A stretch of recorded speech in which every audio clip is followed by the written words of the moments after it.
I once knew a spy. Spies. You're spying. She was brilliant, erratic, cursed, an anti-personal mine in human form. Her friends called her Herschel, but to her controllers, she was Cascade. The abandoning kind. One by one, she watched her friends go out like distant lights. It is, and was. Porto 91, the whole sick crew. A disaster untold, a black page in the official records. Reports of how it went down remain contested, inconclusive. All that's certain, it began with a phone call and ended with 6 spies lost.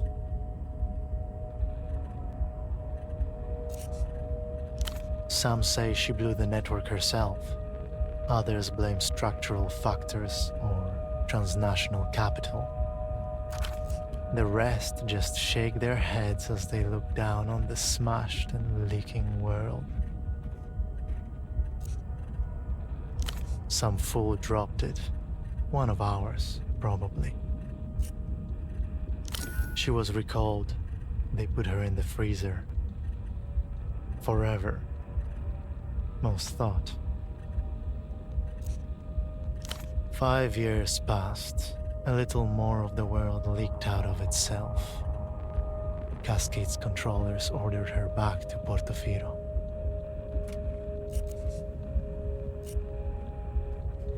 Because I asked them to. There is a new assignment, Cascade. I was supposed to give you the brief. Right here, in an armchair in a safe house above a 24-hour photo shop in the city-state of Porto. No one special, just an arm-like sack of cytoplasm, a special move unique to single-cell organisms. But before that, I was like you, a spy for the People's Republics, one of the varieties of mankind. This is a dangerous place, Cascade. I should never have come. I got caught with my pants down. On the plus side, I no longer have to worry about independent thought or movement. This was the human game, and he played it poorly. time to give up his seat.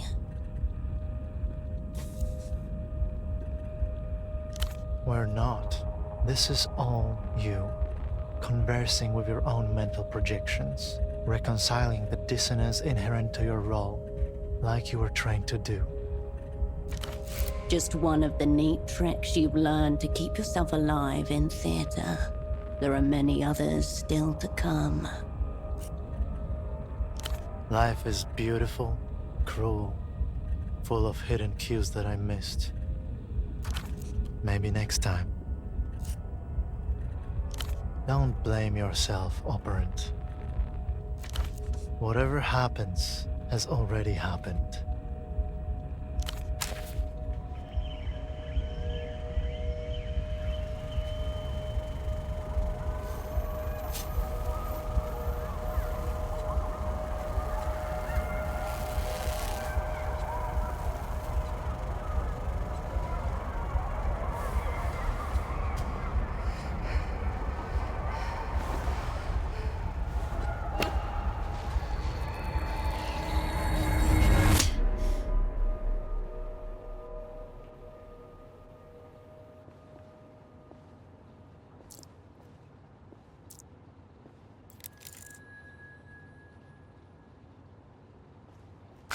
Displayed on the chair before you is a man, approximately mid-30s. His chest rises and falls in steady rhythm as he stares beyond you, unblinking.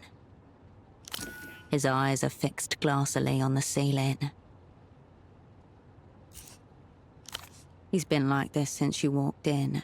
Anything to the contrary should be marked down as a grip on reality type problem. Cream paint, peeling slightly. A small room in a city past its prime. Nothing to suggest why the man is so interested in it. No response, no jolt, no tremor. The film is monochrome and silent. The only soundtrack is the low hum of the projector as the celluloid rushes from its spool. The green of long corroded copper. As for the face around the eyes, his jaw hangs slack, his glasses askew. The lopsided headphones accentuate a large bald spot atop his crown.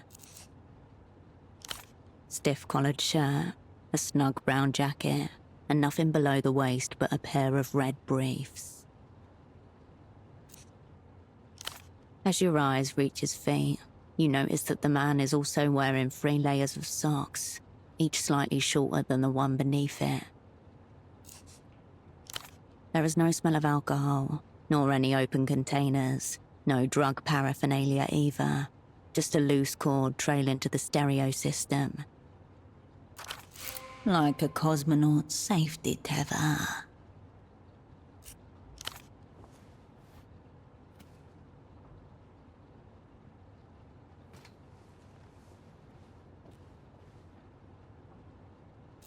Your fingers detect a faint, steady pulse within the base of his wrist. Elevated, but not critical. You can see no final note or message around him, and more importantly, no obvious way he could have committed the act.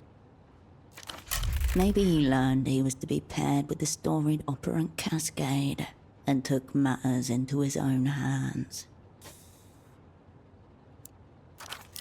The man's eyes glisten, bright red veins blossom around their edges.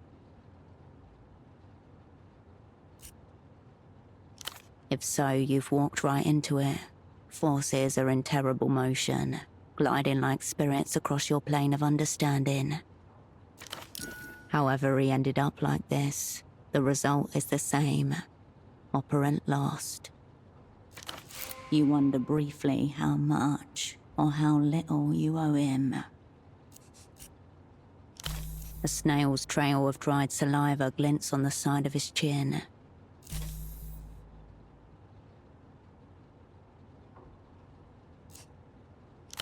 Clipped to the inside flap of his jacket, you find a laminated badge, emblazoned with the crest of the Import-Export Bureau of the People's Republic of Kohila.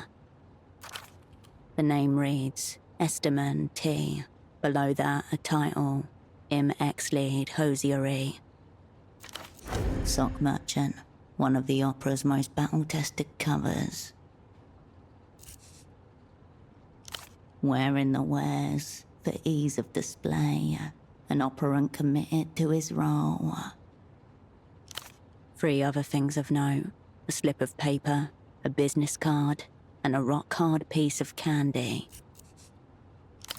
It's a purchase order for 10 socks, made out to Carmuna Pessoa, Fashions and Garments, Bootleg Bazaar. Bootleg Bazaar. No coordinates found. Some kind of marketplace, and not one you've ever been to. It's a good place to start. Also, your only one currently. The slip of paper grows heavy in your hand. It feels like a baton. Pseudopod's obligations are now yours. You owe this woman 5 pairs of socks. The card is cheap and scuffed. It reads, "All you need is miracle," above a cartoonish image of disembodied lips at a phone receiver. Notably absent is an actual phone number. There's an indecipherable scribble. Whatever's written seems to begin with a D. Into your pocket it goes. A wrapped-up rectangle of compressed sugar. It's so hard that your fingers cannot make an impression, no matter how much you strain. Looks old school, heavy duty.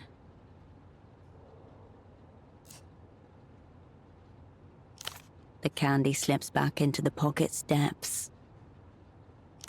You retract your hand from the man's pockets.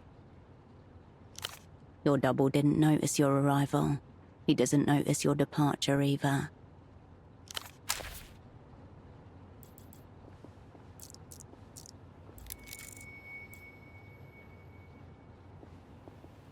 This small table has been turned into a makeshift desk. A startlingly red folder stands out against the clutter. A small label in the top left corner is printed with one word.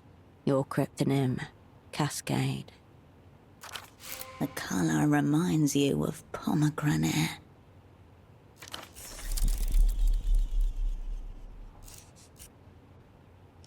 The folder opens with a whoosh. Before you in neat monospace type, your life is condensed to its barest elements.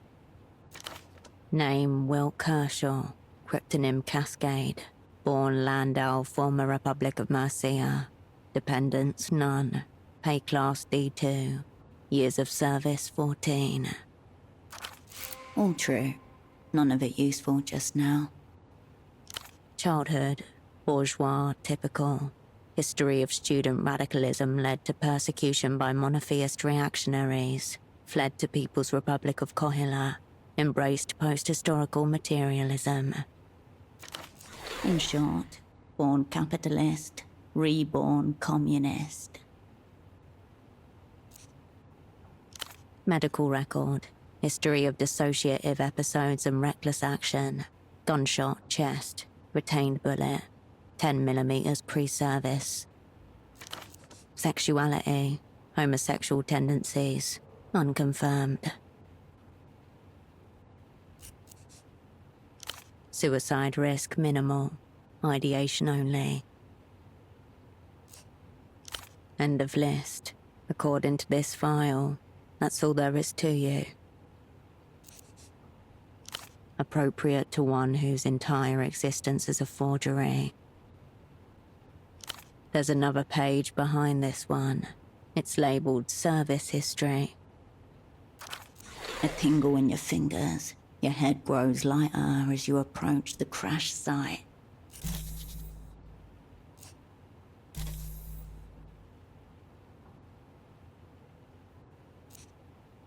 Amidst the crumpled sheets of copy paper and empty takeout containers, you find an opened pack of cigarettes. Suprema mark. Suprema 100s, cheap superblock export.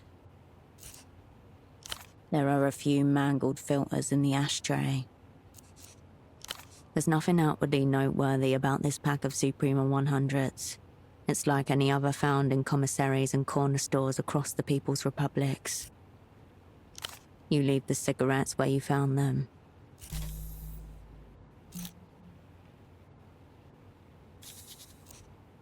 As you turn away, a phone begins to ring.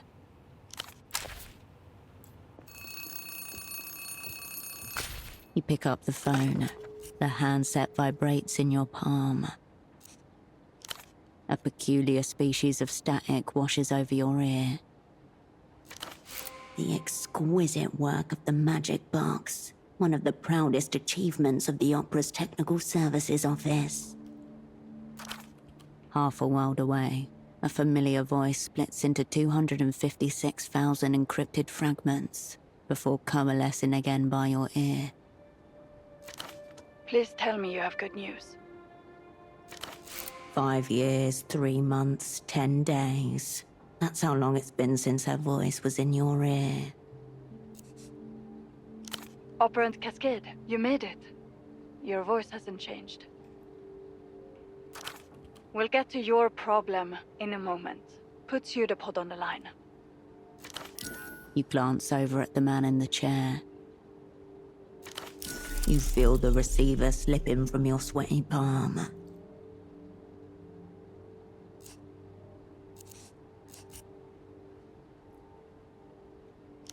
For a moment, no one says anything. There's no sound at all save for the blood in your ear and the electrostatic hum of the ultra-long-distance connection. Has he been zeroed out? Eliminated, killed, rendered inoperant. Heavy words. Words that set machinery in motion. That doesn't tell us much. What else? He's from the People's Republics. Of course he smokes Supremas. So what? Your cover was meant to be stock importers.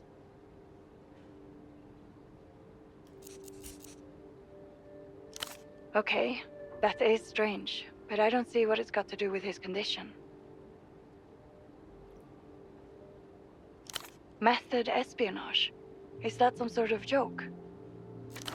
I'll ask one more time. Is your double zeroed out? You must speak the word. She cannot make the determination herself. 5,000 kilometers away, in a small office deep underground, a mid-level controller of the Operant Bureau leans forward and cups a hand over her earpiece. Cascade, is your double zeroed out or not? Right. I wonder which it is. Have our enemies blown us up already? Or is this just another day at the basement massage parlor of spy services? Fucking hell. The Opera's going to hang me by the toes. For you, it's back to Satellite Facility B.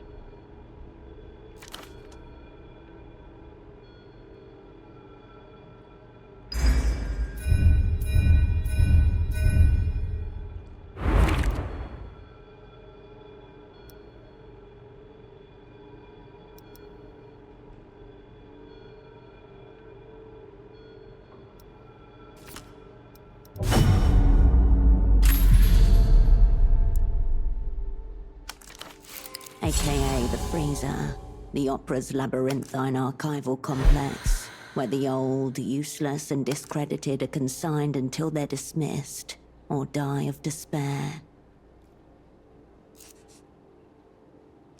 That's exactly the problem. You haven't got pseudopod and you haven't got the assignment either.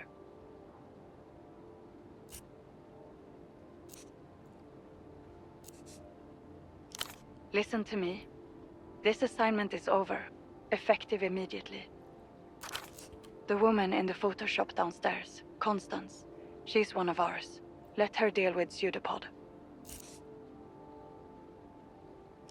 Do not tell her anything she doesn't need to know.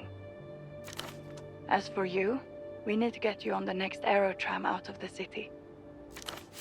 Even as your controller is speaking, your mind is settling back into familiar grooves. The old mechanisms slide and click into position.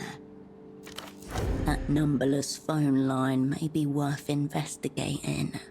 Perhaps the room contains other leads as well.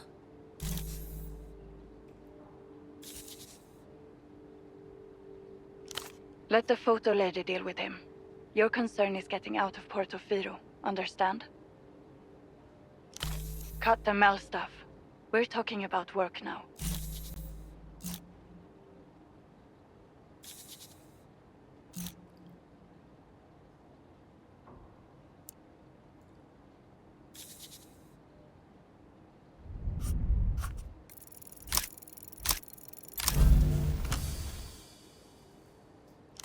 No way things have gone this bad this quickly. There's only one possible explanation. Simulation. That's a new one. Precisely what the facilitator of a simulation would be required to say.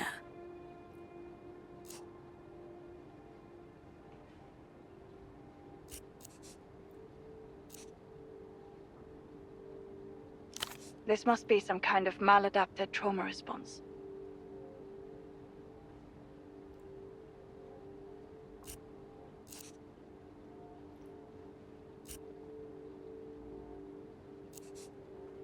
There should still be flights departing for Superblock territory tonight. Make sure you're on one of them.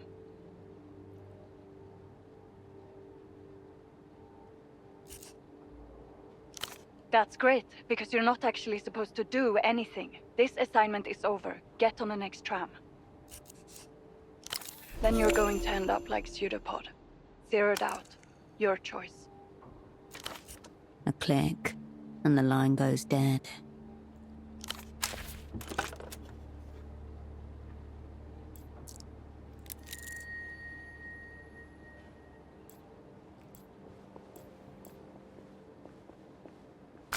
A pair of men's trousers are hung delicately over the shower rail.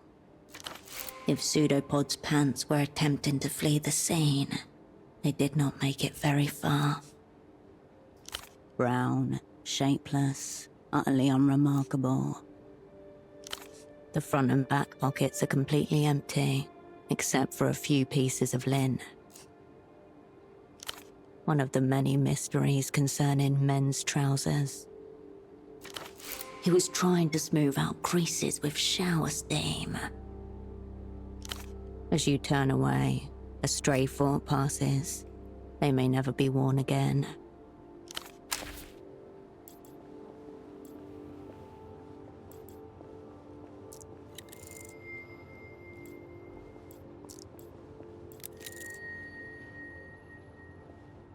Following the cord from your doubles headphones, you come to a mid-sized home stereo resting on a sideboard. A Protype 0909 50-watt with multi-disc changer. Last generation model, designed for affordability at the expense of power and clarity. Through the translucent view panel, you see a single red disc loaded in place. On the face of the disc are the words, Ultravioletta, You But From a Dream, handwritten on thin strips of tape. You don't recognize the artist. So is the disc, ready to spin.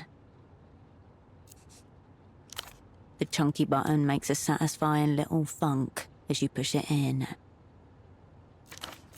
The discus begins to turn. You know because the spindle was rotating, though the speakers don't produce any sound at all.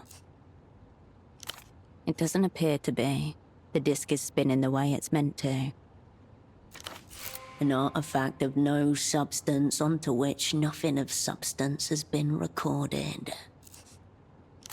No sound, save the thin layer of static that lines the inner cables. Amateur wire work. The music player blinks, slowly. Or do you? You can't tell. The silence is being overtaken by a different silence, like the slow darkening of night across the wall of an empty room. This new silence seeps into every corner of your body, loosening fixtures, rattling drawers. There is still no sound, but in your mind an image forms of a blasted heath, a smouldering circle at its centre. Figures in tattered robes stagger and sway on the horizon. Nothing. You're simply playing a disc on a common home stereo system, the sort of thing millions of people across the world do every day. No, you probably shouldn't.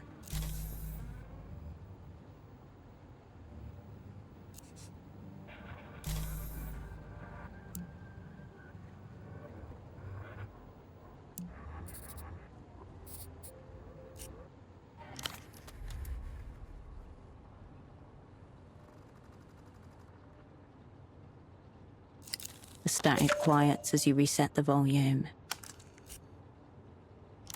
A brief internal hum, then the disc slides halfway out of the machine and waits there like it's trying to hide from you. You remove the red disc and place it into your pocket. You step away from the equipment.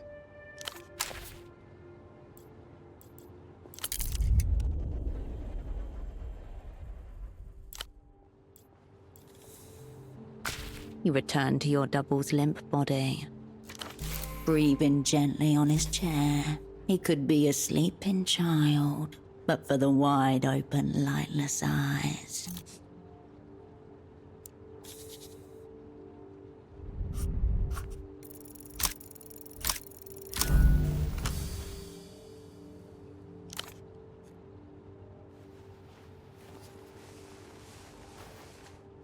The people, Spies, will not be caught shirking.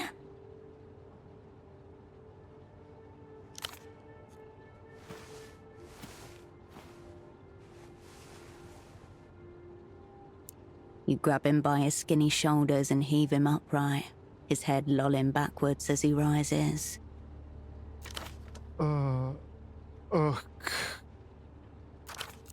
This non-reaction is alarmingly reactionary. If keeping him is no gain, then losing him is no deficit.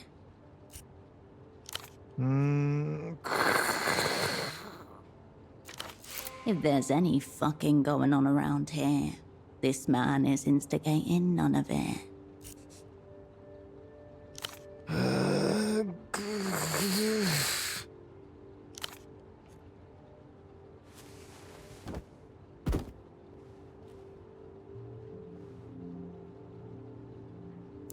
He lands in an awkward position, a cut-string puppet, bony hips raised to the air like antennas.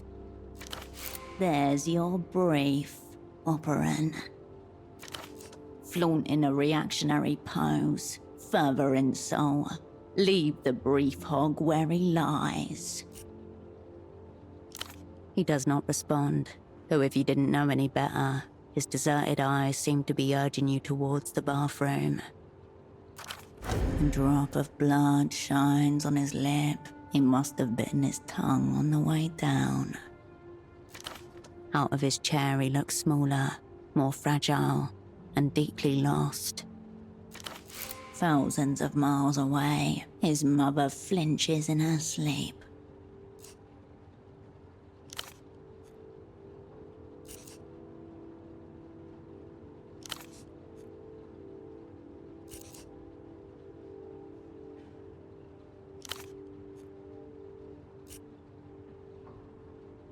Saliva leaks from the corner of the man's mouth and pools on the floor.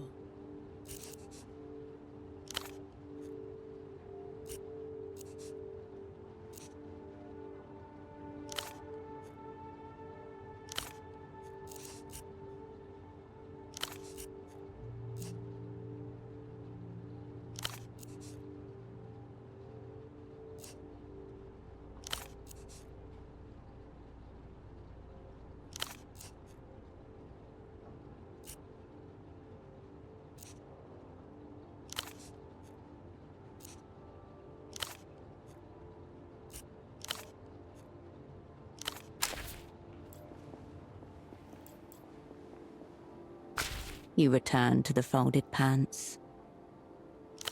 You discover a small extra pocket inside the front right pocket.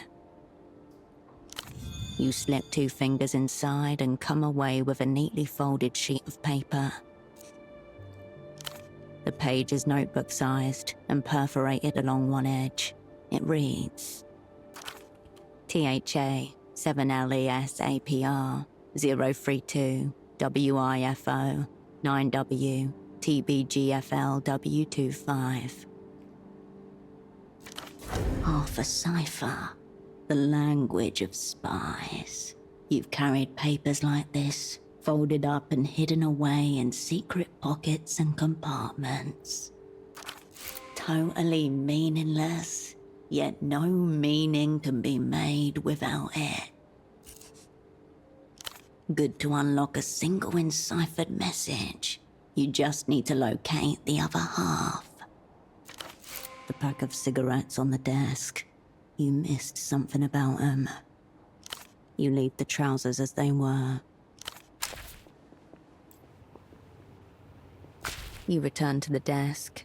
Everything is right where you left it, including the pack of Suprema 100s. Secreted neatly against the inner wall of the pack, just as you were once taught to do yourself. A crisply folded sheet of A7 paper. It reads, ZWS JMXVB TW AON TRRA KB ZQYMUSGS. One-to-one correspondence between key and text.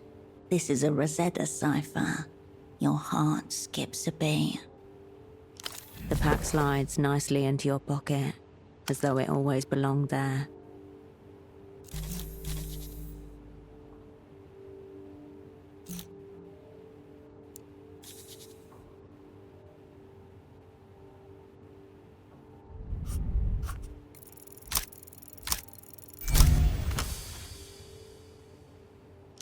Letter by letter, words emerge from the mist. They speak in a voice you haven't heard for a long time.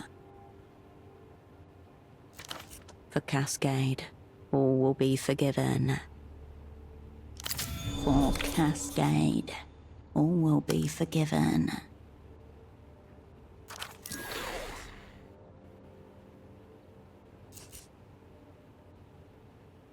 The meaning is quite clear. It's the transgression that's a mystery. Cheek smudged against floor. Your double doesn't seem to be focused on you at all.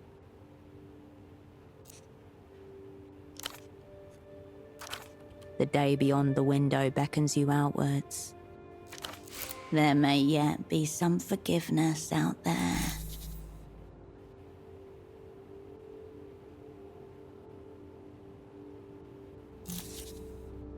You turn away from the desk.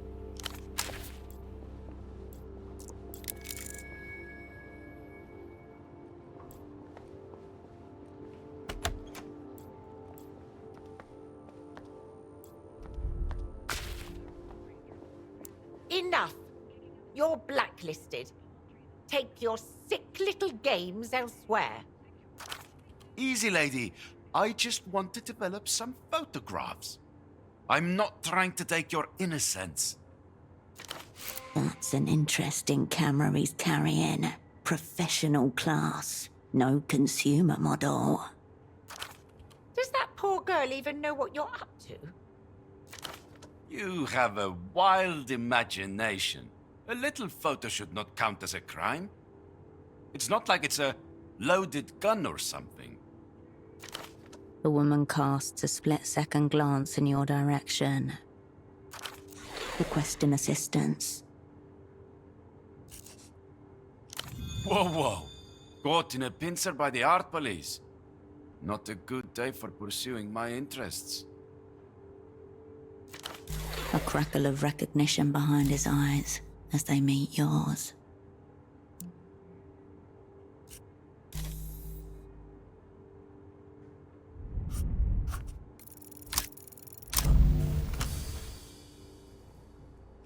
Nowhere. You've never seen this man before in your life. What? She's probably another victim of your so-called street art. What a full-spectrum question. Perhaps you've been huffing photochemicals with this confused woman. Very well. Photo 24 can have this round. Thank you for this extreme stress I'll now carry through my day. He gives you one more glance as he leaves, garish coat flapping behind him.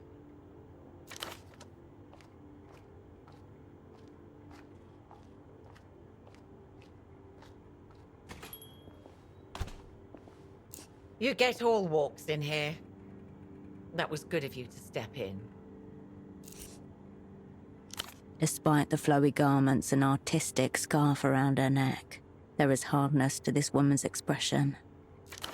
It reminds you of the faces in old portraits. Nobody. A seedy little oddity who likes making fantastical threats. Probably just his lascivious aura. He's a local specimen. I doubt he ever gets out of Kisak. You've not seen the last of him. The two of you are bound by a hideous orange thread. Ah, while I have it here, this is the screwdriver pseudopod requested. For the fax machine. This toolkit looks so empty, barely usable in its current state. Fortunately, it appears highly expandable. She gestures towards the monstrous off-white plastic machine behind you. Speaking of, where is your double? This woman could be a valuable source of information if you can prise it from her.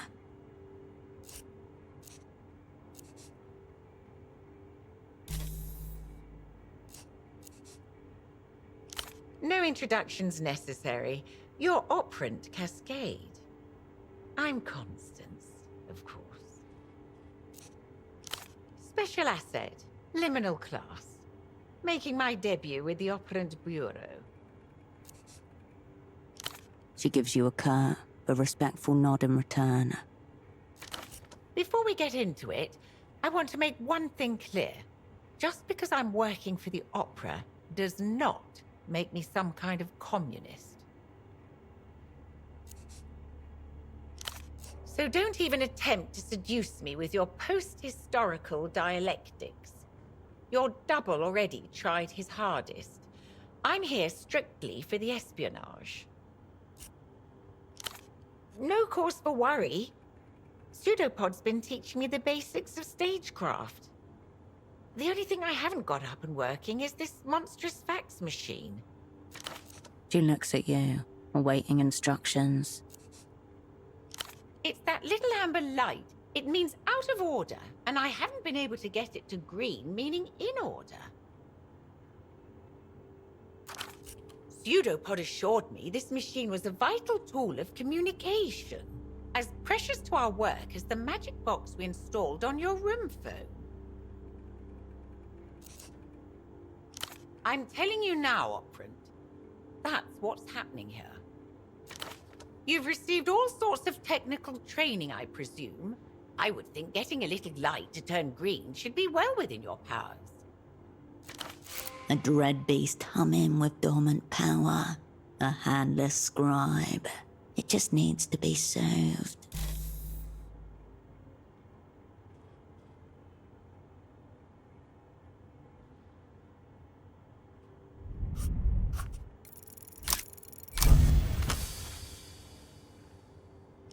Basic social engineering. First, take the target into your confidence.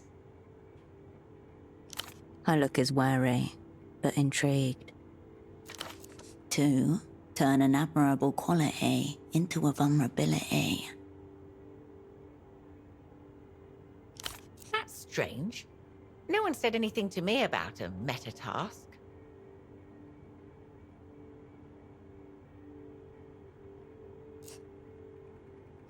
Is this really how we handle personal matters? It sounds suspiciously elaborate.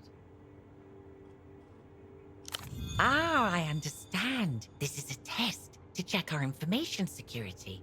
I'll have you know Pseudopod's not told me anything. He's kept it intensely tight. Free. Exploit, exploit, exploit.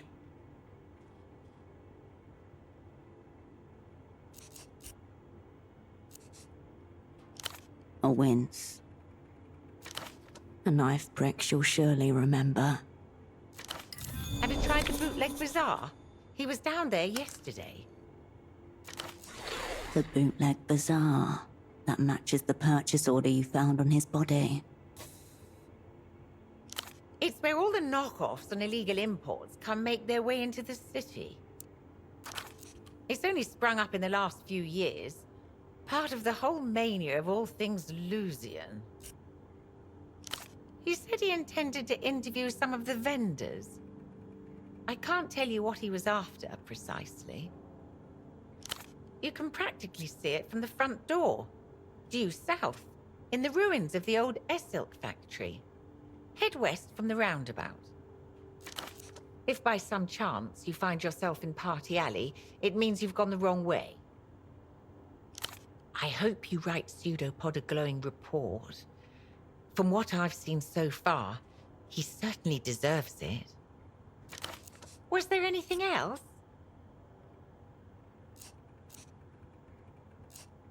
Very well.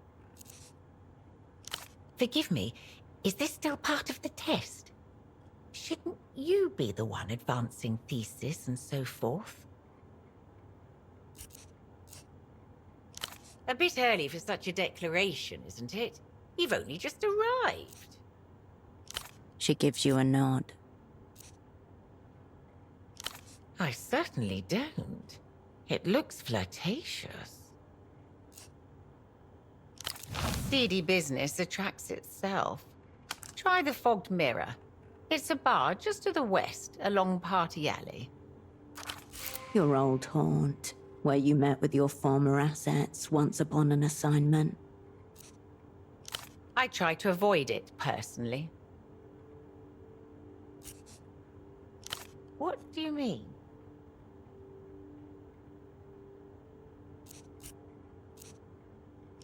That's an astonishingly rude way to talk about your double.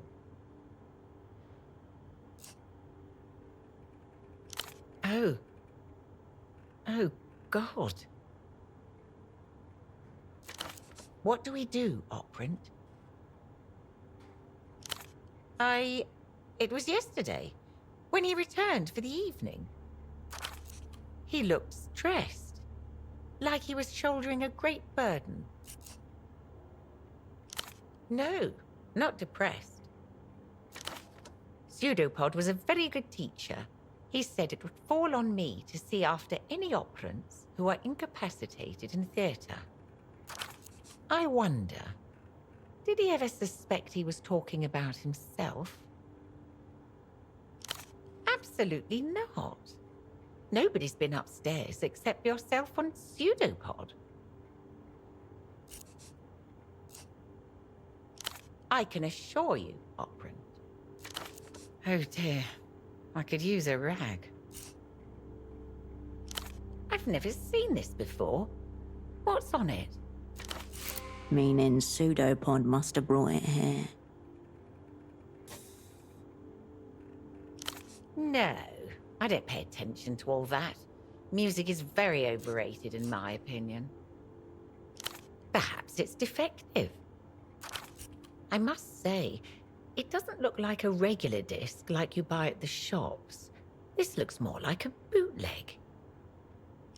I haven't the faintest idea. I'm adrift. Pseudopod struck me as an absolute professional and very cautious. I suppose I could move him to this spare room down here. That way I can keep an eye on him. A doctor. Right. Good thinking. Dr. Hugo would help. He runs a houseboat clinic in the back ways to the west of the old docks, past the waterlock. She doesn't respond, but looks down as her cheeks flush deep crimson. Of course. The least I can do. you do, I understand this is your first time back in theatre for some time. She hesitates, a little shy all of a sudden. I just wanted to say, welcome back to the opera.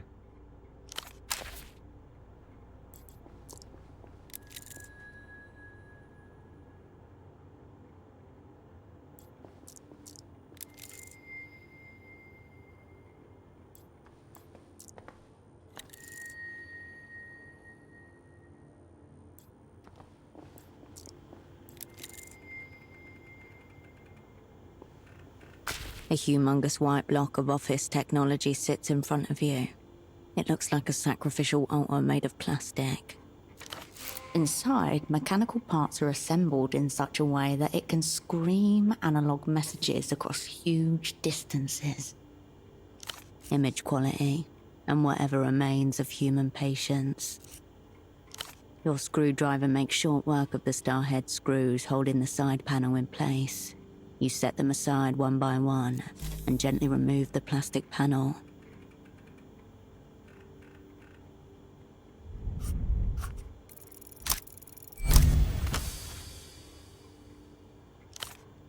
The holy innards of the facsimile machine reveal themselves to you like a sacrificial animal waiting to be interpreted. You're looking at a Sugar Hill Executive Series 2. A cursed model, plagued by numerous debilities, most commonly a chronically misaligned paper tray. From the machine bowels comes a pleasing chunk. As the plastic tray slots back into its receiver, the paper belt purrs as life is restored. Much better, thank you. Operant, I would never. You turn away from the fax machine.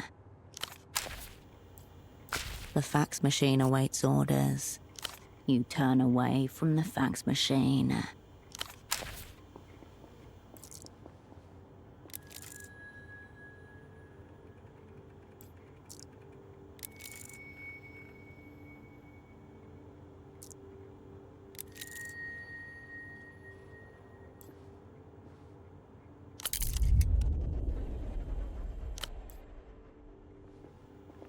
The screen flickers, static turns to black.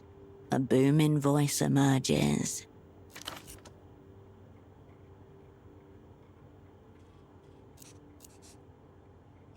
Wrong. The sky is only 98% sky. The other 2% is used to cover up the fact that they replaced the moon 4 times.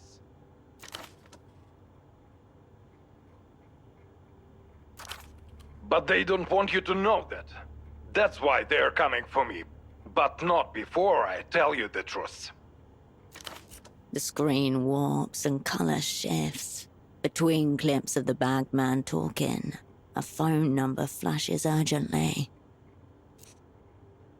I am Subcommandante Bagman, and this is the reality situation. No breaks, no filters, no cowards. This is a war, and I don't take orders from anyone, especially not reality.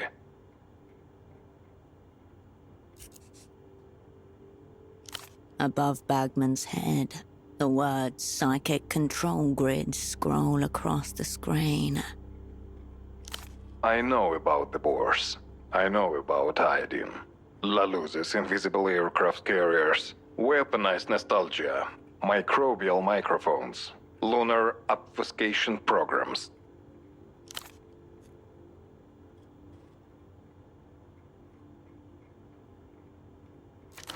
Find out what I know by tuning into the reality situation. Airing until they shut us down. You jot down the digits as Bagman watches on. The sounds from the commercial fade.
Finally, someone with courtesy.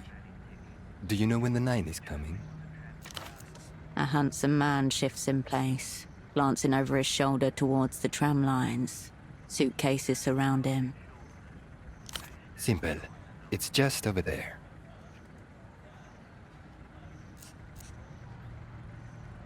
I did see a man like that some days ago, I think. Near the bazaar, in fact. No, he was alone. Why do you ask? I guess we share the same fate. I'm waiting on the 9. I was told it was having some problems. But it's supposed to be in service any day now. I was told it's supposed to be in service any day now. That was a week ago. Enough time to grow accustomed to new surroundings and start noticing things. I agree. But what am I to do? It seems to be the only way out of this city. I would appreciate it. Thank you. I'll be here in the meantime. Waiting.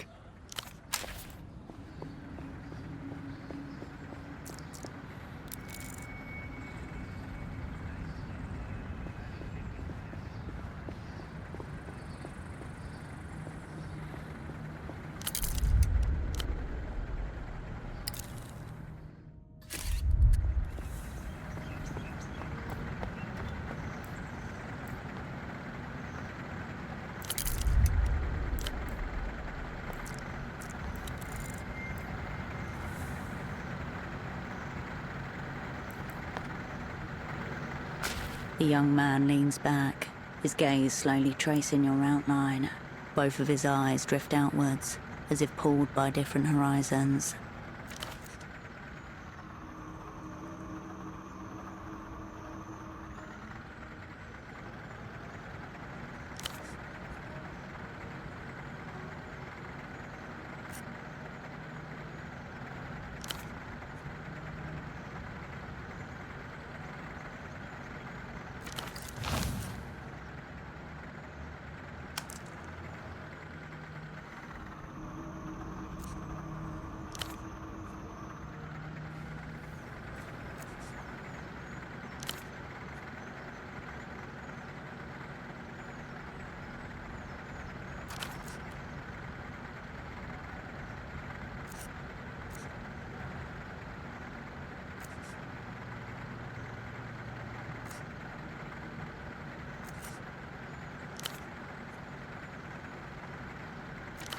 The ruler of a future kingdom, his throne already concrete in his mind.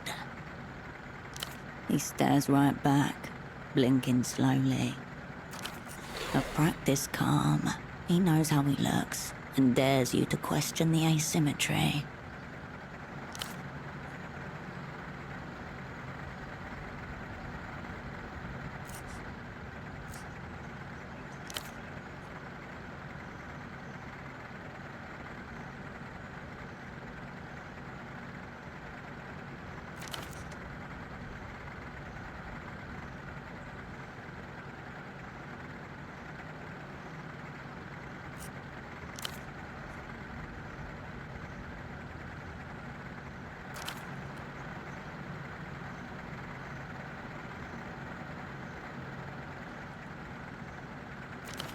The dream of Rustam.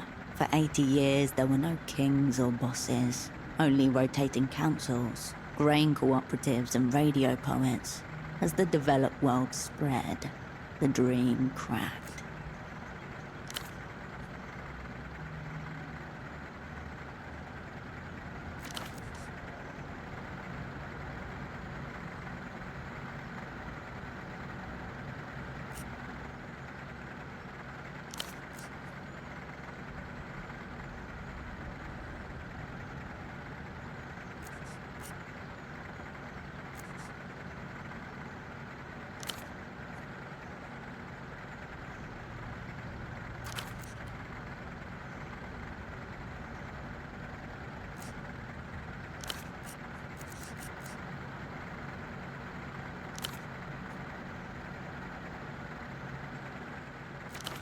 Should have went west at the roundabout by the sounds of it, not east.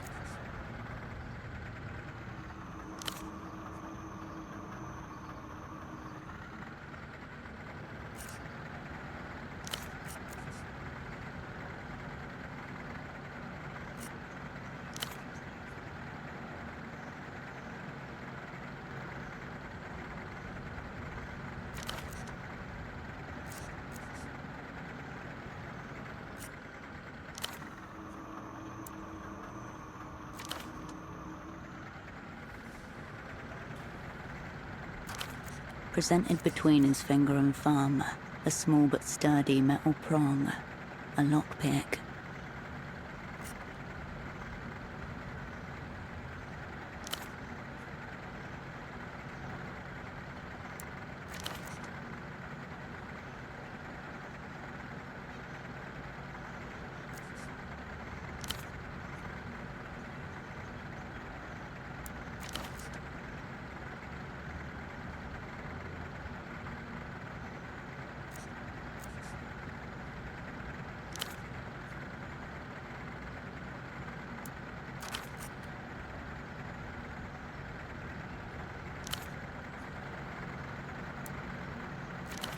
Astounding.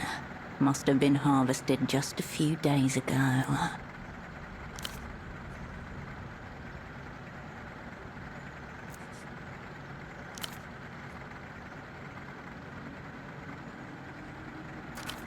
You don't have to use it to sell it.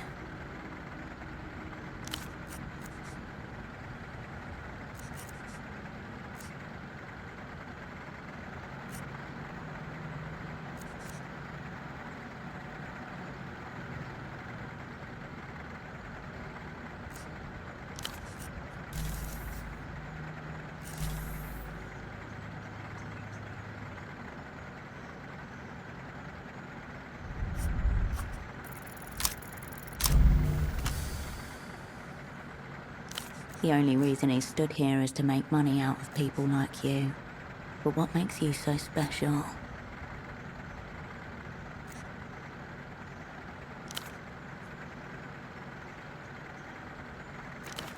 Not something to do with you, then. Maybe it's something to do with him that's throwing the barrier up.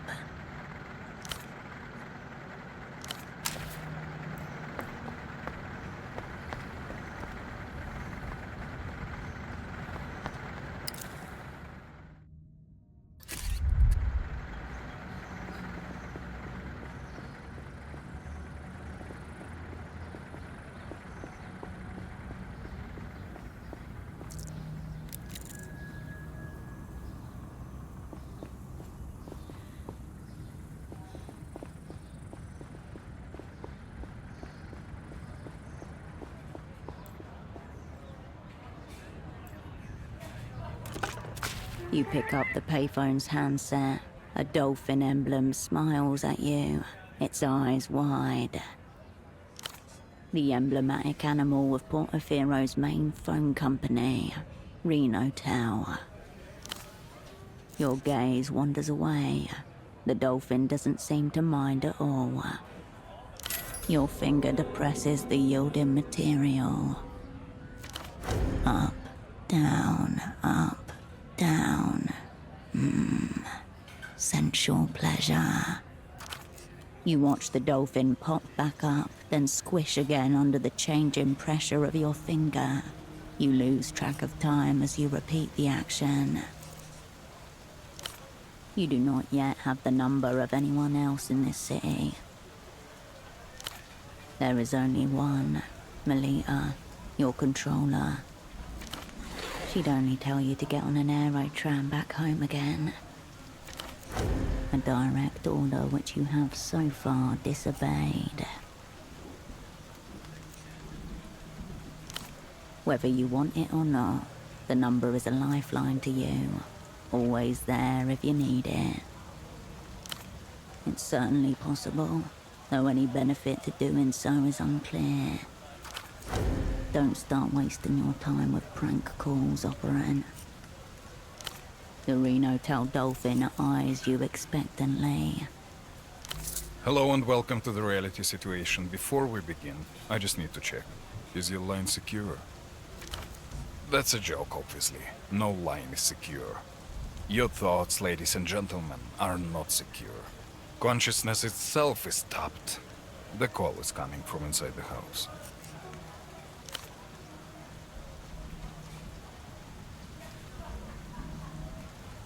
Salute. The receiver clicks back into place. The Reno-tailed dolphin eyes you expectantly. You step away from the payphone.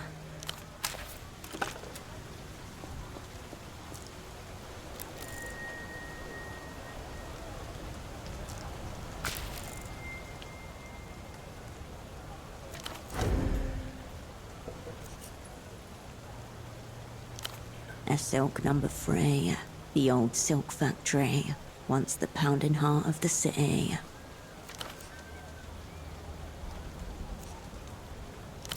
Pseudopod had a purchase order from a vendor called Carmuna. She must be in here somewhere. You also have that curious red disc to hand.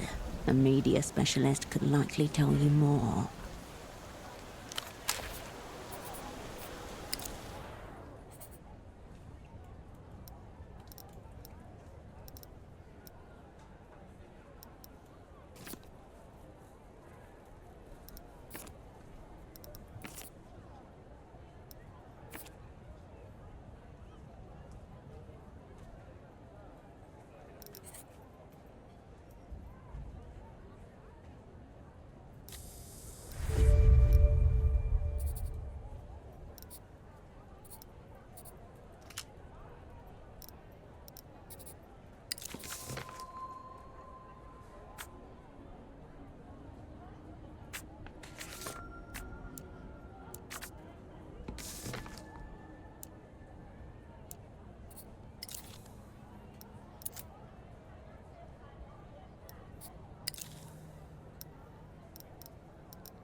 Loose stitching and cheap fabric.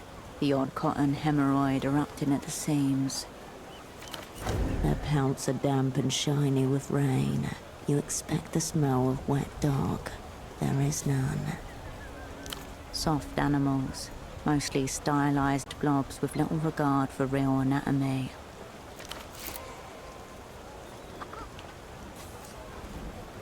There are brand logos on the sides, non-uniformly misspelled or upside down, but recognizably the same. Zoo Textile Lalouse.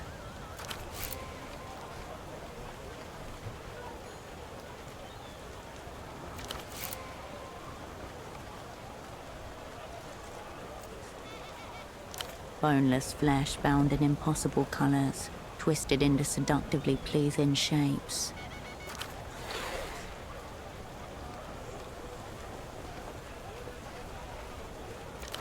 The different species are all numbered. Number 1s are bunnies, number 2s cats, number 4 an anatomically unviable whale. There are no number 3s. Then what animal was so irresistible to the consumer?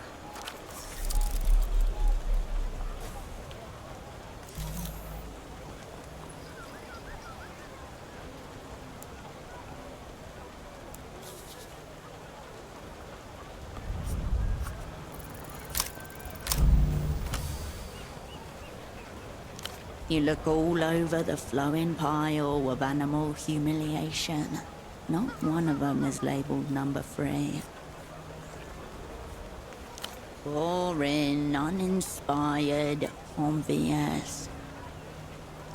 He turned back to the bazaar.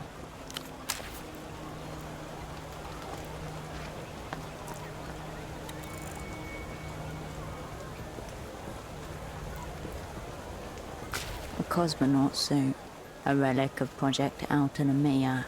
Its shoulder patch reads, "The stars are ours, 77. If it is, then it's one of the few things for sale here that isn't a knockoff Lusian electronic disc or toy. 5,000 sol. No wonder it's still here. People with that kind of money don't shop in the bazaar.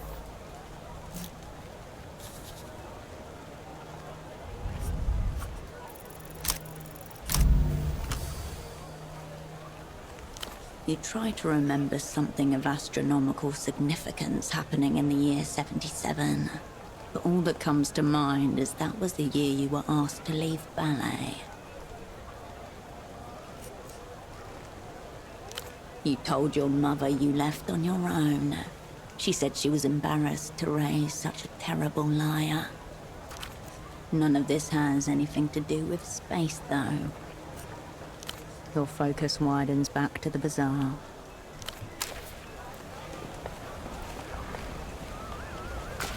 Excuse me. Can you take a look at this? The young woman turns from a store of party wigs and beaded necklaces to thrust a photograph under your nose. A hooded burrow, she the mouse within. The photograph shows a robust man well into his 60s. He is unremarkable save his eyes, which are magnified to comedic proportions by the thick lens spectacles in front of him. Have you seen him before? You're sure? Thanks for taking a look. Wanna buy some costume accessories? My name's Malène if you need anything. Mi viejo, my dad. He's been missing a few days. Right, I should have started with that, I guess. His name's Krantz. He's kind of forgetful sometimes. Not a lot, but I'm just worried. I told him watching too much TV was making him crazy. She raises her hand to bite her nails. A new habit. They're bleeding.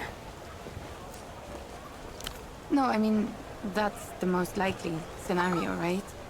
Ugh, this is kind of embarrassing. My dad developed this insane theory about the payphone to the western exit of the bazaar. Dad thought certain words said into the right phone gets your attention from the wrong people. He was convinced Emter was behind it all. Emter, aka l'Empire Sans Territoire, aka the Bank. Equal parts Global Development Fund and spy service. Linchpin of the developed world. Dad and his friend Gilmar were big into conspiracies. They were obsessed with the reality situation. They really bought all that stuff.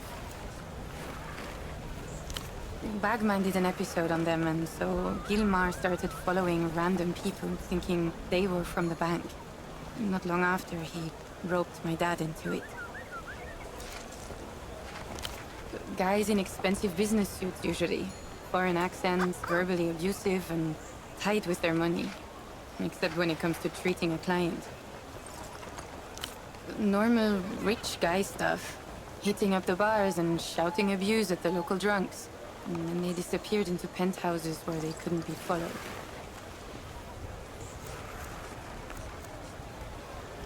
Mi viejo did, but Gilmar stayed out. And then he called my dad around 2 in the morning. He'd overheard something and was explaining it when the call just cut off. My dad went by his house the next day, but Gilmar wasn't there. Yeah. He looked for Gilmar for 2 weeks. Reported him missing to the GMs. Nothing. Why would Enter care about a couple of impressionable old men? A couple days ago, he stopped by the stall to bring me lunch. Then he said he was going to make a call. I wasn't nervous at first. I figured there was no risk of anything actually happening. And then he didn't come home. Washing out the container that carried homemade rice and beans. Glancing out the window above the sink as the sun goes down. No. I mean, he just can't leave things alone when he gets an idea into his head. Momentarily, the mumbling from the nearby stalls hushes, listening. They seem pretty random. Cousins, moon, reunion. On their own, sure. Together? Gibberish. I guess. When he tried to tell me, I wasn't really paying attention to him. He had those written down on a pad in his bedroom. He told me not to say them if I used the phone. It all sounded so silly. Anyway, you want a wig? I hear they make you fun at parties. Oh yeah, he came by. Nice man. Talked a lot about socks. He was, normal. Pretty forgettable, if I'm honest. I told him, unless your socks are mismatched and neon-colored, I'm not much use to you. Not really. Wandered off into the bazaar. Looking you straight in the eyes. Sympathetic. She really doesn't know. What do you mean, something's happened? Did he use the phone? Oh, well, at least you have that. Sorry. Yeah, I was kind of distracted when he showed up. Oh, that's, Ultravioleta, the Lusian pop star. Always thought that type of music was too young for me, but I've been enjoying her stuff recently, for some reason. No, but it's definitely her kind of title. She peers at the disc again, blonde hair falling over her face. Weird disc, that. Oh, you should ask Petre at the music stall over there. He'll know more. Doubt he's an ultra, though. Missing. Maybe they followed my dad. Why? Knuckles white as she balls them into fists. Really? You're not going to try to make a call or anything, right? Okay. It's the phone by the western entrance to the bazaar. Wig topiary, plastic tiaras, novelty sunglasses. A burst of colours and textures vying for your attention. All of them losing. Behind it all, you see an oddly familiar shape. The tailored shoulders, the sharp collar. The shape is robust and clean, with an architectural asymmetry, like a knife. A cape, but nothing like the other costume pieces around it. I guess I used to. Haven't had time lately. But I usually know when something's going on, even if I'm not gonna be there. There's a show somewhere in the Hill of Pigs tonight, but it's already sold out. Dead. Still a few maggots writhing around in the corpse, maybe, but looking at them just makes you sadder, you know? A stolen keyboard watches the underside of the thief's bed. Alone but not forgotten. It develops rust. 10 or 15 years ago, there were feedback parties in the backways. Anyone who played loud enough could jam. You'd hear the distortion 3 canals away. Now, if anybody plays around here at all, it's just covers of Lusian stuff. Yeah, alright. It's a Carabinero outfit. Carabineros are Portofiero's sanctioned police investigators. They report directly to the Prefectura and deal in actual crime. Murder, grand larceny, rape. That'd be illegal. Second-hand surplus warehouse in Lower Viudas was closing down a while back. Big clearance sale. No, I told Officer Morito. He said it was above his pay grade. He kicked it up, and they kicked it right back down.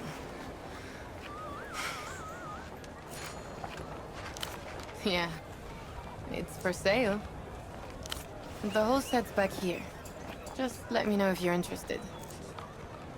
Yeah, they're right there. Take a look.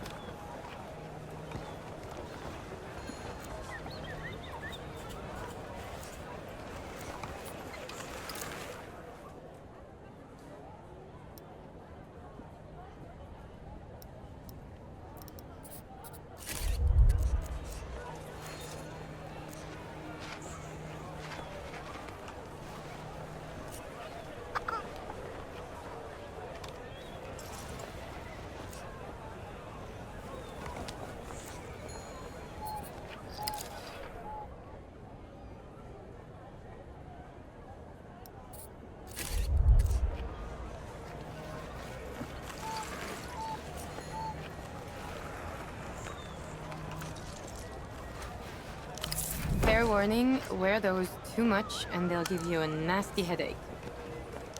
You need anything else? Thanks for stopping by.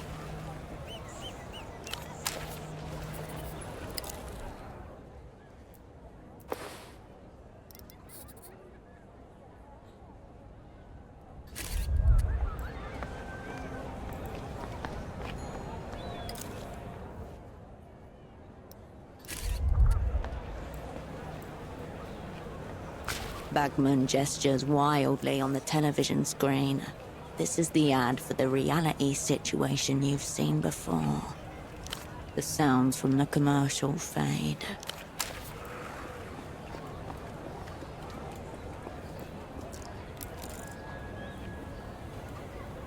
The fire exit stands conspicuously ajar. Someone has wedged it open with a ball. Nobody is paying any particular attention to the door, or seems close enough to care. Suspiciously nonchalant.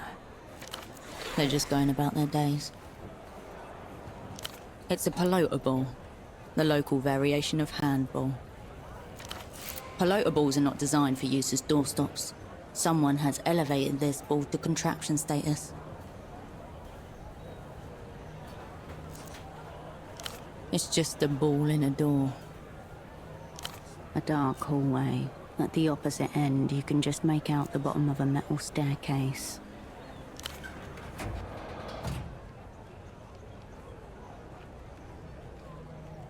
You emerge into the dark insides of a deceased mechanical beast.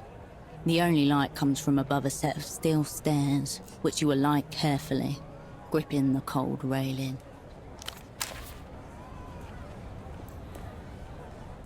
The sticker on the panel reads, Propriedade de Renotel. In the center, the company's familiar dolphin mascot grins at you. Inside, you find a dirt-covered computer terminal. Above the gridwork of corroded wires, a sleek cable cuts a path towards the antenna. The ancient terminal groans in response. Relays clack in a series of deep, satisfying clicks, like pistol chambers locking into place. System waking. Please wait. Welcome to Renotel Control version 1.2. Copyright 87 Renotel. Enter command.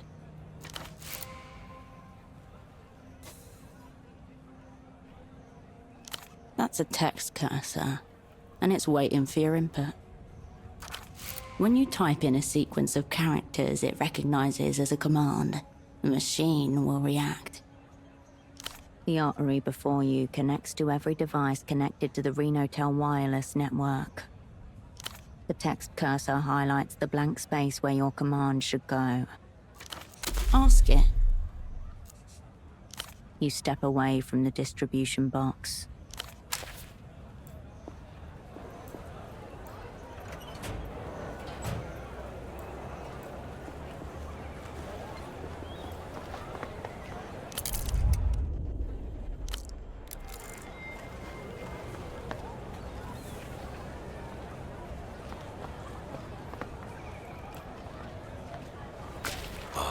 Off-brand drivers, cheap plastic housing.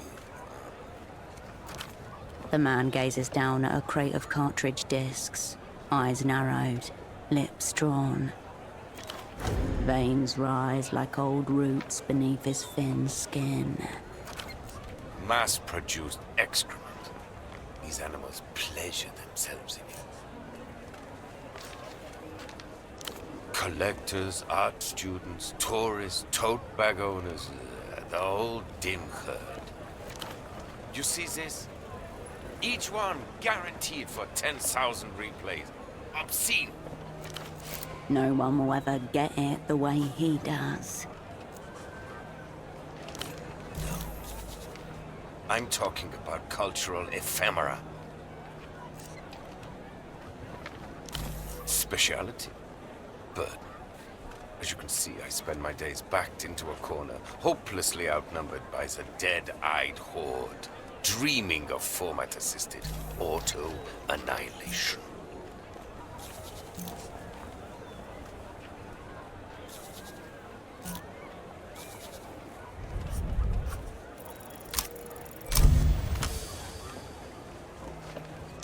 Elitists like this come in two varieties. Audiophile or cultural nostalgic. This man is definitely the latter. That's right.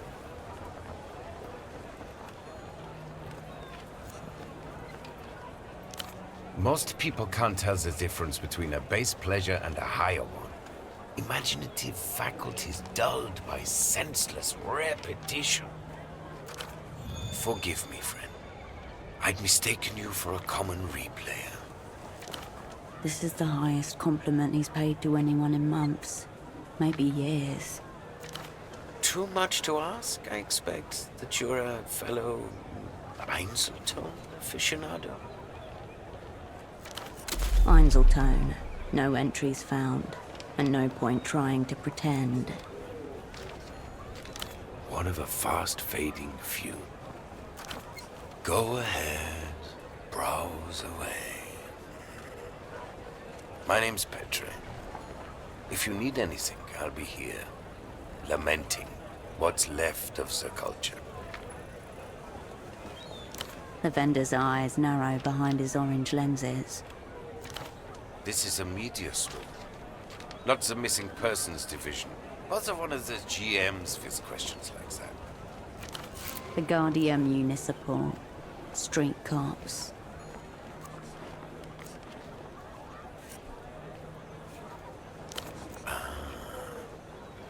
The soccer boy.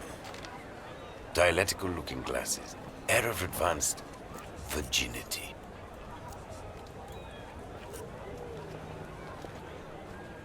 He definitely had some on when he darkened my store.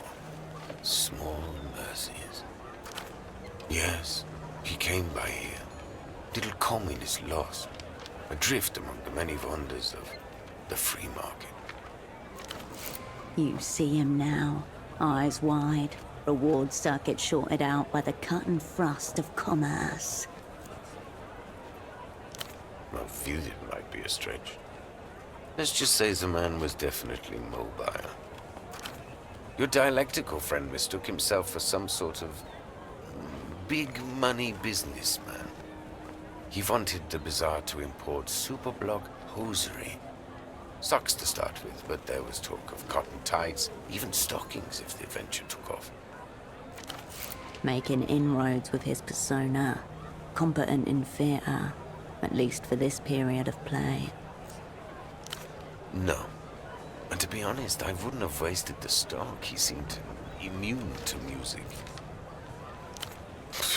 You're joking, of course.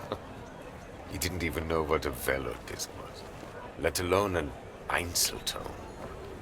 At a certain point, I'm just debasing myself. Velodisc, a modern laser hybrid format, played using a heated stylus unit. Astounding sonic fidelity, cause of thousands of home fires. Of course not. I don't sell socks. So is he all right, your man? Or what?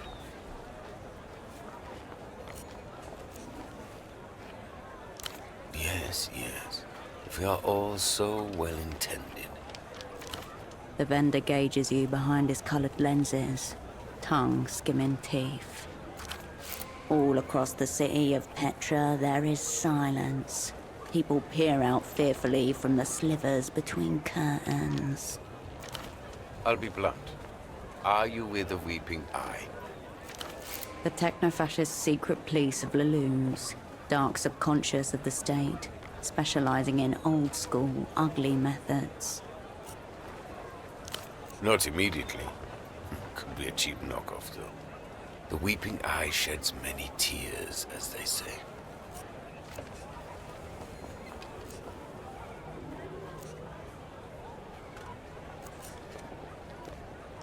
This isn't paranoia at work, friend.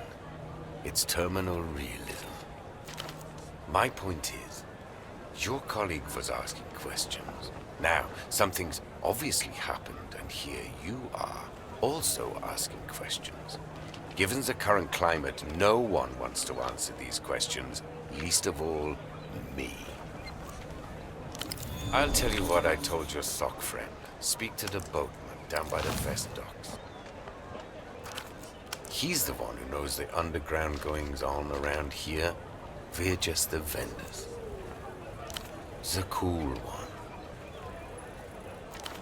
In his baroque hierarchy of shame, being cool falls just under being a replayer, whatever that is. Excessive sunglasses. Relaxed aura, likely on a boat. No way of confusing him. Wonderful. Now for all our sakes, please say no more. If you want to talk media formats, I'm your man. This other stuff. Culture. Porto. Scrapped. This new Lucian mania is all-consuming.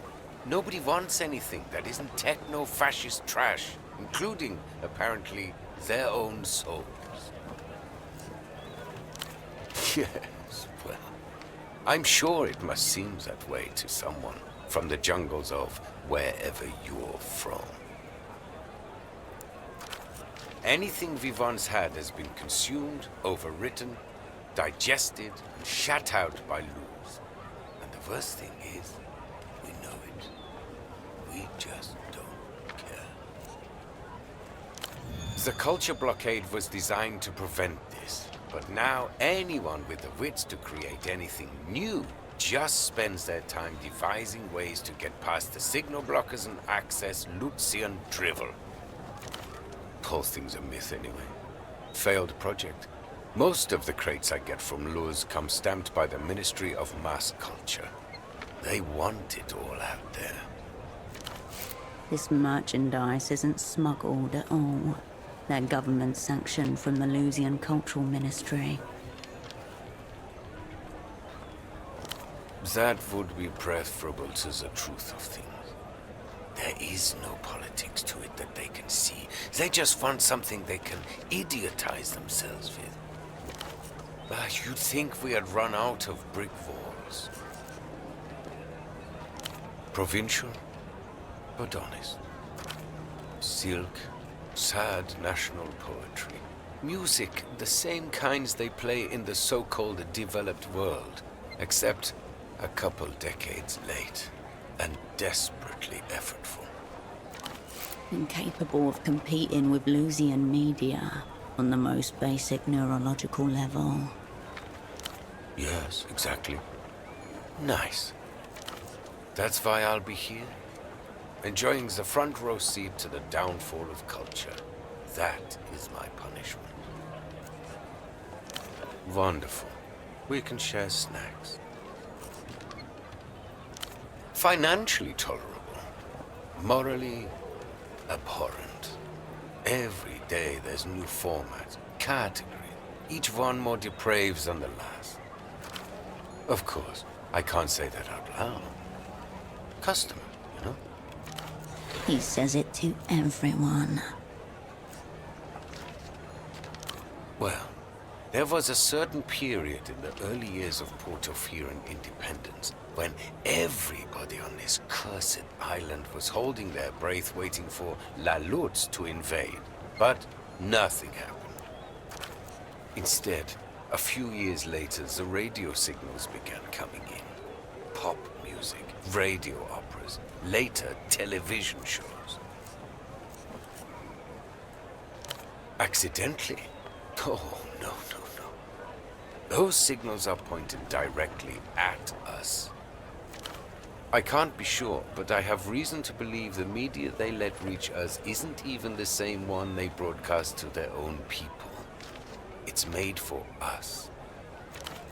When the city caught on, they put up the signal blockers, but it was too late. Hopelessly. Like heroin addicts, but with no chance of rehabilitation. Picture a dog that shits, then eats it, then shits again. That should give you some idea. People are what they consume. I'll say no more. It's less an opinion, more a criminal sentence.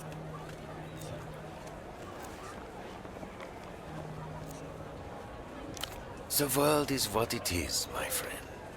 I think you understand that very well. I haven't met a customer in a very long time who even knows what an Einzelton XR is, let alone appreciates the format. Tells you all you need to know about the current state of the home media world. Which raises an intimidating question. Einzelton XR, to give it its proper title. The one true format. The apex of auditory technology. A high-fidelity yet dynamic sonic experience that self-effaces after a single play. Behold, the paladin who stands before absurdity and declares, well, technically. Correct. It erases acid plays. The inherent idea being, of course, that you never play an Einzelton and have a more profound experience because of it. Some say that was the intention behind the red color scheme. A warning, so you would never misplay it. I think it was an aesthetic choice, personally. Did he say red? With Einzelton XR, the first time is the only time. That's the brand slogan. A magnet embedded in the disc erases its contents as it's being listened to. A technological muscle flex. Reproduction and erasure just millimeters away in space. Milliseconds in time. Crucially, such a process would result in an empty disk, like the one you found on Pseudopod's body. As in life, everything happens only once. Replayability is oblivion, the end. It loses its resale value, and the uninspired replayer who listened to it loses a piece of their soul.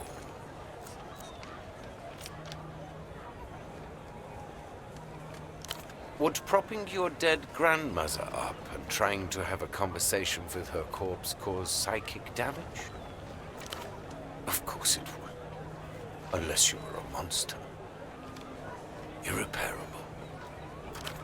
Mystery solved. Pseudopod listened to a priceless tape and lost his soul. Remnants. Zero remnants. Remnants. The charge that remains after the removal of a magnetic field. The ghost of magnetic possession. The Einzelton magnets are so potent that the erasure is absolute. The X is meant to represent the negative, the complete absence of sound or vision. This was a very conceptual time for storage media, you understand. Portofino at the break of the 60s. A teenage boy sits on his bed and gazes at a full-page magazine ad for a brand new single-play format. The crimson of the disc spellbinds him. Excited thumbs leave sweatprints on the page. Below the spotlit red disc in bold-faced text, with Einzeltone XR, the first time is the only time. The boy's lips trace the words in awe. It was a very beautiful time, too. You can imagine the use cases yourself. Rental markets, promotional copies, that sort of thing. The technical origins are trite. Its deeper purpose is simply to exist, to remain in a rarefied realm of pure potentiality and infinite beauty. Don't forget, we too are single play only, erasing ourselves moment by moment. What do I look like to you? A common replayer? The way he pronounces that word reminds you of old religious women, spitting out curses before sanctifying themselves. Good. I own several, if the word ownership applies to such a delicate relationship, but I would sooner molest myself than an Einzeltone XR disc. An Einzeltone XR? Where did you get this?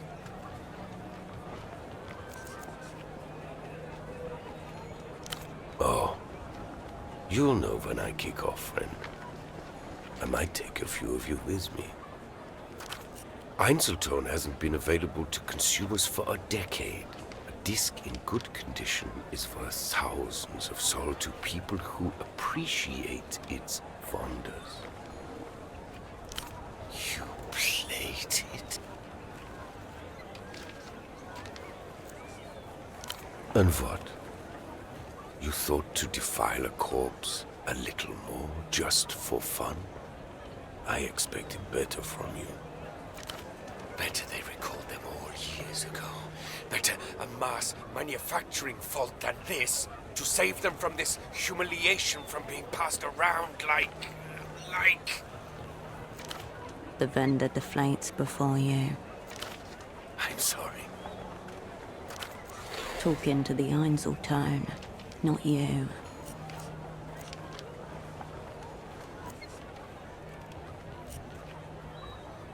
Ultraviolet is a pop singer.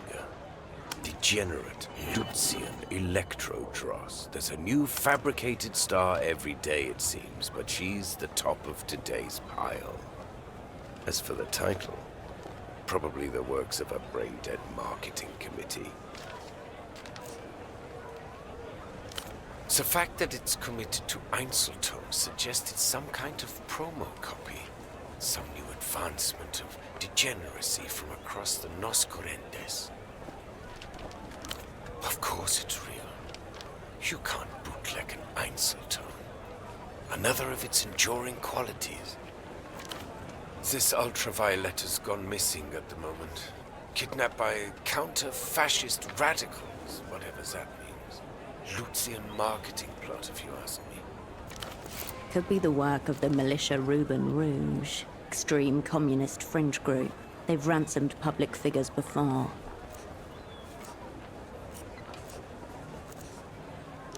Mystery, fragility, trying to add something of the legendary to her status. The vendor looks at the red disc and runs a thumb over its surface. None of this is the Einzeltone's fault, of course. They can't control what gets seared upon them. Just a disc, is it? And we're just piles of blood and gristle? It really saddens me to hear you speak like this. I almost would have preferred if you were just a regular replayer. Instead, you get my hopes up only to dash my brains out against some rocks. Yeah. I assume fondling a human corpse would also make you feel pretty weird. You did a little of that too, but no need to mention. Again, playing with cadavers would be, I suspect. Makes sense.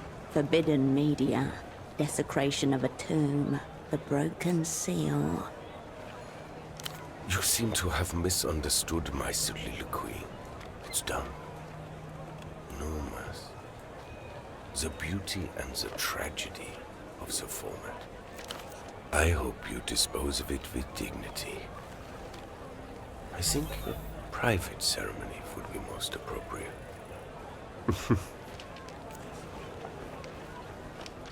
Shelves are over there. Mostly crust replayable formats, but such is the degenerate society we live in. Missing? Is he? I'm not surprised. That fool and his friend would wander into the jaws of a lion if they were told to. That TV show. Idiot with a bag on his head. Your regular stop for hysterical lies, paranoia. Every night at 9 p.m. The old fool was always regurgitating whatever he had heard on there the next day. It's no wonder it eventually led him into trouble. Only doctor I know is Hugo. Has a houseboat not far from here.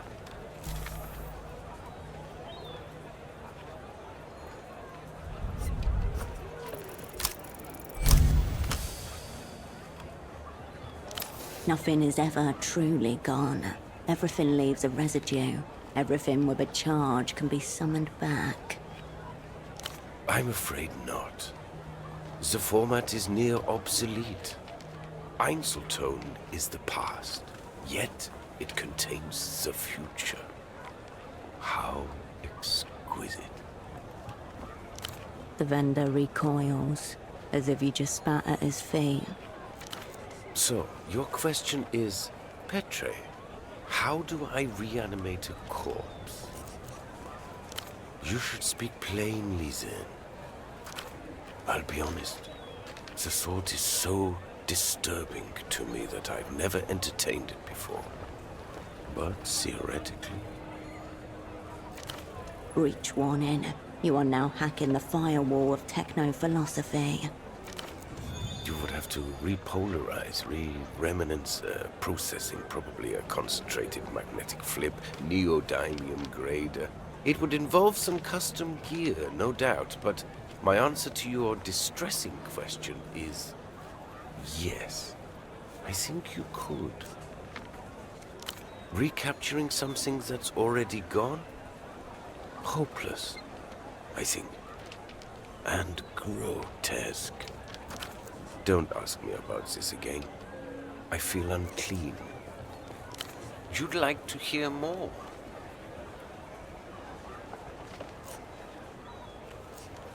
I judge you to be a woman of culture. You should understand the inherent value of Einzeltone XR. That's what I'm here for. Yes. It's not like talking about it will make any difference. Maybe not. The bazaar is closing up soon. Another day, another cultural molestation. A low, tilting shelf marked in heavy block letters. Despised subgenres. Various sections are separated by narrow plastic dividers, each one labeled with the same neat script. A baffling assortment. Hairdresser music, children's choirs, self-love anthems, opinionated female vocalists, and too many keyboards. The labeling and sorting is as meticulous as it is uniformly disdainful. More labels, falsetto-centric, made for pederasts, made by pederasts, pretentious time signatures, yodeling, ululations et al. The section Weaponized Boredom includes such titles as Music for Dentist Waiting Rooms and Narcoleptic Landscapes, both by Eloisa Alba. The care placed into the organization is itself an act of love, performed hatefully. A single label fills up the entire back row. LPOC. You feel the media vendor's eyes on you as you flip through the offerings. There are vomit bags behind the bin should the urge arise. What galls me is that it doesn't matter how I label any of it. These animals thank me for being thorough, then buy two. You try, but it's difficult to find something you're interested in while wading through the labyrinth of the salesman's disdain. Whisper funk albums, kazoo devotionals, a breakup/meditation EP, an album cover where the singer hugs themselves in the mirror, track lists with 9-minute-long affirmations, a solo project described as ecstatically celibate. Almost as though you already knew what you were looking for, you turn straight towards the Made for Pederasts section. You pluck out a disc, ultravioletta, cover the moon when I'm gone.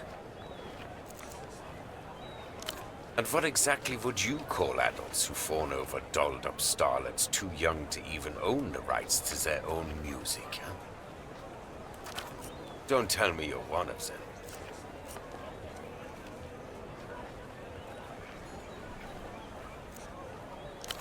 Never is the only sane answer.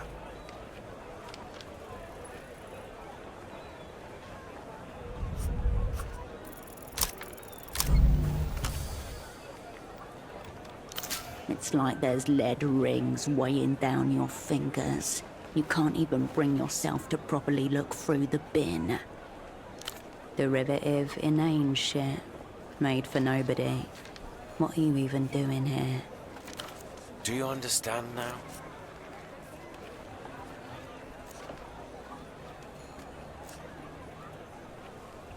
I patiently await the day when an Einzelton aficionado will come and rescue me from this hell. In the meantime, if I didn't sell them this brain poison, they'd just get it somewhere else. You turn your attention away from the shelf.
The gate is bound to the pole by a thin steel chain.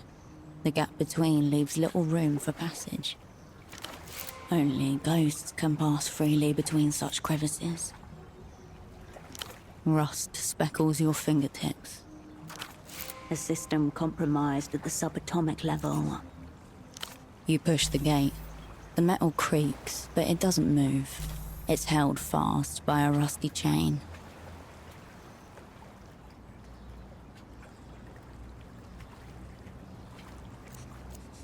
The gate creaks in the breeze behind you.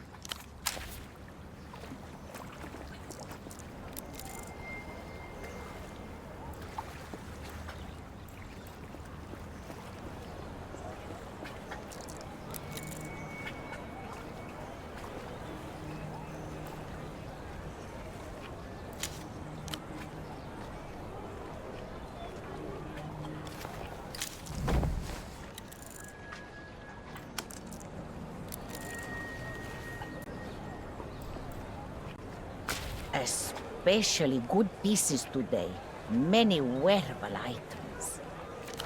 The old woman glances at you before returning to her magazine. has not agreed to be met. She angles her magazine away from you protectively. Carmuna, the name on Pseudopod's purchase order. Your double owes this woman a minuscule shipment of socks. Stories, articles. Nothing for the interest of yourself. You're working with that nice boy? The sock seller? Her lips shrivel, and her eyebrows descend as she takes you in properly. He was dressed so nicely, standing so straightly, polite. Had Carmuna thinking that there might be hope for us in Kohila. But you don't look super block at all. What trouble? There was no trouble with him. It's his first time out of the super block, you know. You should take him to see some sights. That nice boy had never seen an arrow tram before. Said they were the most beautiful thing in the world. Then couldn't help himself but say, must be a nightmare for the zoning division. How Carmuna laughed!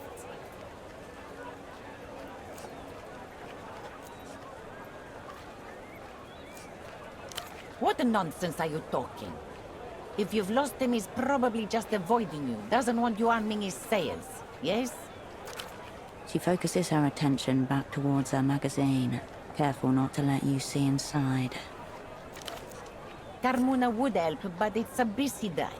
Other matters to attend to. Quiet, Menina. Does Carmuna blurt your business? Who are you, anyway? She ruffles the magazine angrily, then looks up at something behind you. Fear in her eyes, like you're being watched. Shh, Menina. Keep your voice down. For all we know, he's listening too. We are dealing with an aerial creep. He's watching the whole bazaar. Carmuna has a mirror in here to watch him in turn. The woman angles her magazine towards the unfinished pylon towering at the edge of the market.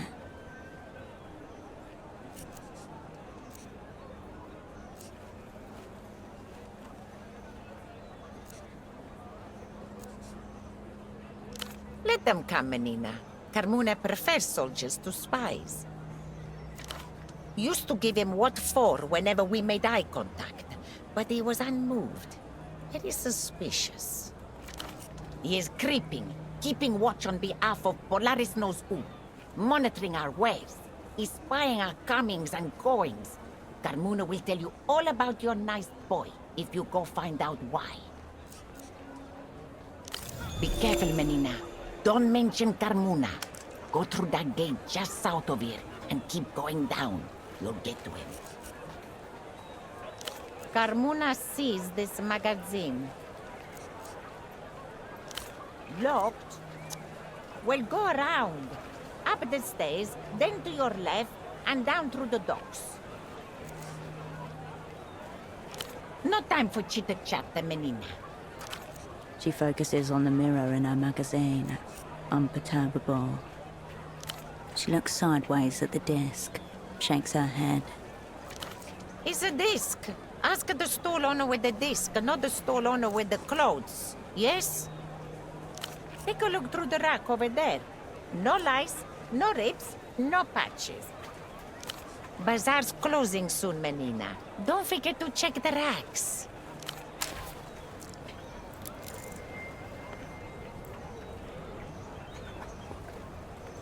You approach Carmuna's rack of clothing, protected from the elements by a clear plastic sheet. No two pieces are alike. Second-hand olds and newish fakes. Tushin has a short memory. Anything worn long enough to have been faked is already ancient. The rack sways with misspelled logos and forgotten styles. Cowboy boots, leather trousers, a long black skirt. Hangers scrape against metal as you thumb through the racks. Foreign material shifts under your fingers, cool and unfamiliar.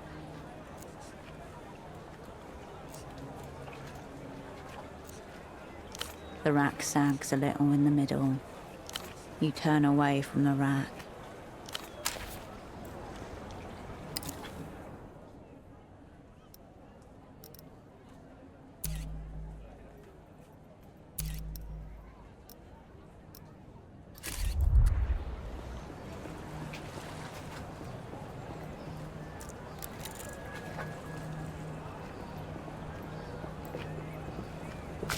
cosmonaut suit, a relic of Project Autonomia. Its shoulder patch reads, "The stars are ours, 77. Your focus widens back to the bazaar.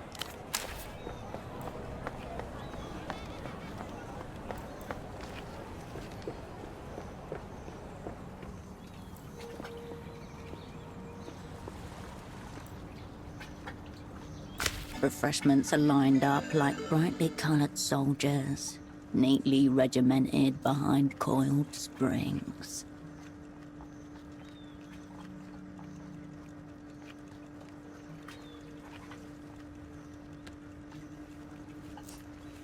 The refreshments remain dormant in their artificially chilled chamber.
The man doesn't react or turn as you approach, your feet echoing off the high metal. Don't look now, but you can see through the metal floor, all the way down. I saw you by that fire exit. You even went in. An implicit accusation there. Pardon me, but you left the door open. It's been maddening to watch. It's a flagrant disregard for safety. It's made it quite hard to enjoy the view.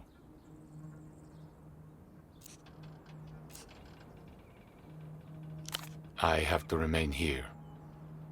Should you pass by that door again, know that your help would be appreciated. He doesn't seem physically incapable of leaving, nor is he restrained. Still, you've come a long way. Fortunately, the view just about compensates.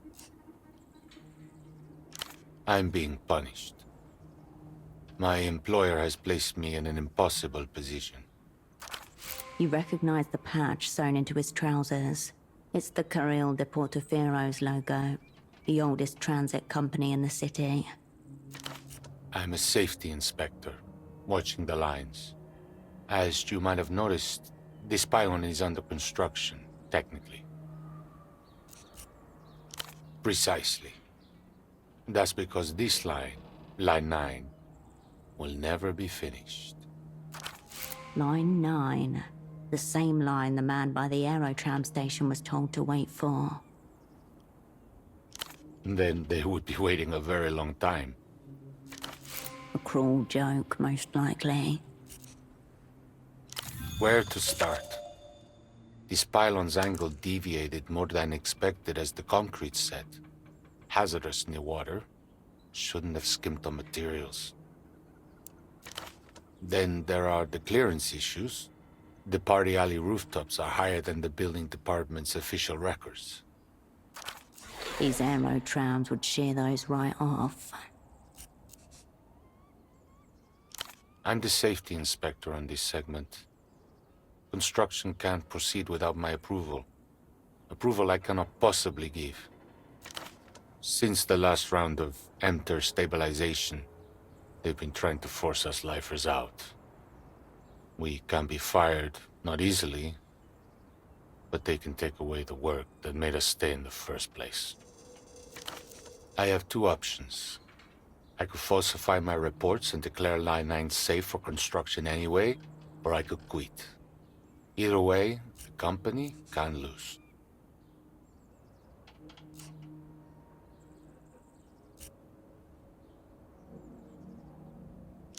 I wasn't always. I thought about throwing myself off this pylon, right where you're standing. I used to fantasize about the GMs dragging my waterlogged corpse from the canal. Fortunately, this spot lends itself to reflection. Contemplating my punishment helped me see how to live with it. The question is, can you live with your own? I'm a structural engineer. I believe in stability. What Emperor has brought isn't that. Their version of stabilization shifts the responsibility of managing entropy from the state to the individual. Human existence always carries entropy with it. That's inherent in the system. Social insurance, pensions, fair wages, these are measures against the entropy of living. They're also expensive.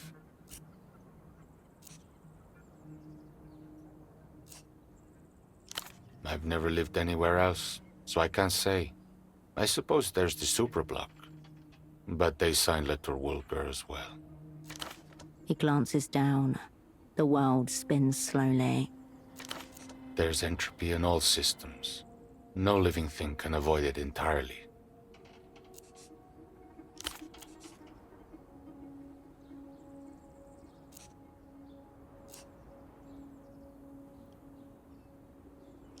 A friend of yours? Oh.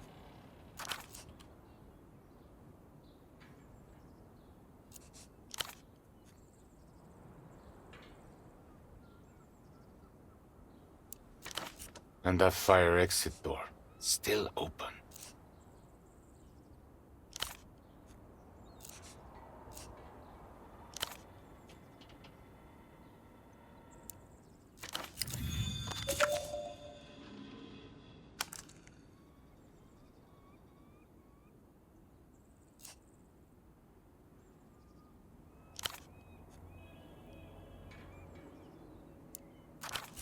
terror to most. But for those with a taste for it, this is the kind of sound that vibes with their darkened soul.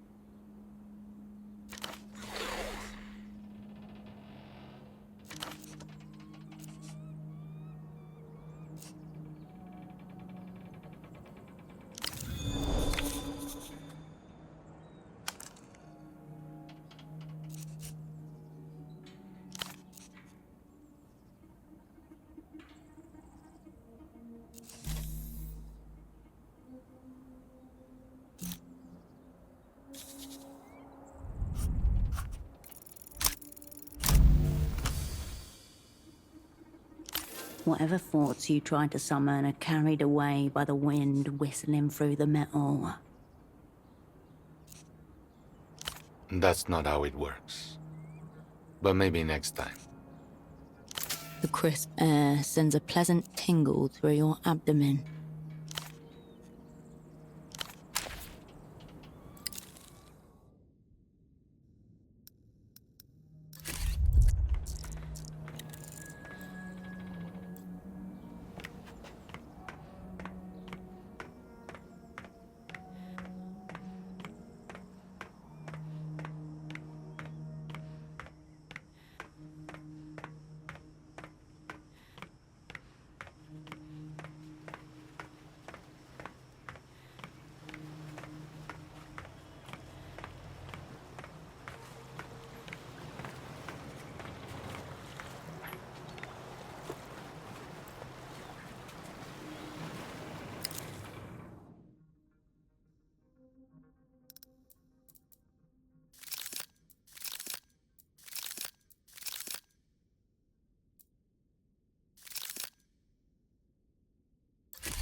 The gate stands before you, still locked.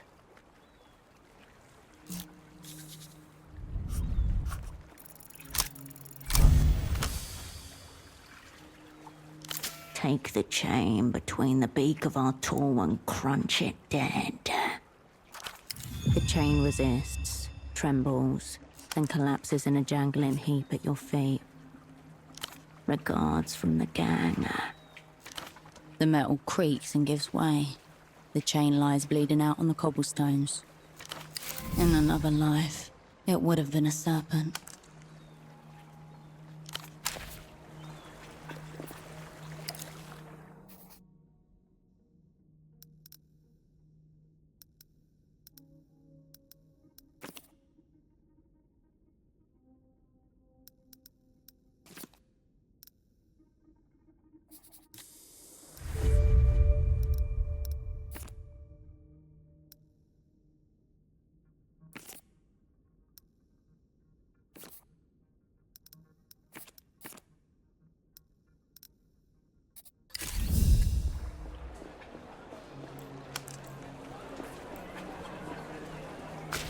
Carmuna saw you scaling the pylon, but she did not see the creep fall to his death. Oh. Well, engineering is good work, proper. Though he doesn't seem to be doing much of it.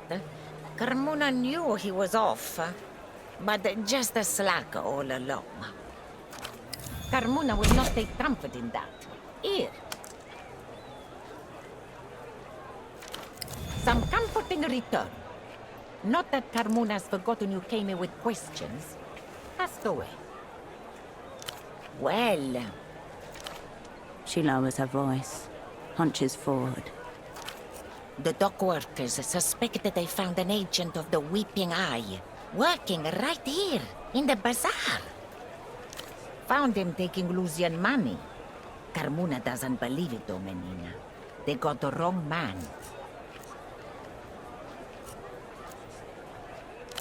Oh, nobody tells Carmuna. But still, they got the wrong man. He bought a beautiful coat from Carmuna's stall just last week. A real gentleman. Nobody with the eye could be so polite or have such a good taste in outerwear. The dock workers must have had more information on him. Find out what you can. If there are weeping eye here, you need to know why. They're losing Menina. Bazaar's full of bootlegs. They're keeping an eye on their wares. It would never. It was a trench coat, multicolored, but predominantly oranges rags.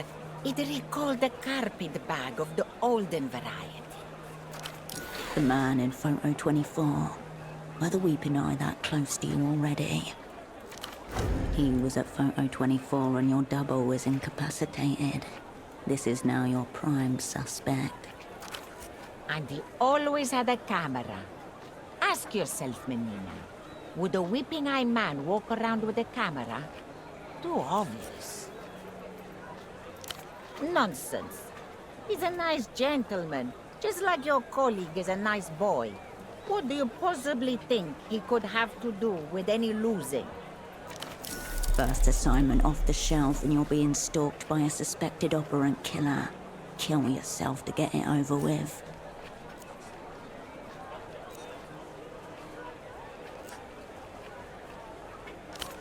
You just call for him, Menina. That nice boy can't have gone far. The one you're wearing. I'm afraid so, Menina. He was like a son to me, Menina. But no, never got his details. Very well. Ah, yes. He was fine super block suey. I should have known you were cut from the same cow the way you scaled that pylon. I sent him to the docks west of here. Head boatman there reports directly to the bazaar manager, in charge of imports, exports. Maybe he knows where he went. Is that what you are doing up on that pylon? Yes, Carmuna knows a contemplation face when she sees it. You want to stop that, Menina? This entire bazaar is mistakes. Mistakes built on mistakes. People, too. You start contemplating. How are you to stop? Don't try it again. Bazaar's closing soon, Menina. Don't forget to check the racks.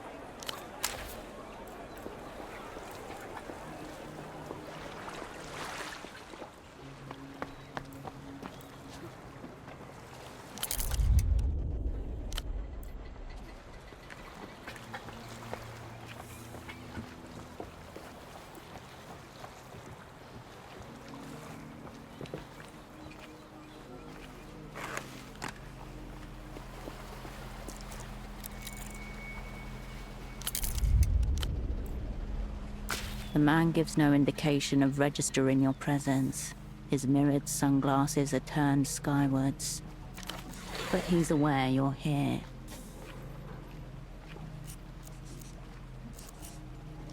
A flock of starlings murmur their strange shape over the canal water.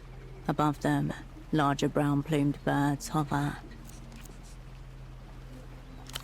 Beauty is the trap. These are sparrowhawks. But you're not here to talk birds.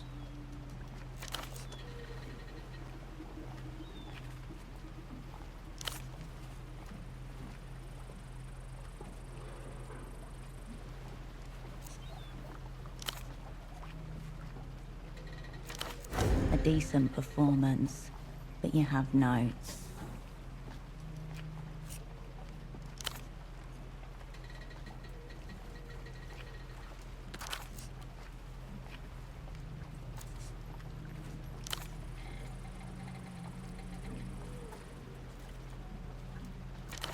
Time to show. Cards on the table.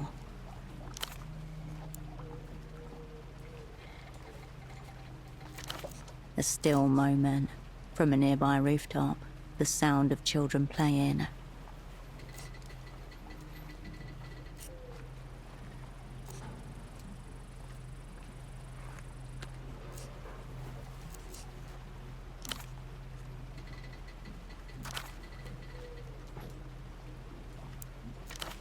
End of the line.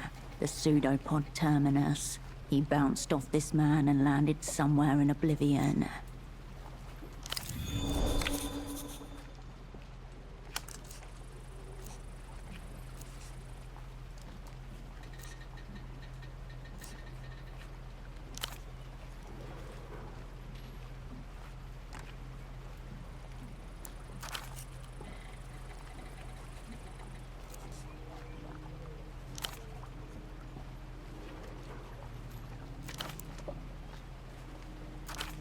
A polite round of applause for the support act.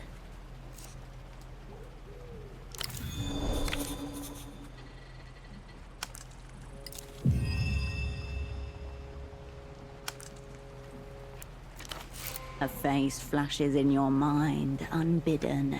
Heavy-set, boyish grin. Traces of the underworld clinging to him. Your cerebrospinal fluid turns to liquid refrigerant. Tempo del Sur, mid-tier deity in the local underworld. And once your asset, cryptonym Taxman. Also someone you once called a friend.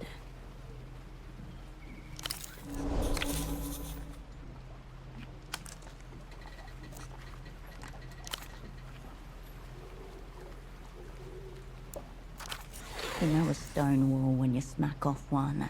He's waiting for you to put something together.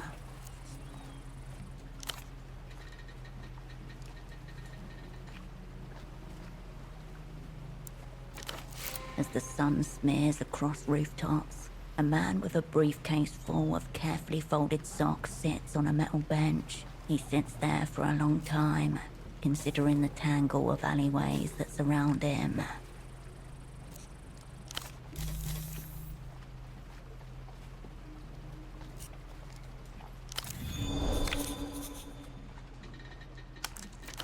Tempo had many criminal-grade contacts in the loose. Probably how he dodged the fallout after your network blew.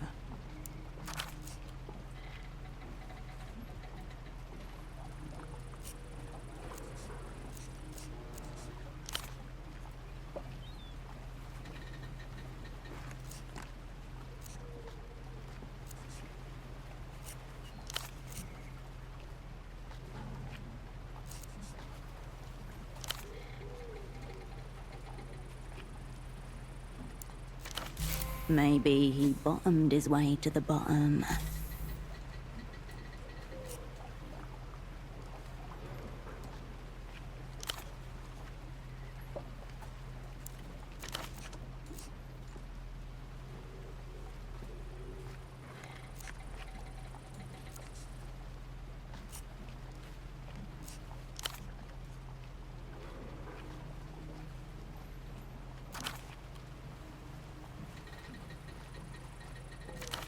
A phantom hand across the precipice, awaiting a return grip.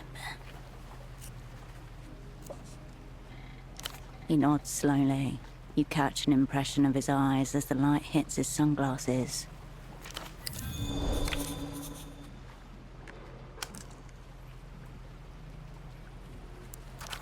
A rough voice down a splintering phone line. No silly cunts. Cascade only, person to person. Cascade or nothing. Shards of both past and present collide. In the wreckage, a jagged pattern forms.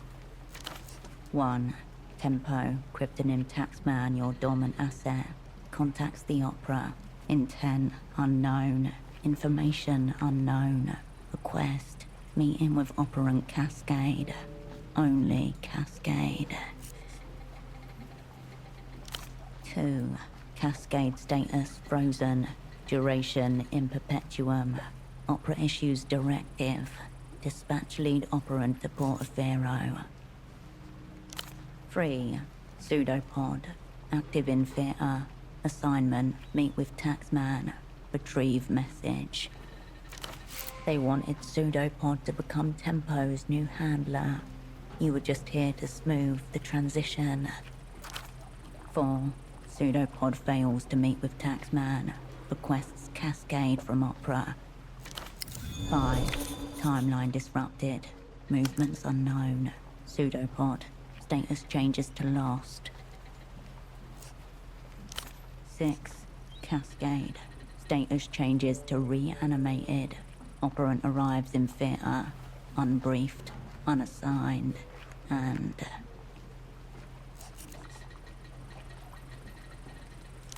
questions coagulate, but at their center a truth catches the light.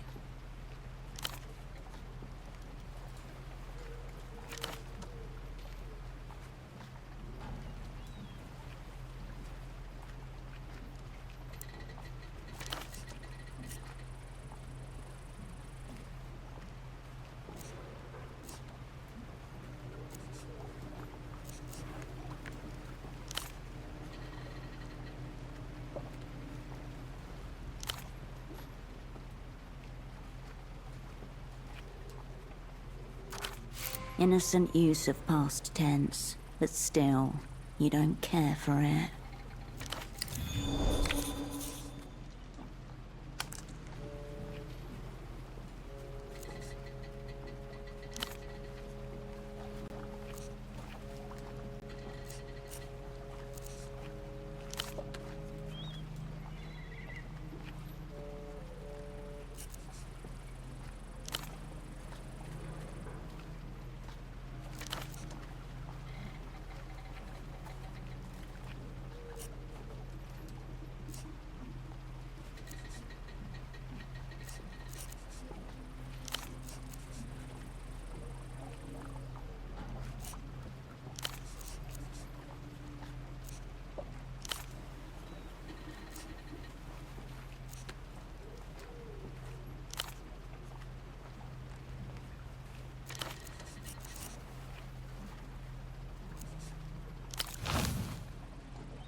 It must be slain.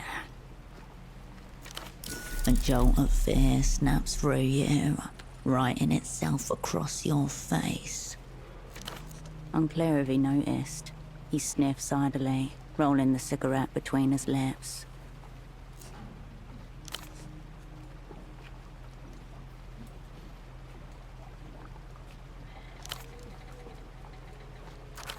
One of 8 great trenches in the mapped world. Its edges run from the Telmar Gulf to the Lio-Aran Sea.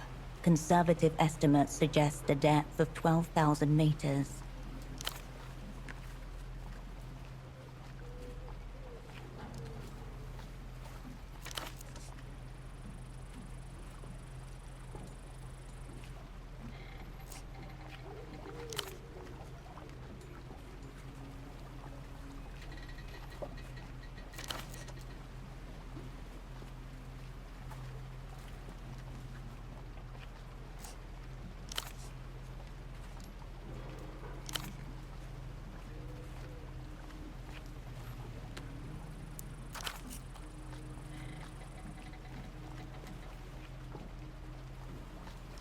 An old, low-slung workhorse with tar patches, welded plates, and mismatched boards.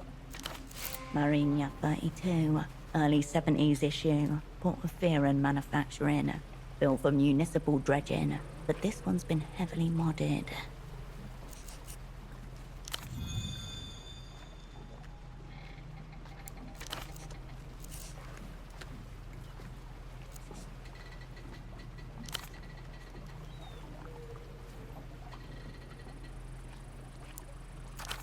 Long dead hands carrying the hull, white fingers in the brine.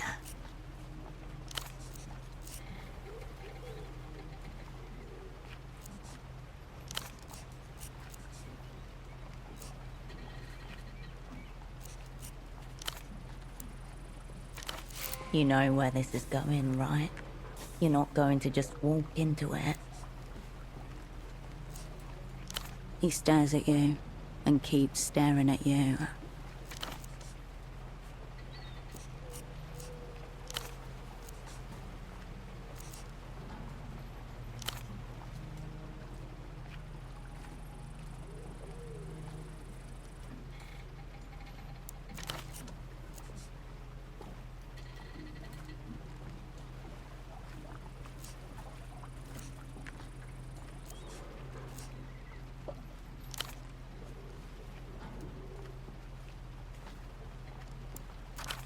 Treaties, obligations to foreign banks and bureaucracies, third-party audits, all part of joining the developed world.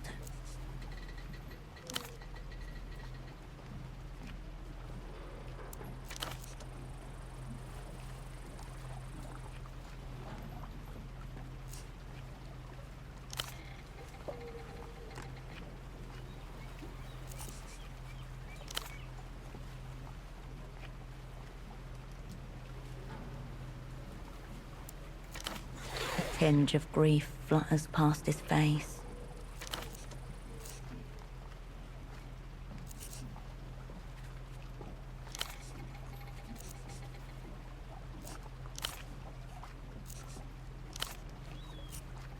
He lowers his head in brief salute.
The steel door to Tempo's office is before you.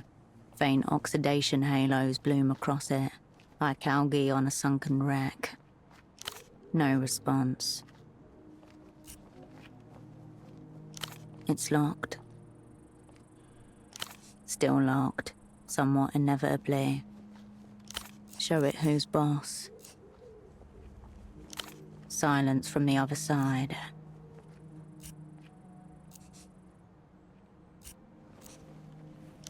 You get no answer, no twitch or shuffle behind the metal. No answer. Silence. A brief tremor runs through the metal, but it doesn't budge.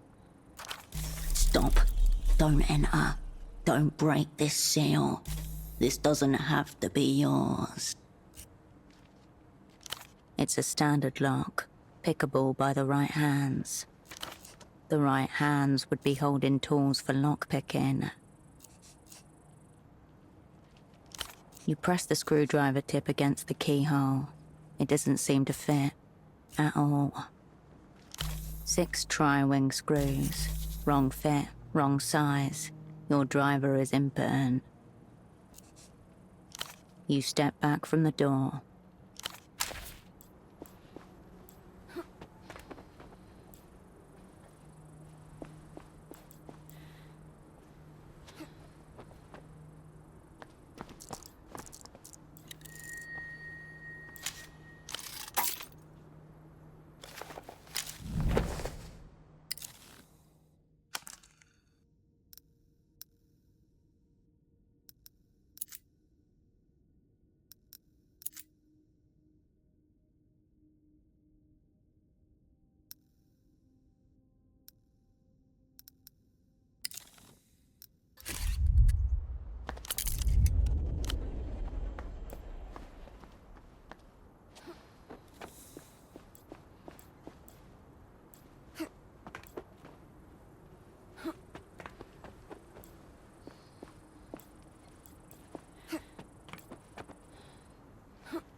You stop and take the world in, a figure jittering on paws. Nobody looks up. Nobody asks why you're here. Nobody waves. 100 conversations blend into one. A slow, warm river carrying you nowhere in particular. The tobacco crackles as it catches fire. You take your time with the first inhale. Smoke rises above the vendors, the walkways, the loose brick and smashed glass. At some point during its ascent, you lose track of it. The world seems somewhat more kind, or at least less hostile. You're watching.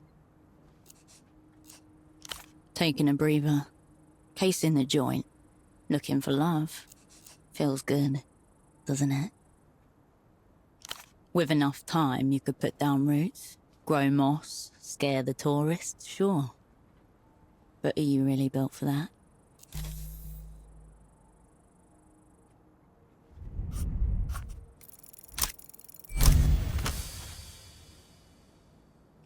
The bazaar stretches before you. A living, breathing river of colour, plastic, textiles. A child zooms past with a toy. A plastic wolf with glowing electric eyes. 2 stalls down, the hum of an old disc player buzzes out into the crowd. Further down, a woman with red curls haggles with a vendor.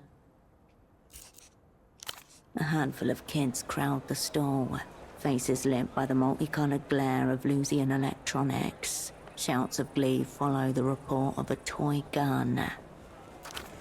Behind them, you see the salesman involuntarily flinch at the sound of the toy gun. The children take no notice. Nerves stretched taut to breaking point. Tarps are withdrawn, crates unloaded from the holds of barges. In the pauses between movements, one of them lights a cigarette and stares, as you do, out at the bazaar with an intense gaze.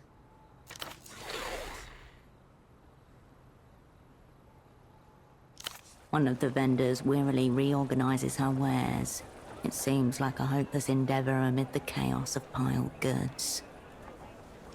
Suddenly, it's obvious. You see it in the movements of the bazaar just as you would see a limp in the gait of an animal. A tension, a furtive rapidity in the rhythms of every transaction, in the mien of every salesperson. The bazaar trundles on, functional, but wounded. Yes, they are on guard for the intruders in their midst. The weeping eye have passed through recently, kicking, raiding, intimidating, searching for something, or someone. The bazaar is trying to gather itself after an attack, while bracing for another. A sharp inhale, then your feet return to motion.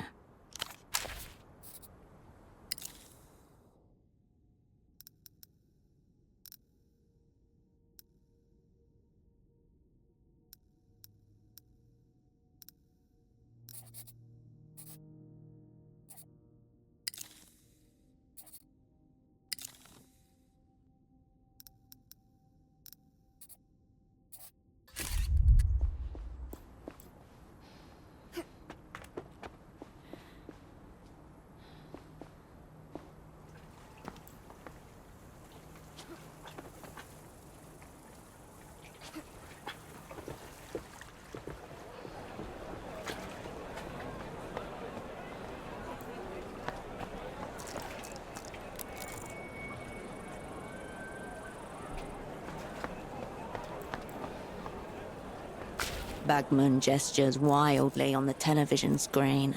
This is the ad for the reality situation you've seen before. I know about the Boers. I know about iodine. La Luz's invisible aircraft carriers. A mishmash of conspiratorial nonsense, commonly found in most of the developed world. One exception, the Boers, which may just be... Find out what I know by tuning into the reality situation. The sounds from the...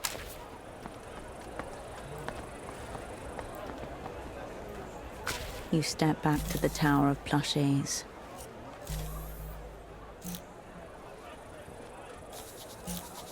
You turn back to the bazaar.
Distortions across the dye's slick surface make it hard to see far, or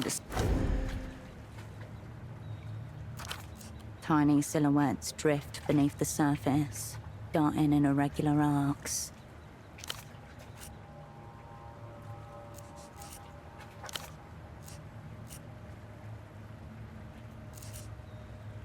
Looking at the device, you don't see a panel or switch.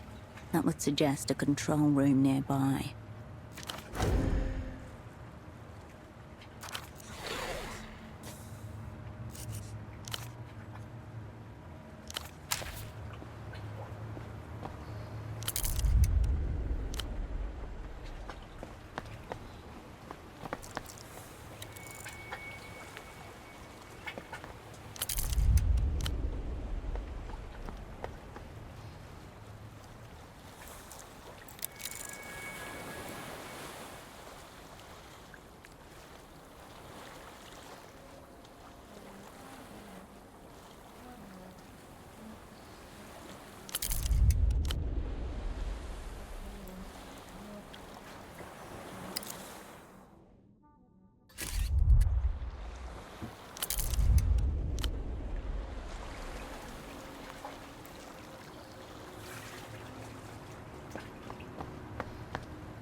The intercom is covered by a protective plastic film.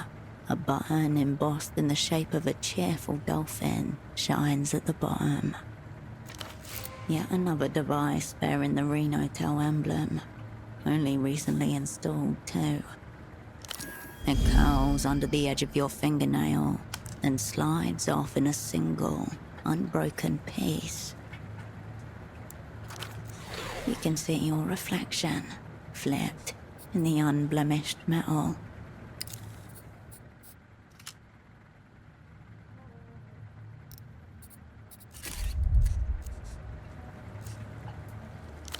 felt good. Take your dopamine where you can get it. Nothing happens. The lights are off. There's nobody to answer at night. Try again during business hours. The revealed intercom gleams as you turn away.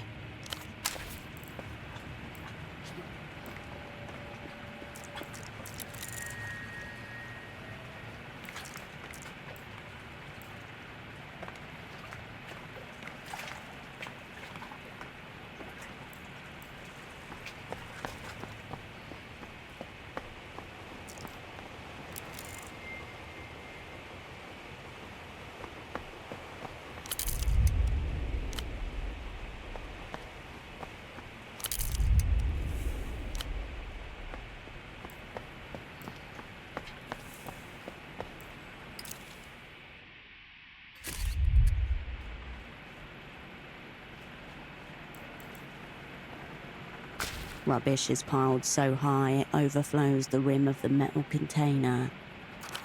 The sanitation crews are running behind schedule. The layers of detritus are many days deep. A whole history of discarded artifacts is piled up in front of you.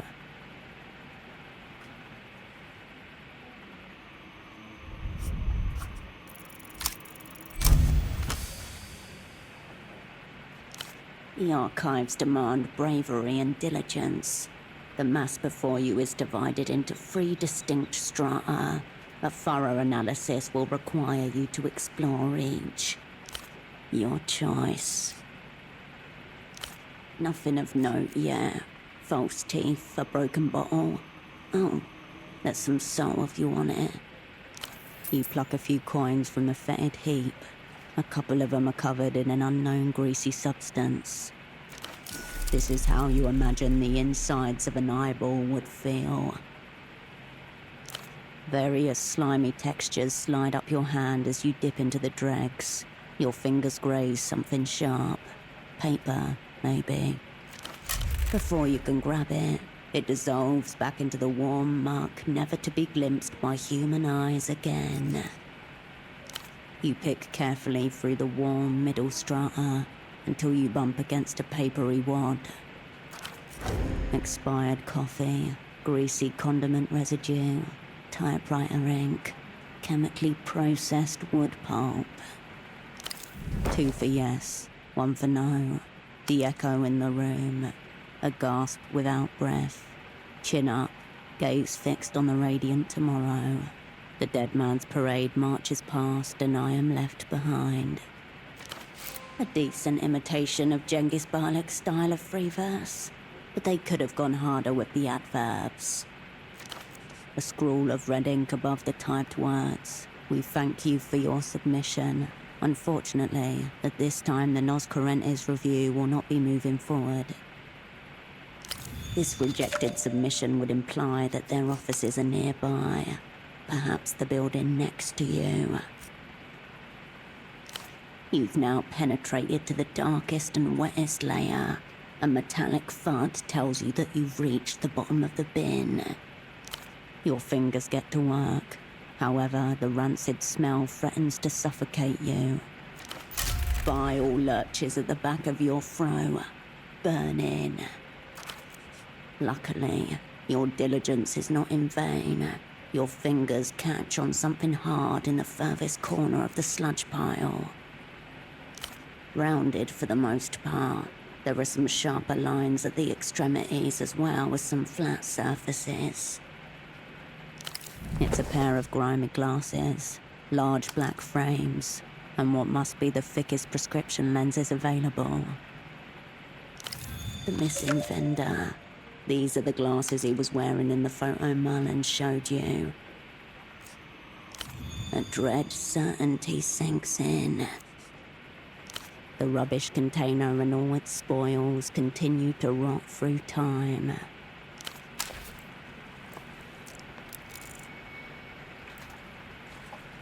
You shouldn't be here. The big man was dozing off. Now he's trying to cover it up with a vulgar display of authority. Please don't. I'll get enough of that from the wife. Yeah, I guess so. Anyway, like I said, you shouldn't be here. Bit of a hold-up with the barge over there. He nearly got robbed by a gang, no less. Nothing was taken, luckily, but they did manage to break the damn thing's engine. So now it's stuck there until the replacement parts arrive. Can't say I have. I'm not usually stationed round here, though, so I wouldn't. Let's see now. I hear it's in the back ways, right next to where the ex-pilots drink their sheep carcass juice. Just follow the path all the way to the west. The ex-pilots are always chatting loudly about their old flying days and giving each other a hard time. Just follow the noise. Only one in the near vicinity is Dr. Hugo's. He runs it out of his houseboat at the end of the back ways. Taken. Likely story. That old bat put you up to this, did he? His jowls flap like a dog shaking off spittle. Move along, please. I haven't got time for this. No, I don't. I've got plenty more things to do than keep track of everyone's eyewear. And... ooh, let me think a second. I reckon... Yep, that must be it. Don't be fooled. He's making a mockery of you. Language. Young women these days think they can swear openly at a GM. Going downhill this world. Oh, very dangerous. Probably one of the Azuri lot. Yeah, you wouldn't want to mess with them, miss. Azuri mob is a foreign crime syndicate you've only heard about in passing. Always with a warning to stay away. No. Full-grown adults. I heard one of them even had a beard.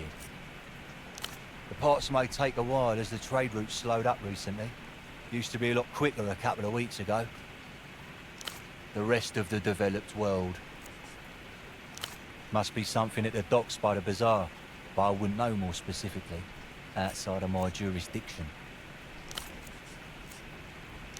You can't go in there, I'm afraid. That's what I'm here for. No one gets in. Only the controls to the waterlock, but we can't risk anyone lowering the water right now. It would damage the barge even further, you see. You probably shouldn't.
I'll print.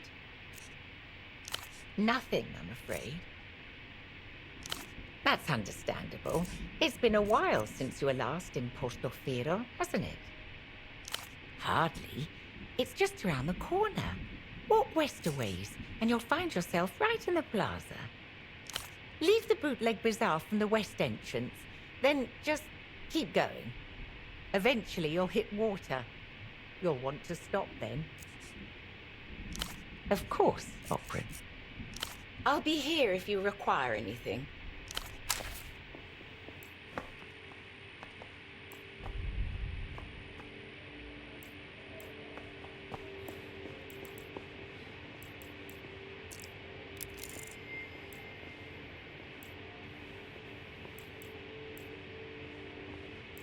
The bed looks serviceable. Deformed pillows and a depression in the mattress show it has been used. Room for two. You were supposed to lie here alongside your double. Seems it is all yours then, should you ever want to lay in it.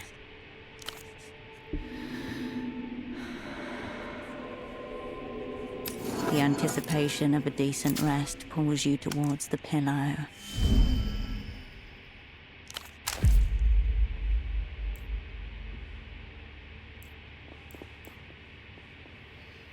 You return to the desk. The red folder is still sitting on its surface.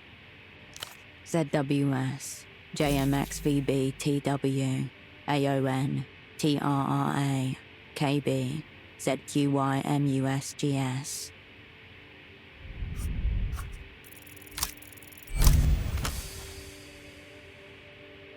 In just a few words, the worst failure of your life is reduced to bureaucratic shorthand. Previous assignment, Porto 88 to 91, Network, Whole Sick Crew, Operants, Cascade. Assets. A secret the Opera has elected to keep from itself. Impossible to tell. The redactions are very heavy. Obvious. The Opera wanted him to know what sort of spy he'd be working with. Most recent assignment, Novessa, 91 to present, Satellite Facility B, status inactive. The folder shuts itself with a tiny sigh. You turn away from the desk.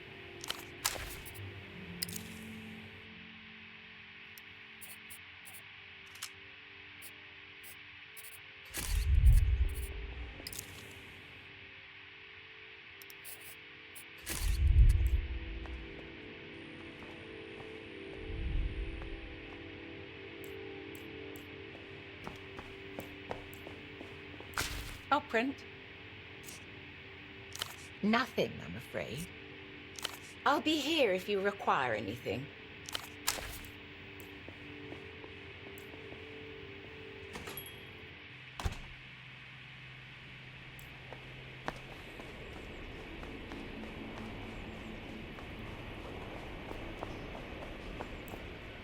You again.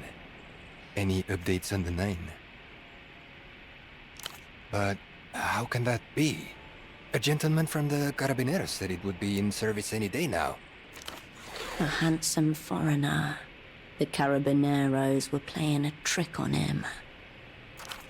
You'd think with all the MTER money this place has gotten, they'd have fixed their aerotrams.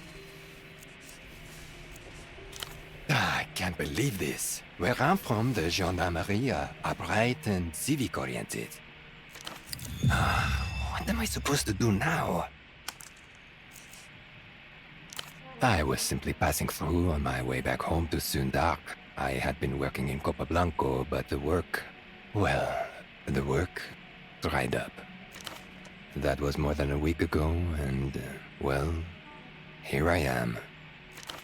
Despite his predicament, he's kept up with hygiene. His beard is shaved, his nails well manicured. There used to be a more direct route via Havergelie, but the border has been closed since it was re-annexed by La Luz. It's not so easy to get around as it used to be, you know. I'm a political economist by training. It must be said, this is the most handsome political economist you've ever encountered. Well versed in theoretical and quantitative approaches. No, I must say my combination of the two is rather exceptional. Thank you, I appreciate it. Unfortunately, those skills have not done me much good here. Circumstances. I studied on a very generous MTER stipend, one of those programs to take gifted but under-resourced youths from the periphery and educate them in the developed world. But recently, the Sunnis government bought its first computer. Suddenly, they found they no longer have any need for political economists. People have opinions and bribable brains and all sorts of fluids. Some even like circuses. Even decade-old silicon is an improvement.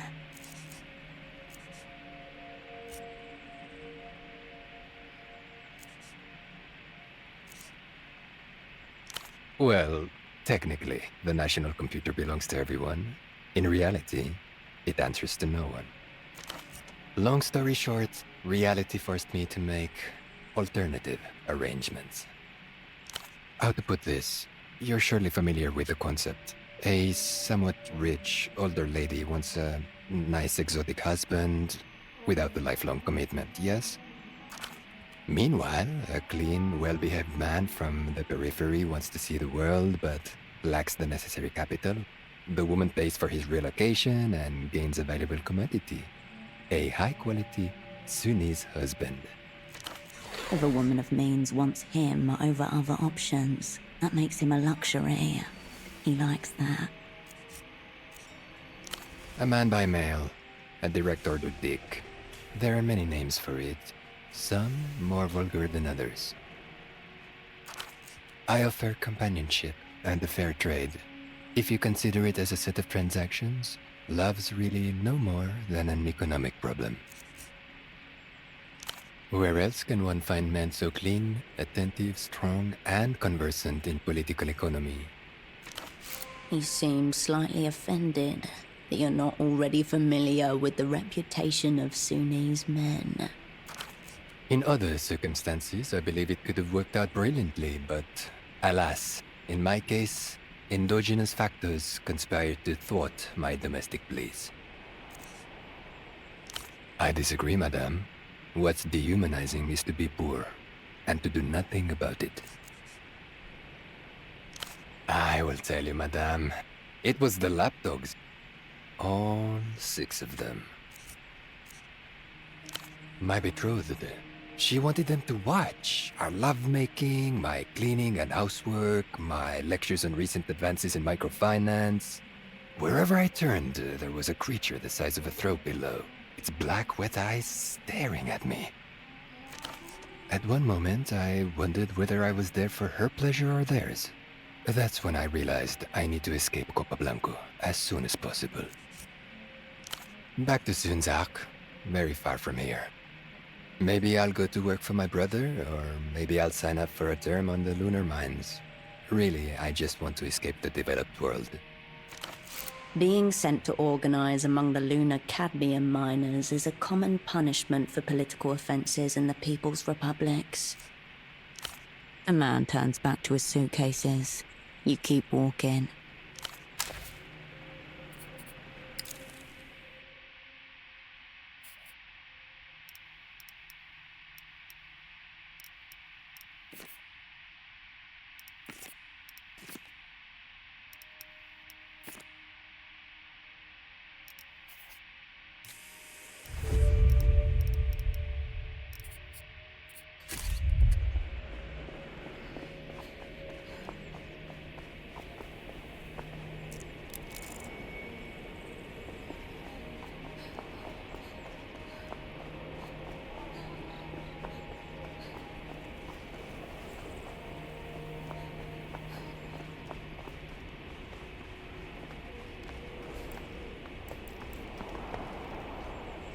Oh, it's you.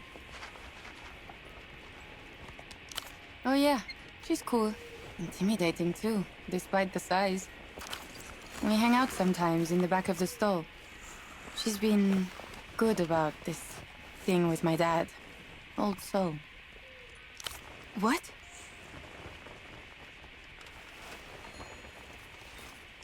What? What were they doing there? He probably dropped them and someone threw them away thinking they were broken. That makes sense. A scenario she has been forced to create in order to ignore a heartbreaking truth. No. No. Thanks for finding them. Western entrance to the bazaar. Behind you. Thanks for stopping by.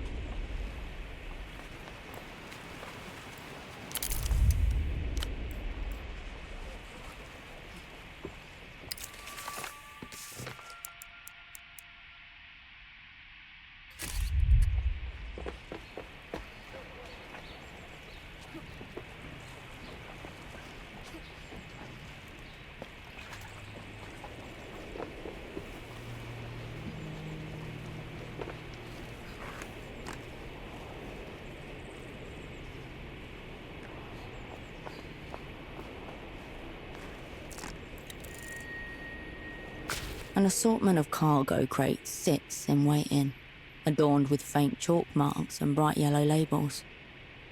Machine printed, crisp and official. They all bear the same logo, tiny gold dots in a precise angular pattern. Point of origin, Ministry of Mass Culture, Cicatriz Frontera, the lengthening gleaming capital of Leluz. A maze of hastily drawn letters and numbers stands in contrast to the printed labels above. The symbols range from A to D, 0 to 9. You're not meant to be able to. It's not for you. Black cartons of cigarettes are stacked in tight rows. One of them has been slit open, 2 packs missing. The sight reminds you of a set of stairs descending into the dark of the basement. Yes, more commonly known as theft.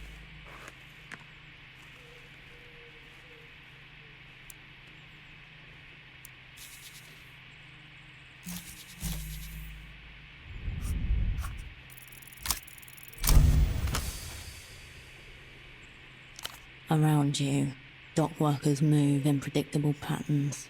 Your hands sink into their rhythm and find the carton's edge. Under your fingertips, cellophane wrapping gives way to cardstock. You retract your hand, a single packet of Ouroboros Blacks clutched in it. The design portrays a snake eating its tail, embossed in gold. Top shelf tobacco. There's at least 500 sol worth of cigarettes in this crate. Tempo's favourite brand, the only person to actually enjoy their heavy flavour. Yes, he liked that aspect too. Here and everywhere, you can feel his presence, in the stalls, in the docks, in the charged air itself. You step away from the marked crates.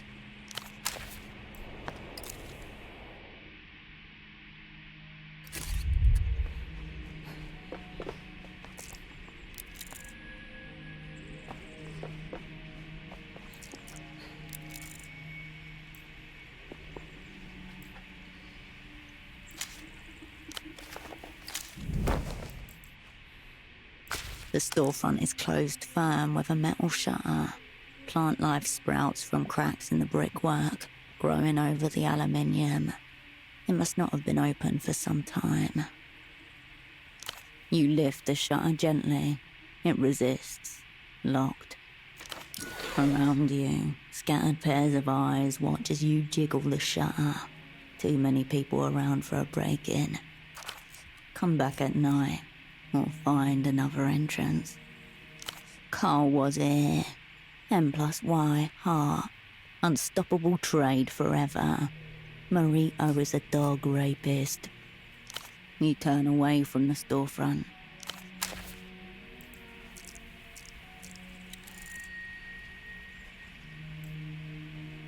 A filthy flyer glued to the wall.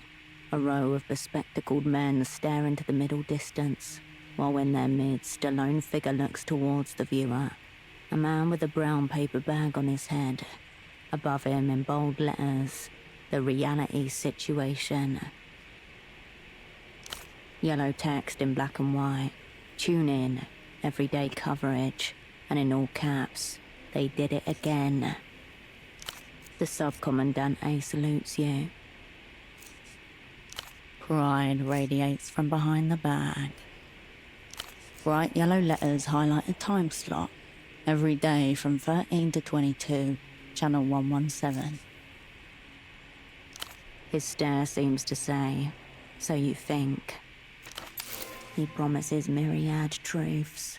Great, terrible, the undoing of all you know. Hold on. You know what could use a little more reality? That big blank wall next to your bed.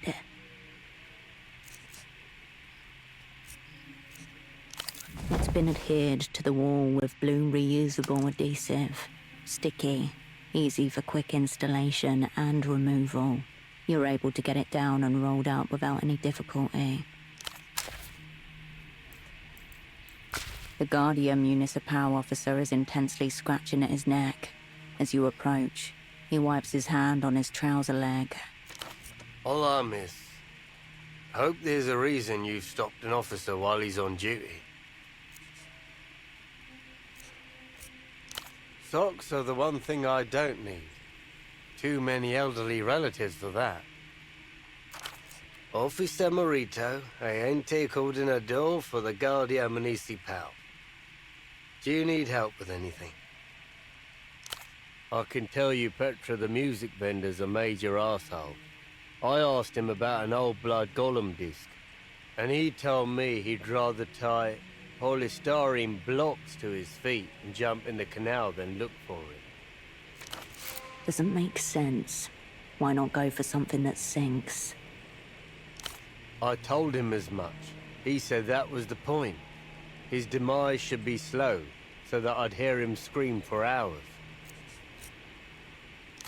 I don't get why he brings up all this violent stuff all the time.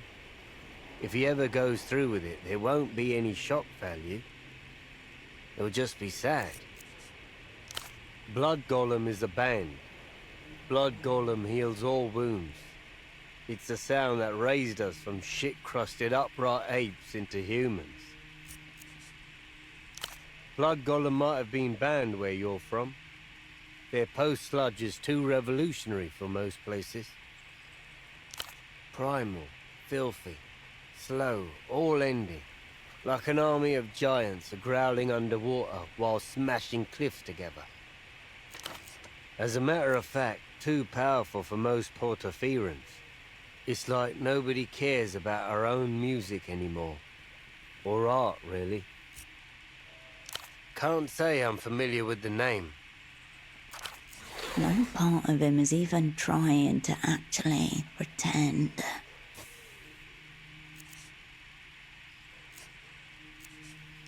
I still don't know him. Were I aware of anyone conducting illicit business, formalities would be expected. Paperwork, licensing, inspections. It'd be my responsibility to report all inconsistencies. An absurd reality demands an absurd performance to match. We've had instances of theft around the docks recently. All the crates were ripped open in strange ways. Anything and everything. Seems like the work of kids, if you ask me. Must be trying to scare people too, as weird noises have been heard at night. Screaming and howling. Apart from that, it's quiet. Just how I like it. Last bit of action the bazaar saw ended up with it burning down. It's an alright life as is. Really, the hardest part's keeping people away from the boars. That's the big one. You're lucky then. We've been dealing with an infestation for weeks. Back ways are full of them. How bad does it look? Scaly reliefs and cracked plates, like some diseased armor. Shit, I knew it. I hope it's not the topical ball repellent I've been using. Instructions said to apply generously. Common bore deterrents, loud noises and strong smells such as predator urine, placed in strategic locations. Are you serious? And right in the middle of a boar infestation too. It used to be a seasonal problem. Every autumn some adults would come down bold and hungry. But lately it's more of a permanent residency. The hills up north as far as I've heard. Valle de Suspiro. You've got thorns, ferns, old trees. A nightmare to patrol. At best they're a nuisance. The little ones are fine, but the adults could take off a kneecap if you're not careful. And then there's the really big one, the mother. The way he intones the word mother suggests a primitive monotheist before an image of a graven god. They don't seem so bad if they're alone, but they're never alone. Get 5 or 6 together and they can take down a grown man.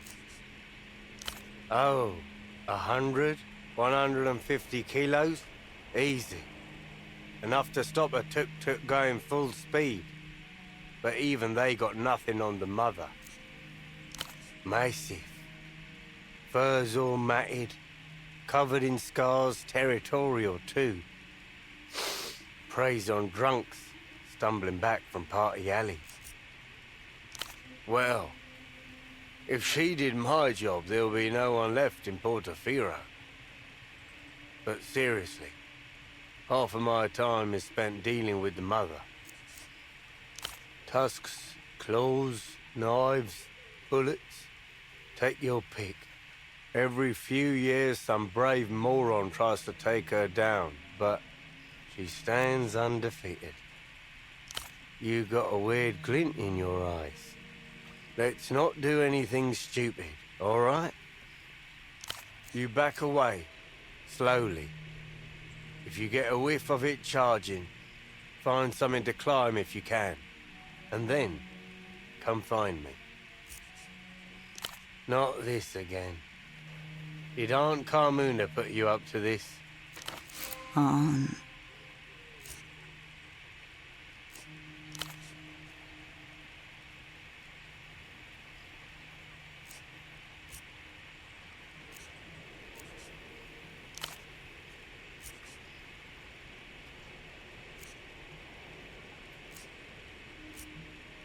My hands are tied, legally. Pylons are out of my jurisdiction. The Guardia Municipals. Just, you know, not me. Aero tram companies have their own branch of the Guardia.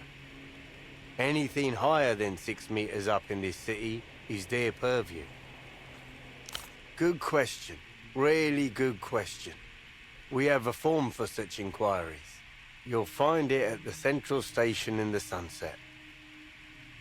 She's been a worrier for as long as I've known her. Always some catastrophe or other looming. But it's not just that.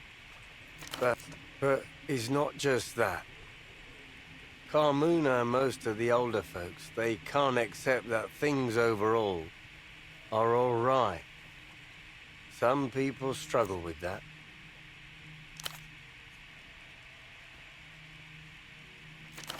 Look around. What do you make of the bazaar?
As you step away, the GM returns to scratching his inflamed skin.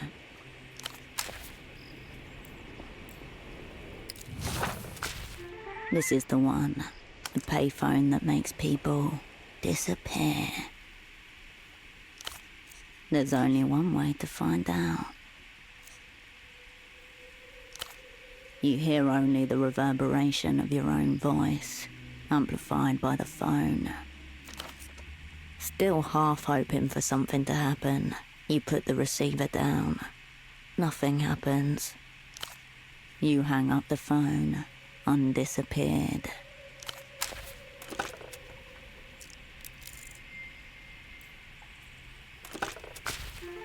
You step into the booth and press the receiver of the phone that makes people disappear against your ear. You hang up the phone, undisappeared.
A monolith of gleaming beverages, encased in glass and light.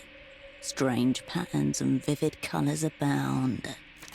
One catches your eye in particular, a striking red and black can marked Heifer Red and Black Special Edition. Delicious scarcity. Obtain. Automated, unfeeling commerce stares back at you. It is no coincidence that the contraption before you mirrors the proportions of a coffin. The machine doesn't care about your financial situation. Either it receives your money, or you do not exist. The coins vanish with a jangle. Nothing happens. Nothing. Maybe this machine fears you. Maybe it doesn't want to give away a part of itself to a stranger, but market conditions demand it. Something rattles within the machine's guts. The coffees sway gently. None fall from their rack. Your hands glimpse the machine's full weight as it rocks back and forth. Still, it does not give up the red and black special edition coffee.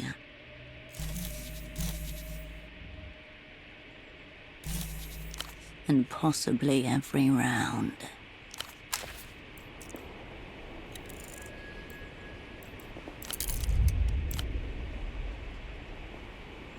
You're not Porto. As he addresses you, the gazes of his two table mates veer towards you, like cataractic headlights. Foreigners always have the best stories, much more interesting than the local fauna. And you're a long way from Messiah. Clocked you instantly, even though your accent has been diluted in the decade plus since you left. What happened, sugar tits? You get lost? Or are you just looking for company? Kill this lecherous geriatric.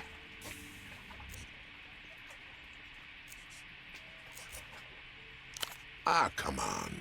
It's just a term of endearment. Ha! Do it anyway. I would pay to see that. Would you pay to see that, Joe?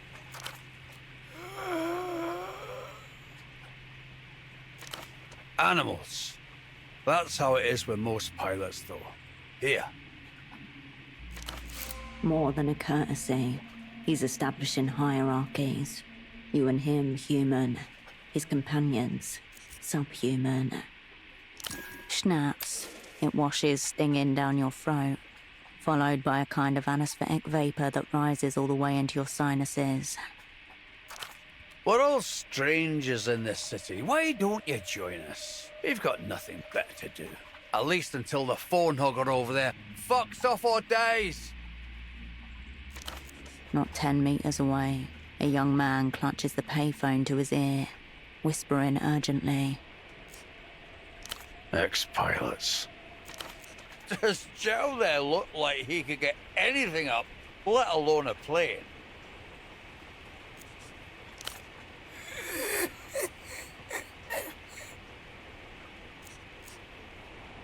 That's loud, Joe. He doesn't talk much. I'm Pigeon. That's Slava over there. Slava used to be the name of a fishing port company out of the north. My main cargo for a while. Packages stunk to high hell. Guess. Call signs aren't meant to be flattering, so if he was named after a bird known for its wayfinding. Sure, why not? Man's got no compass. Him couldn't make it to the payphone without using radar. Joke's on you all anyway. I never minded pigeons. Tough little fuckers. I did clockwork freight. Perishable goods, fruits, marrow fish, whatever spoils quick. Military.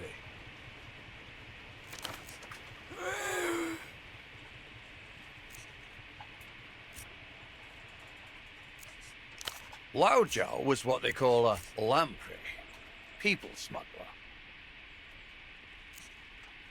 Legally, yes, but all his cargo were there voluntarily. Desperate, in fact. Zhao ran low-altitude missions in and out of the territories for, what, 10 years? Territories meaning, in this case, the Losers Island states, briefly independent, now re-annexed. Call them whatever you want. They wanted out. Officially, we're Lusian.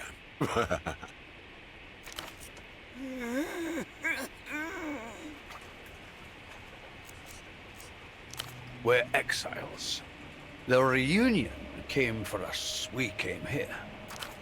The laughter leaves in its wake something like conversational scar tissue. The reunion, the Losers' grand annexation campaign. Slow, legal, often bloody. A creeping tide reclaiming every few years one more of their old colonies. Well, I still have my tenantry passport. Stamped on arm. Could fly back any day. All three of the old men break into synchronous fits of humorless laughter. A joke in poor taste. A stamped passport for a country that no longer exists. The pilots exchange a look in silence. Tell you what, Messiah. You grease my gullet. I'll tell you some fucked up stories. You know what he means, but you can't help it. An apple-sized dollop of lard melts between hand and chest as you massage grey tufted folds of old skin. If it is, I won't be around to see it.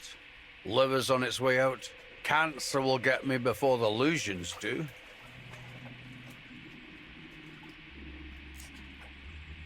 Working on it. Cheers. A few hundred brain cells pleasantly fizzle out in unison. Anyway, you're the foreigner here, Messiah, so you tell us.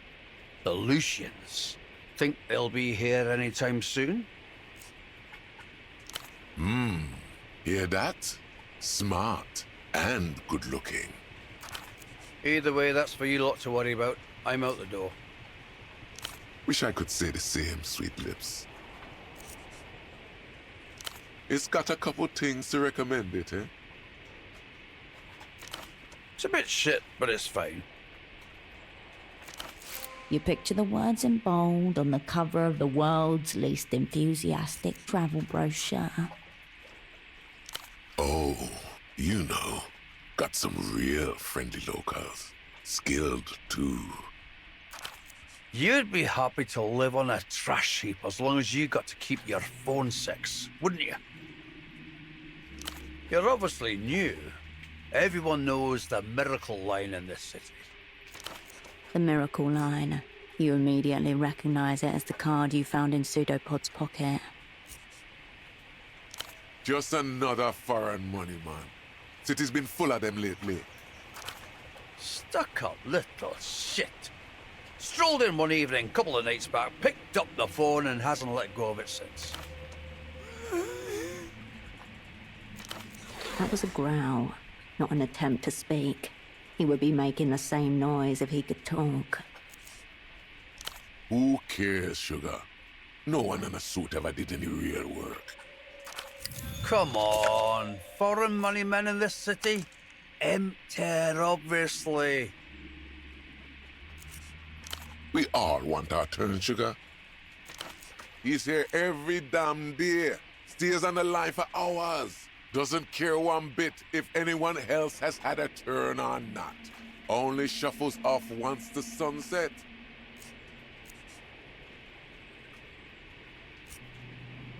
Nothing to be jealous of. He's an empty suit. Not even the decency to be sad. It may have been the techno-fascists that destroyed his homeland, but it's the entrepreneurial types that his disdain is really reserved for. Let him rot in him wealth. He's not rich, Slava. He just works for rich people.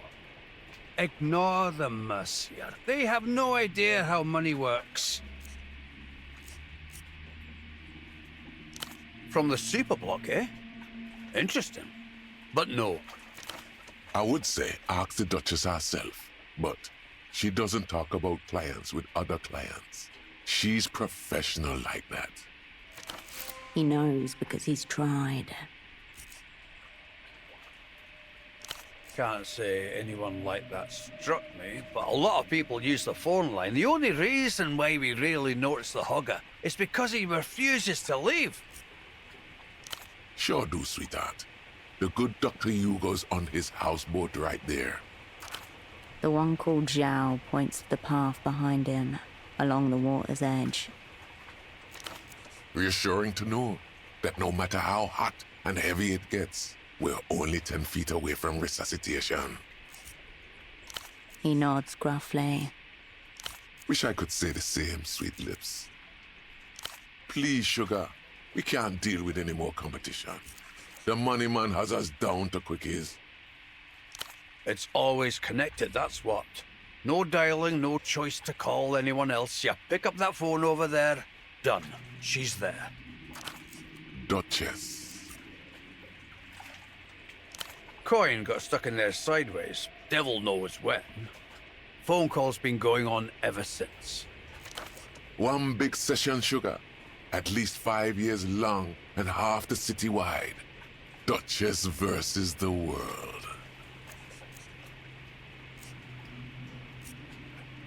It's not just that, though. Whatever you like, whatever happens to be a thing, she has a way of finding it.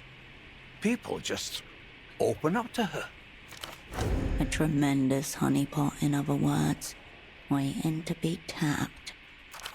You could not rule out the possibility that she is a spy, that the vein has already been tapped.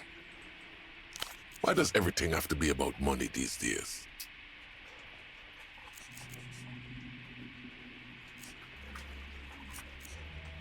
The pleasure of our company. If it is about money, it's not in any way that concerns us. Line's been free for as long as anyone can remember.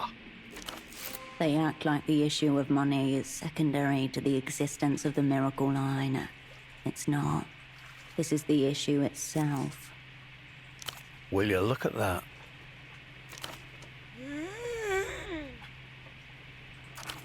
Now where did a sweet thing like you pick that up? You used to see a few of these floating around, but not for years. Figure it was from before that foam was permanently hooked up.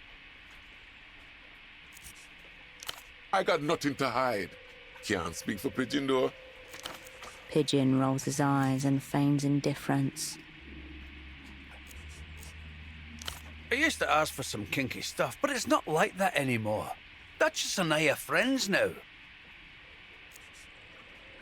That's what you think, Monsieur.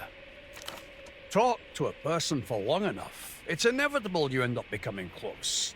Provided, of course, you don't spend all that time asking her to make animal noises. In fact, regarding Duchess, I have a favour I need someone to do for me. You don't think you could help me out, do you? I bought a gift for Duchess's kids some time ago, but I haven't been able to drag myself all the way up there. Eyes widen. The other men regard him like some kind of god. Can you give it to her for me? Oh, it's just some ridiculous wolf-related paraphernalia from some show they're obsessed with. What do you mean, the culture? It's just kid stuff. Nothing like kid stuff to really hammer home your obsolescence. Maybe I'm just too old to get it. Thank you, Monsieur. Honestly, I'm just sad I can't take it myself. Wait a minute. Here.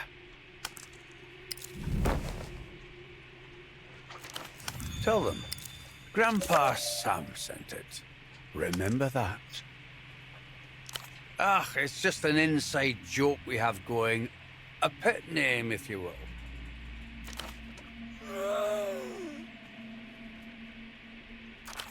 Right. You know the housing campaign? Northwest from Party Alley. She's got a houseboat in the canal up there. Should be one of the only ones in the area. Thank you, Mercia. We'll be here.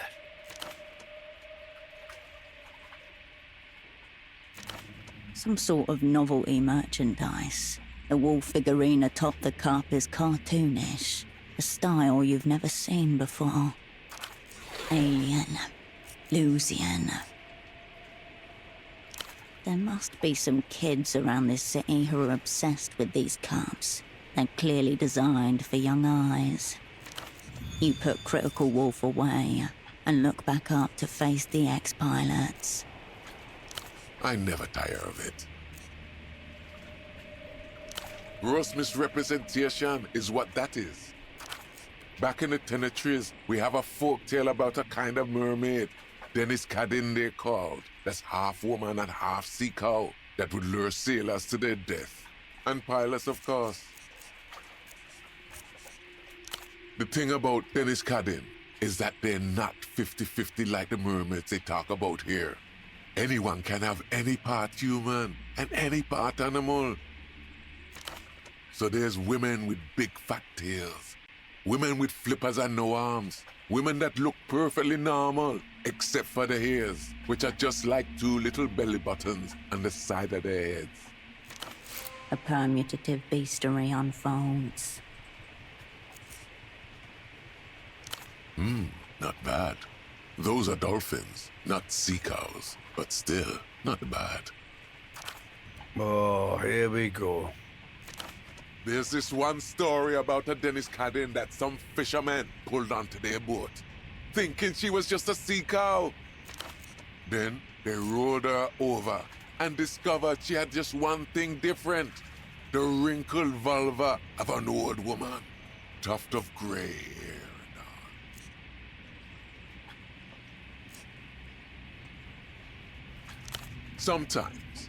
Sometimes she drags the sailor overboard and I can hear her thrashing around, splashing, moaning underwater. I think Duchess sits next to the bathtub for that one. Folktales or no folktales, you have no idea the slaughterhouse pig squeals he makes her do. You can hear them from here. What sounds does a manatee make? You generally think of them as rather silent animals. That's what you think.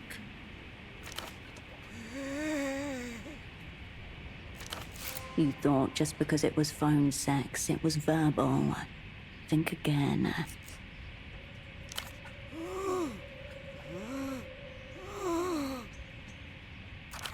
You realise after a moment that he isn't just doing his usual thing. He's demonstrating. That? For an hour? Pants back, I guess? All things considered, it's more vanilla than what most people ask for.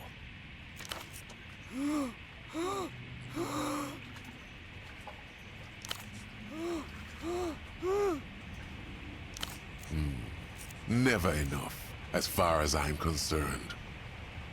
Until next time, sugar.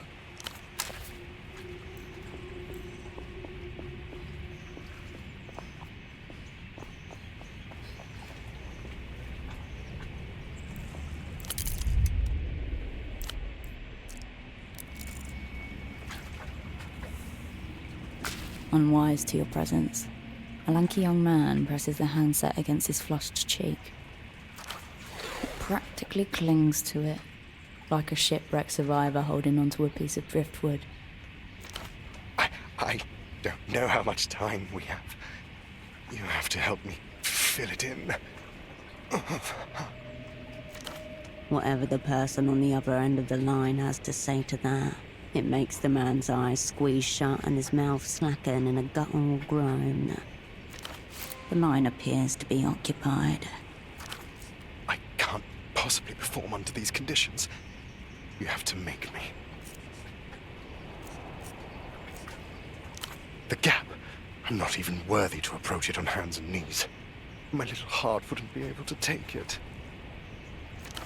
So this is what the miracle looks like firsthand.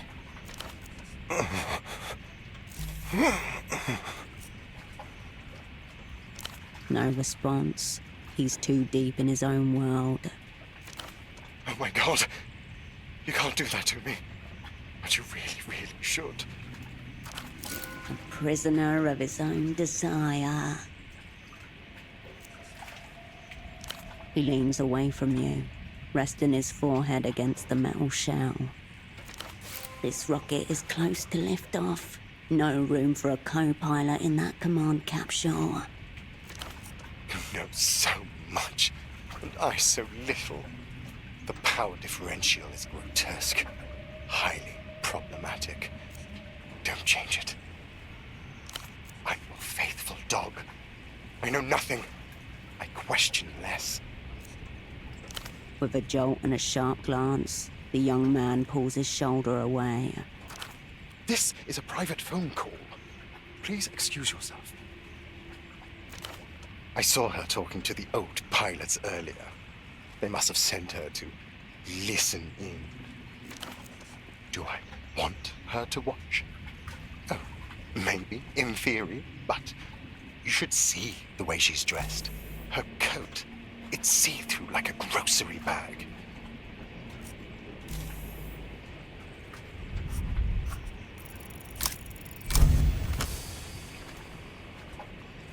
Perversion, developed world variety, but what sort? Please, I need to feel like my position's in jeopardy. Wall de collage, Super 130, looks more expensive than it feels. The man wedges his index finger between his tight collar and neck. Lanky, malnourished, his physical form is an object of abuse and neglect in equal measure. His lungs and liver foremost, you can tell by his one colour. What comes to mind is a handkerchief, buffeted on a night wind, eternally in retreat from itself.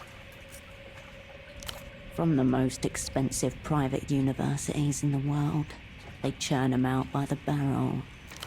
The old pilot was correct. This man works for MTAR. I need to know that if I don't pull this off, billions of soul worth of international loans, and investments may be at risk. Tell me you'll report me to human capital if I displease our counterparties.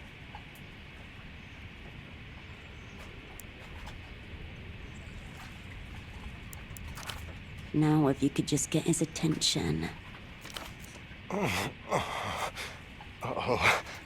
I think I forgot someone's title. He whirls around, eyes ablaze with indignation. I asked you politely once. Now kindly wait your fucking turn. Tell me that kind of language is unacceptable. It's the influence of the gap. I hardly recognize myself anymore.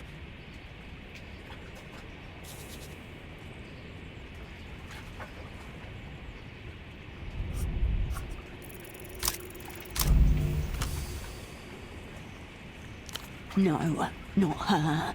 More. Grace. Help! Questions? Do I look like a man who has time for questions? Hatred. Contempt. Nothing. I just ably defeated one of the local lumpen prole. Nothing compared to the mysterious gap. I've got to go. I'll call you again, when it's safe. With that, the man gently sets the handset back in its cradle and slinks off into the city. Now's your chance to see what this miracle line is all about. The now unoccupied payphone stands half embedded in a concrete pedestal, its frame weather-stained and dulled.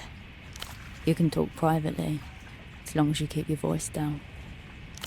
The box is scrubbed of the usual flyers and graffiti, leaving streaks of adhesive and permanent marker behind. The coin slot has been aggressively papered over. Cracked receiver and yellowed plastic. At least a decade, you assume. A faded sticker draws your attention. An advertisement for a local ferry schedule. The year, 82.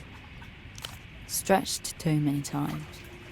Coils slacken near the base, but someone's wound a rubber band to keep them tight. Something catches your eye. Beneath the grime, the metal surface ripples like something's trapped underneath. The grime yields in oily streaks. Slowly a shape emerges, rounded and friendly. A dolphin, embossed into the chassis. The engraving's shallow, eroded by years of neglect but legible. 1F7G35-94X12. A serial number. As good a place to start as any. That maintenance frame seemed intended for wireless connections, but it's worth checking out. You relax your posture and take a step back. You lift the receiver to your ear.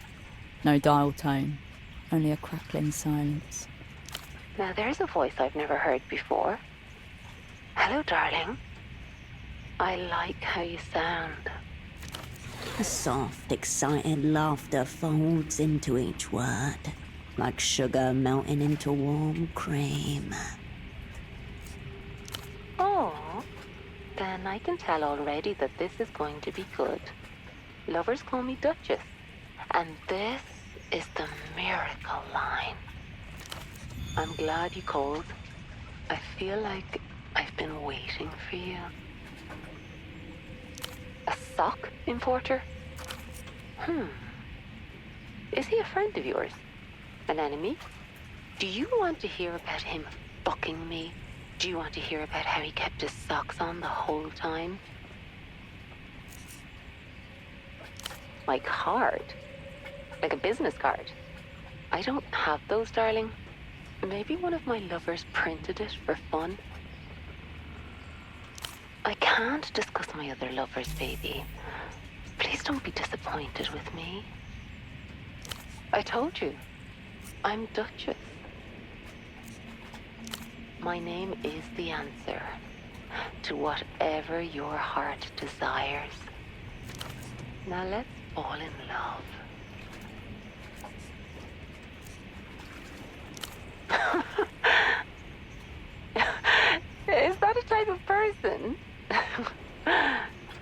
only pleasure, darling.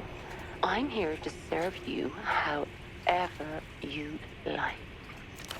Enough about me. Tell me who you really are. My thinker, my thoughtful lover. Run your hands over me. Explore every contour. Find every secret of my body. I'll just be your guide. I have to be away sometimes, but I'll try to make it less frequent. Now I know it might be you on the other side.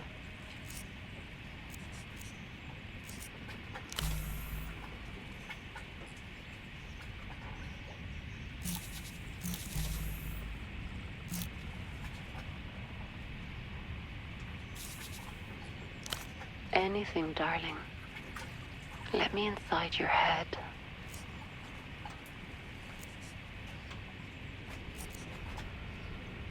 You feel an odd, tingling lightness to your mind as she takes this in. It's you. How good of you to finally check in. What's the status of your assignment?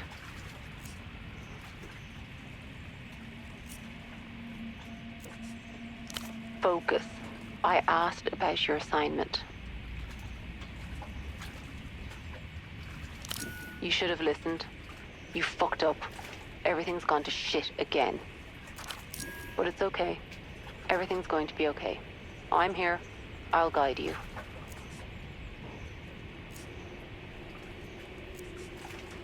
Shh. It's okay. You're out there on a mission. It's so hard. But you know what else you are? Mine. This is the real deal. She fakes it with everyone else, but with you, she means it. You'll do everything I say, and you'll do it well. You will. Even when you disobey, even when you argue. Everything you do is to impress me. You'll come home, all your silly tasks done, and I'll be waiting for you. The magic phone in your room. Her knight, her sword. Her lover returned. Wake up. This isn't Melita. You'll kneel before me. Rest your head between my thighs.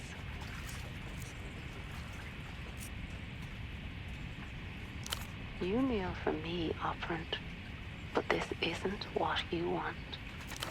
Her voice softens, warms, back to her own. Oh, wait. Come back.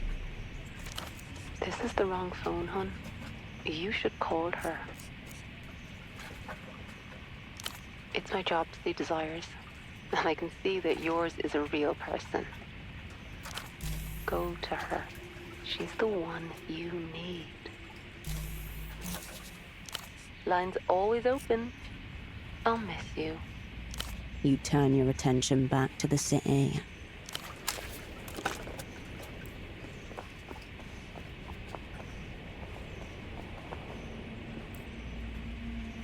I don't know how you managed to kick the hogger off the phone, monsieur, but we owe you a drink.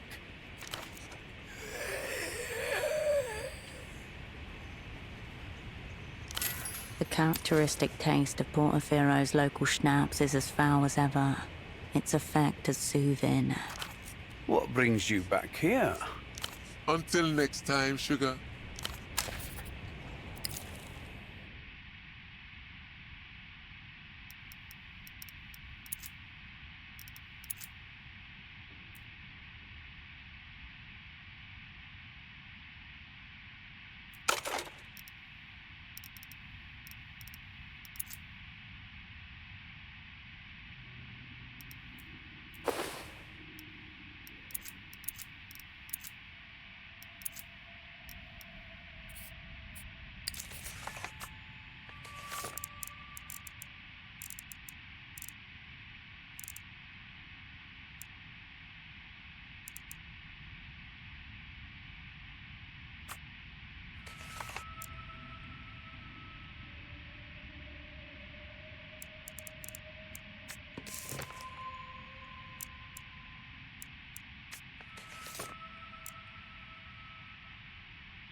You let the ladder be.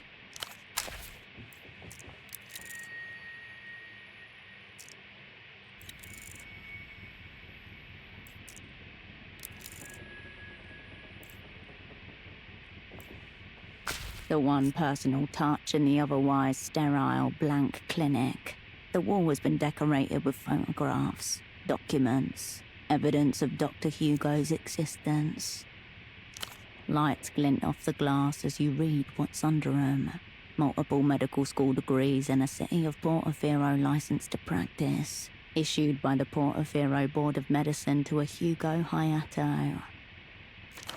The document has to be displayed by law. Operating an unlicensed clinic inside the city limits is strictly prohibited. The license is real, but it's out of date. There's a faded stamp half hidden behind the frame. The renewal date reads Octos 91. Perhaps something to confront the good doctor about. A collage of someone else's life begins to take form in front of you. Moments caught, suffocated, pinned under glass. A formal photo, class of 71. Hugo buried somewhere amongst rows of other fresh-faced new doctors. Then a newsprint clipping. Hugo receiving an award on stage. Hugo and a handsome bearded man, both grinning, their arms around each other's shoulders. The gallery continues. Hugo asleep on a pile of medical textbooks, drooling. Hugo adjusting some sort of massive medical apparatus. Hugo at patients' bedsides. The professional photos outnumber the personal 3-to-1. That should tell you all you need to know. There are many pictures of a much younger Hugo and a woman with a heart-shaped face. At his medical school graduation, at a fancy dinner, both of them grinning on a broad walk somewhere, her in a white pantsuit and Hugo in a charcoal robe. A simulation of company, carefully arranged on the walls to keep him surrounded through the long days.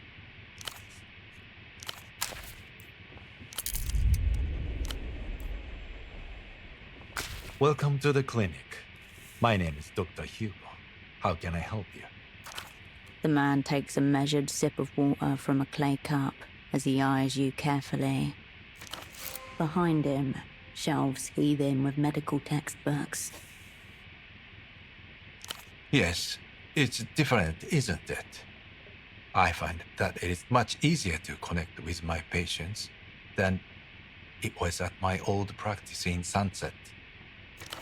The Sunset is an upper-class district north of Cusack. A great foal for someone of his professional stature. The heavy floorboards are spotted with motor oil and boot prints.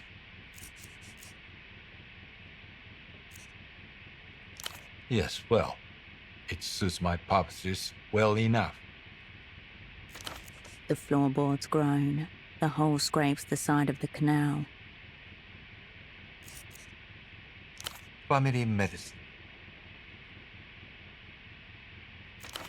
The sort of serene, approachable expression that is considered key to good bedside manner. Oh.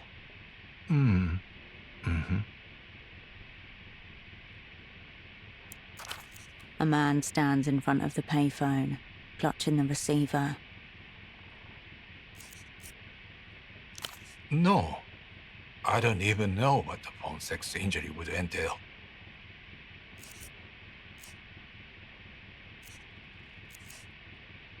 Definitely not. Broken legs, heat stroke, parasites, ringworm, distemper. I'm somewhat of a generalist. Distemper is not a human disease. Of course I'm a real doctor. What a ludicrous question.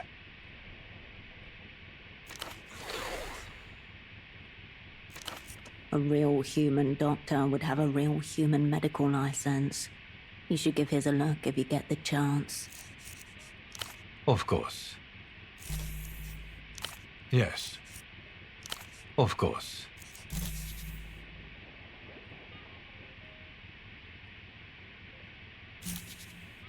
Of course. What can I help you with? Without a prescription. I suppose I could sell you some melatonin tablets. Again? Catatonia is an incredibly general symptom. It could be caused by anything from overdose to meningitis to a stroke.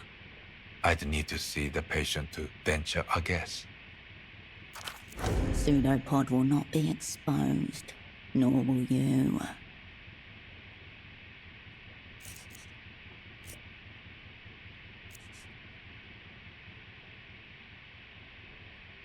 I suppose audio could trigger some sort of neurological event, but they are exceedingly rare. More than likely, it's a coincidence. He may have sat down, put on his headphones, and then had a massive cardiac event. Substance use is also rampant in musical subcultures, I've been told. That's the second time he's brought up drugs.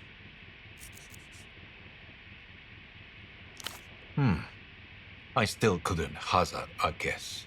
It wouldn't be responsible. Someone would be reckless enough to diagnose a patient in absentia. I don't recommend such a doctor at all. All right, Party Alley. There's a clinic there, run by one, Gonzalo Gonza. He might be willing to help. Frankly, you two may even get along. No, it would all be guesswork, which is unwise, medically or ethically. He angles his head slightly as he looks at you impassively. Someone would be reckless enough to diagnose a patient in absentia. I don't recommend such a doctor at all. I hope the patient in question recovers quickly. Then why are you here, and not at the hospital? Suspicion. He gives you a brief nod, and nothing else.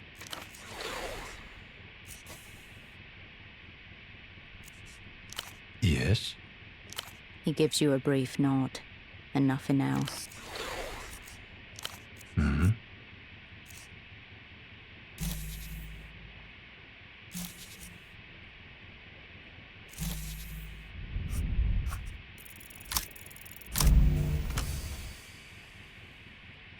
Hit this costume fraud with an undeniable truth. The bureaucrat's date stamp. No, it's not. He has denied the undeniable. Prepare the bunkers. Perhaps you are not familiar with how medical licenses work in Porto, being foreign yourself. I assure you, everything is well in order with my papers. Paranoid thinking can sometimes be symptomatic of other issues. Do you suffer from frequent urinary tract infections? Outrageous. Your urinary system is clinically and ideologically pristine. Of course not. I'm just suggesting that you are confused. Have you had your eyes checked recently, by any chance? He sits at his desk, hands folded neatly in front of him, an expression of concern etched into his gentle face. Until next time.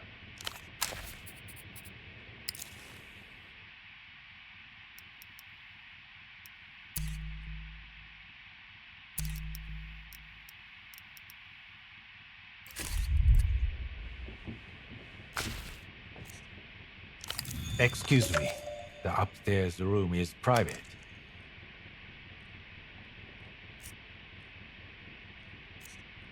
Telling you would undermine the point of it being private. Now, please. I will leave here. Please, just stop. You let the ladder be.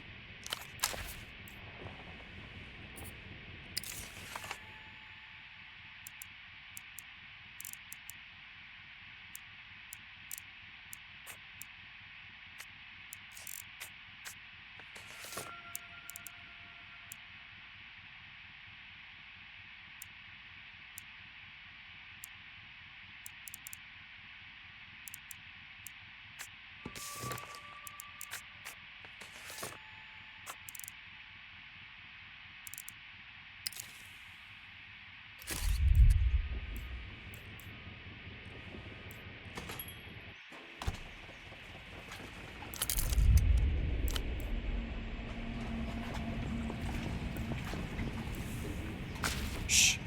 It's her again. My stalker. Warily, the young man watches you go over his shoulder.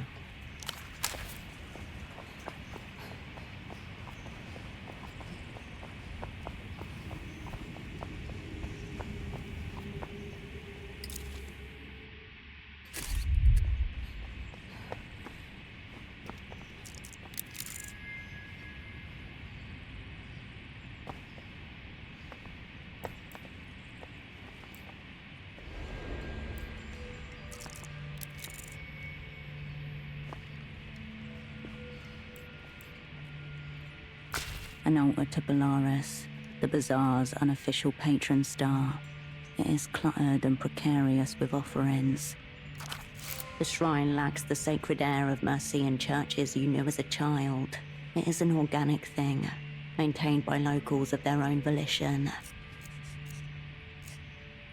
A spectacle of Porto humanity, the steps worn with the years of its visitors' hope and grief.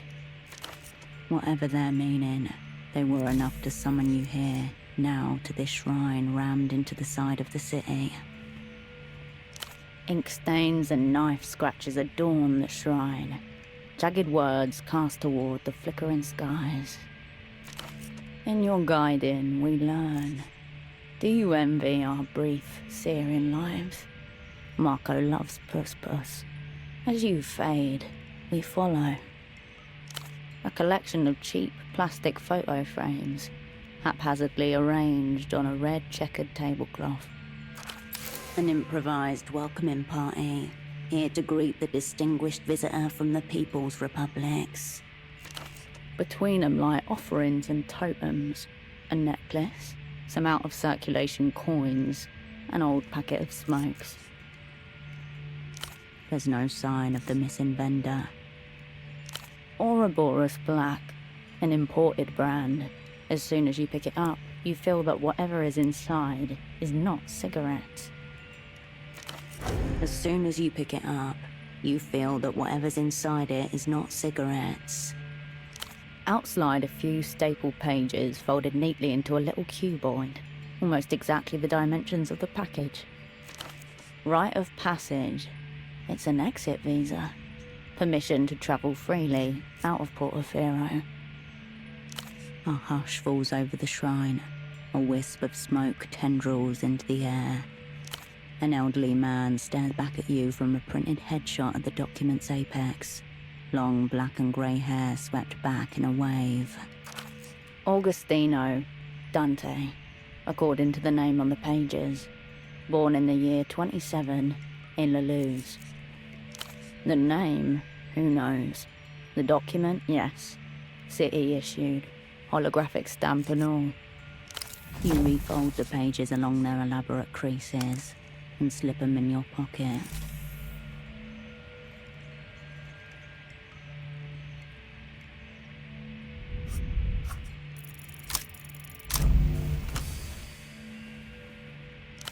You pinch your eyes tight, but no words come.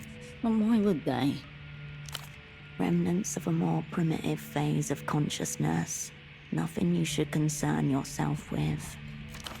A pit of hopelessness opens in your stomach as you skim the rows of faces. You flatten a monochrome image of a smiling old man holding a child on his knee. You've just desecrated a shrine, For nothing. Polaris isn't listening. The stars won't ever listen. Dock workers' voices carry to you on the breeze, breaking the shrine's strange peace.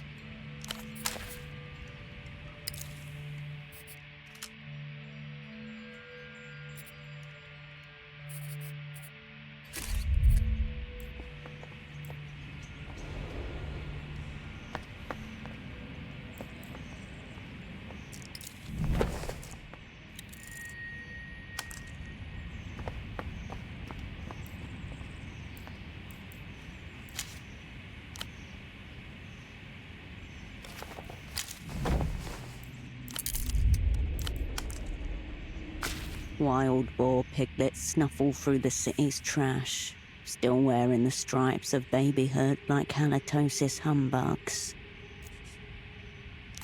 You underestimate the nutritional value of a well-trafficked alley. Plus, with noses that adorable, there will always be kind citizens to leave out some kibble.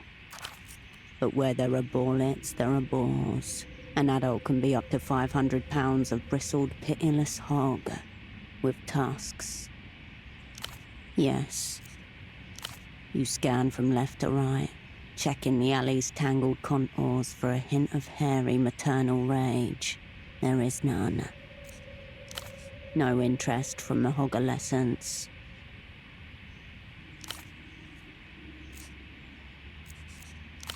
You leave the boars to their devices.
That's right.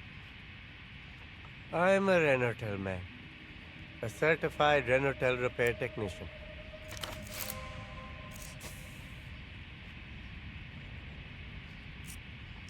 Unusual name. May have heard it on the wind once or twice, but no, I don't know him. There's something in the back of my mind telling me I've heard that word being shouted somewhere nearby. That's all.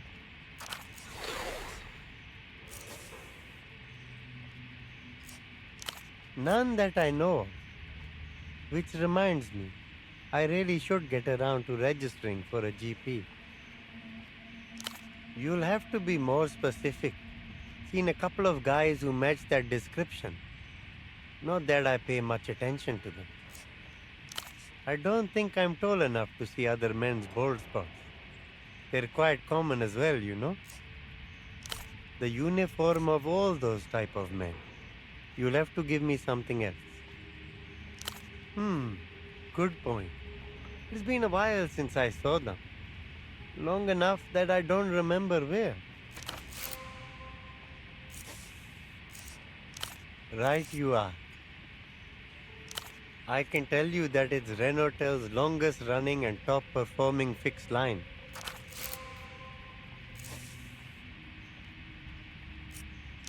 Must be just over a decade at this point. It's actually the last payphone in Porto to still be running the old way. Now they've all gone wireless. The line cannot go down, not even for a second, which means it cannot be serviced or upgraded. First thing they taught me when I joined.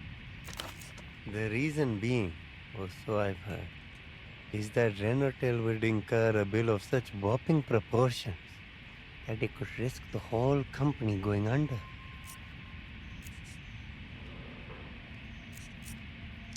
No further details, unfortunately.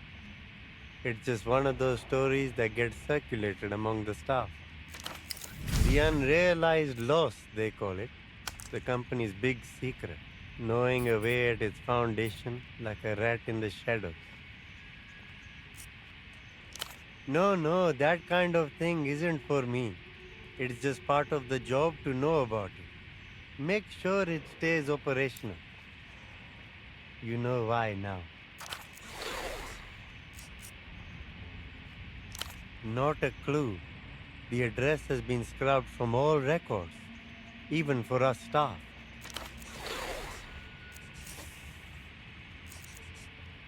It's the old payphone along the back ways, west of the dock. Sure. Really? It's often a trivial issue with them. A part slightly out of place or the paper is jammed.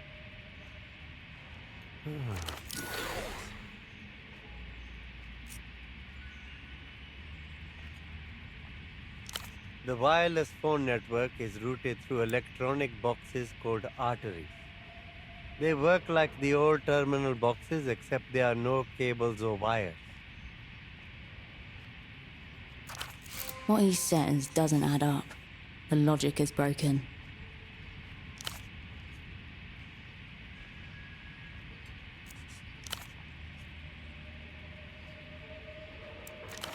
Whatever he's hiding, it isn't pleasant.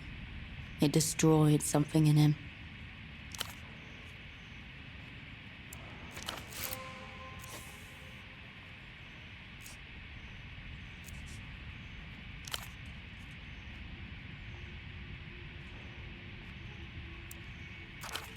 Renotel has been upgrading its payphones across the city. They pretty much all run on wireless signals now.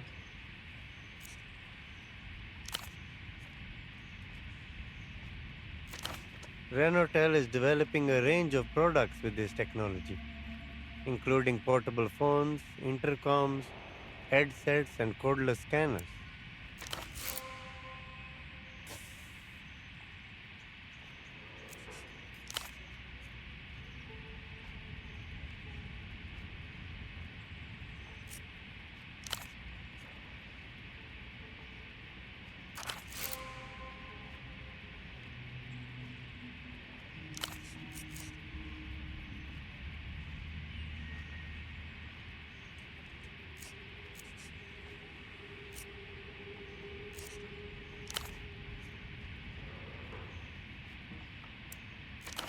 Naivety like this is the problem.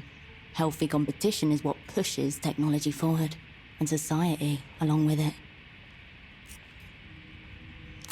Yes, one of the old terminals. It's a terrible tangle of cables up there, but I can handle that. The part I'm struggling with is climbing up this ladder.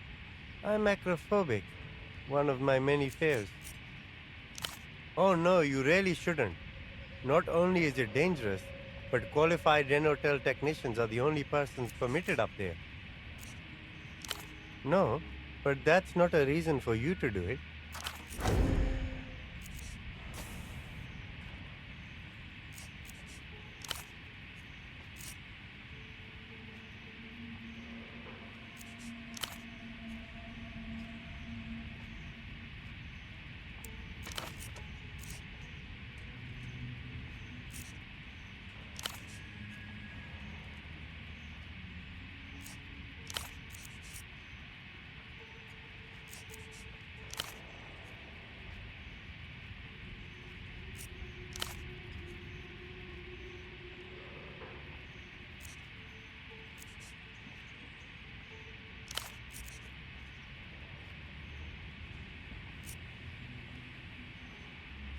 No, I didn't.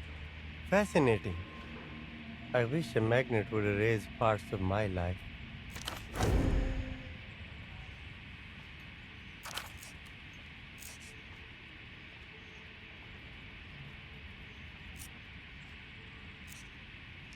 It is, and I've barely noticed. Ever since I got here, I've been wearing a veil, hiding myself, not knowing who I am or what I'm doing.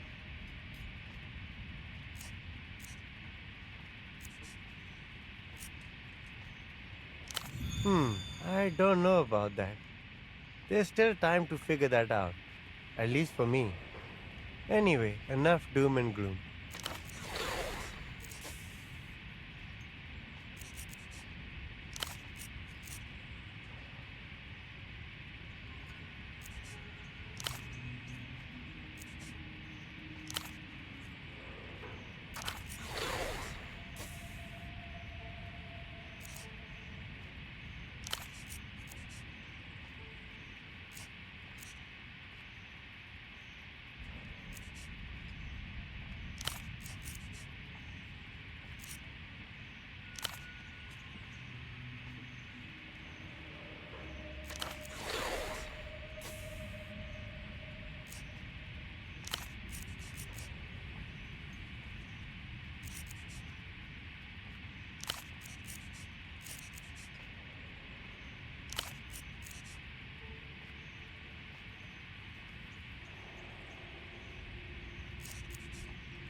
Same as everyone else, mining cadmium, lithium, and other rare minerals. In my case, on behalf of the Illuminated Empire, La Luz.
Of course. Sure. As you depart, the chant of "I'm your man" starts back up behind you.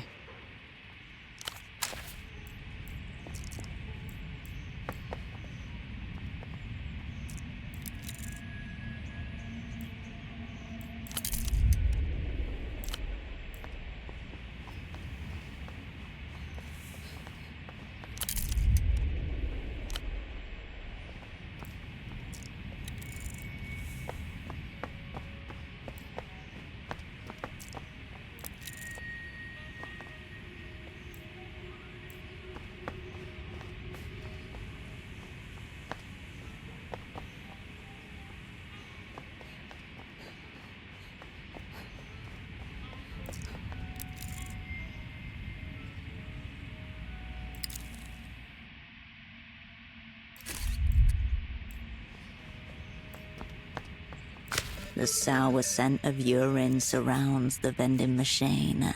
Luckily, the beverages inside look fresh. The piss smell waves goodbye to your nostrils.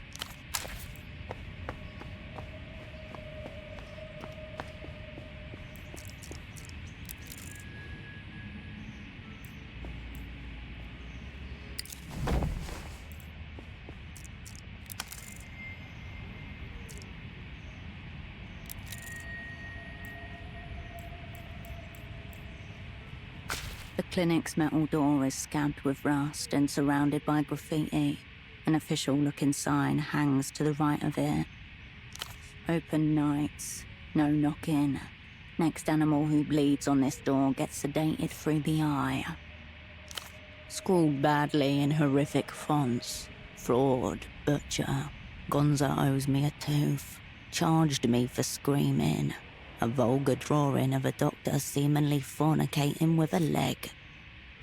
Warped frame, cheap steel, hinges rusted like old teeth. No reinforcement. You could kick this in. It'd make a mess.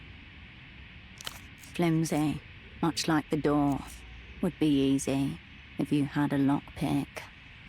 You turn back toward the noise of Party Alley.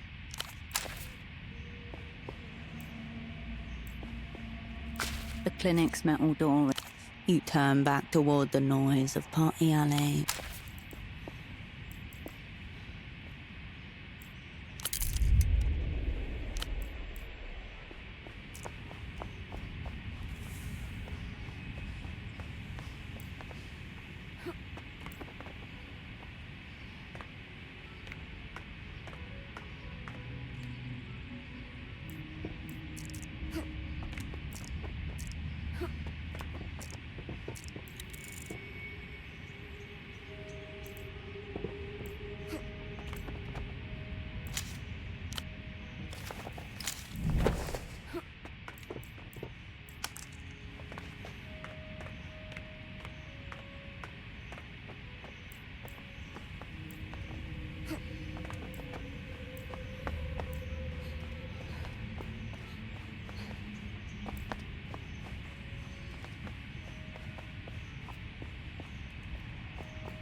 A slanted aluminium box is bolted into the pylon's spine.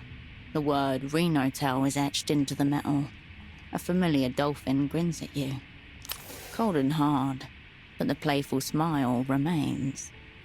Inside, a slab of beige plastic, an old terminal. Behind a clouded sheet of polyglass, the screen remains black. No buttons on the outer housing that you can see. No glowing standby light. Your fingers find a steel drawer. It slides out with a creak, revealing a keyboard designed for gloves, each key a chunky slab. A low wavering whine. Behind glass, the cathode ray tube flickers once, twice, then flashes white. System waking. Please wait. Mem check. 00016 KB. OK ports. Com1, Com2, AUX, trunk. Diagnostic mode enabled. Welcome to Renotel Control version 1.2. Copyright 87 Renotel. Enter command. Available commands. 1. Line diag. 2. Trunkmon. 3. Network. Based on the available options, this is a maintenance terminal. You might be able to get information on the Renotel network from here. So the name suggests. As for what kind of diagnostics, there's only one way to find out. You know, for monitoring trunks. The terminal clunks as if it's exhaling static. The screen flickers, awaiting your input. Line diagnostic mode. Enter landline identifier to proceed. Line ID. Line diag node 04P03. Tone OK. Status. Active uptime. 8,132,440 minutes. Route map. Trunk A02. Keysock hub 3. Exit 9. Loop length 2.7 kilometers. Voltage minus 51.3 VDC. Current 21.6 MA. Load coef normal. 0.91. Pair ID 7C12T. Tone frequency 1.024 kHz. Perfect. Now activate pilot tone injection at 997 Hz, minus 20 dBm, below conversation level. You'll be able to follow the magnetic lead. Tell terminal to make line go beep boop in a unique way, then follow the beep boop. You're not sure how yet, but the wealth of details should prove useful. You close the box.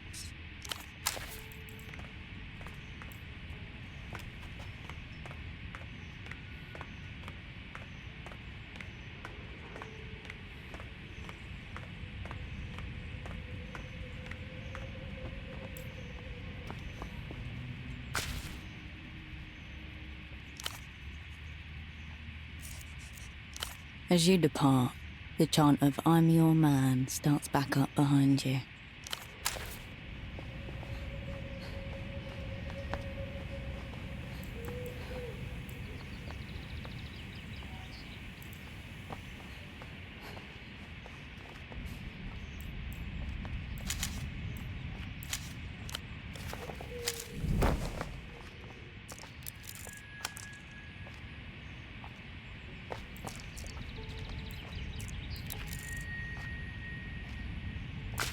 The stall has been left unattended, a haphazard arrangement of paperbacks and hardcovers that have seen better days.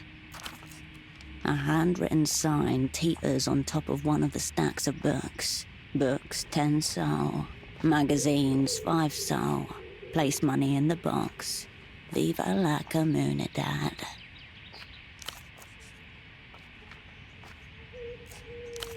A few scrawled tags separate the various teetering piles into vague sections. Depends on how much you enjoy predictable pursuits of serial killers, variably through occult forests and the urban stage. Unfortunately, the stall's offerings look pretty bare. Nothing catches your eye. By far the largest collection, you see a wild range of material. From an anti-aging guide to a series of books all by the same author, Vitor Kampf. A prominent Lusian philosopher whose works have occasionally crossed over into international interest. Doesn't seem familiar. He gazes back at you from the cover, darkly handsome in glossy black and white, with the far-off look of an old film star. Underneath it is stated, the philosophical bad boy for our times. Many people are attracted to the mind rather than the body. Kiss, kiss. By far the largest collection. Yes, there are no medical textbooks you can see. You flick past the foreword, written by a prominent plastic surgeon, and into the table of contents. Soy and you, smoking, the real enemy. Are the injections failing, or is it stress? Why you should drink more water. But what does Mother think? Absolutely not. Even by the most generous medical recommendations. Nothing to that effect is written here. Instead, backed with a ton of evidence, the book simply states that smoking gives you wrinkles. The book doesn't seem to think that's the case. In fact, it declares war on aging, as if it is something that could actually be beaten if you adopt the right habits. The large collection of self-help books almost seems to reach out to you, begging to be useful. A large space is allocated to the genre, but most of the books have been taken. Only a few worn stragglers remain. One of them doesn't even have any pages, just a dust jacket. A shelf of scuffed books are united by their preference for black and apocalyptic reds. On their spines, a series of grandiose words large enough to fill the universe. Equivalency, Heracles, Vantalangicon, Annihilation, singularity, nanoscale, hyperdrive.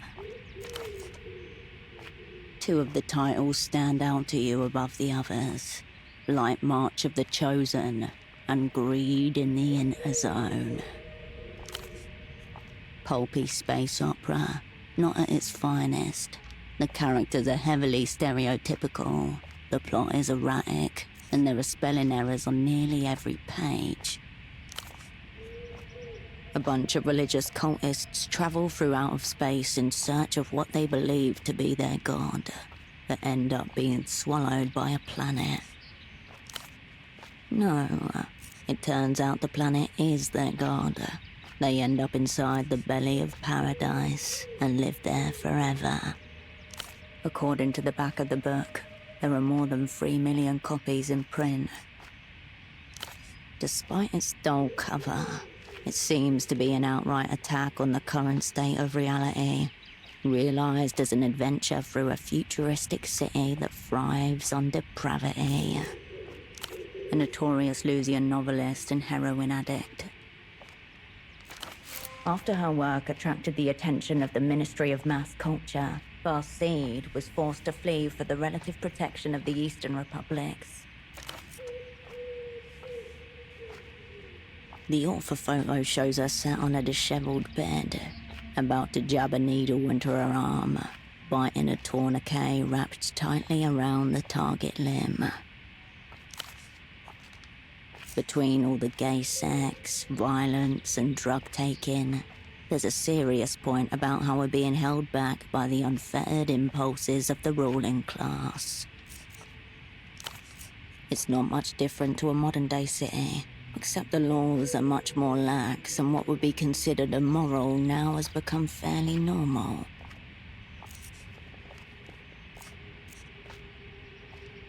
None, so far as you can tell. It's just episodic atrocities and gratuitous acts of obscenity. If anything, he would object to labeling it fiction. The book resumes its place among the others, its degenerate content perfectly camouflaged. Hundreds of printed materials, well used, slumber before you. You flip through the stack of slim, staple-bound periodicals, faded fashion catalogues 6 years out of date, softcore adult mags, a gun magazine, and a lot more. Most magazines tend to be, especially those that people donate to a project like this one. The more recent issues focus on the emergent Lusian styles. The oldest among them feature Porto clothes, local-made textiles from the famous silk factories.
One cover catches your eyes. It depicts a leather-clad man, looking intensely grim with a large sword on his back. A label warns of ultra-violent content.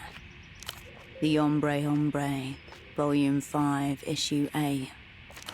You've seen that name before, browsing at the newsstand while Tempo badgered and bartered over cigarettes.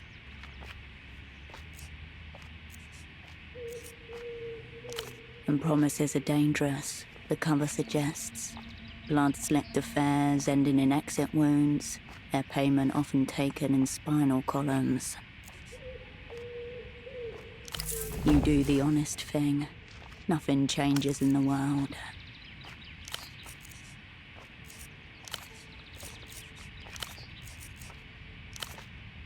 You return hundreds of printed materials, well used, slumber before you. You turn away from the piles of books.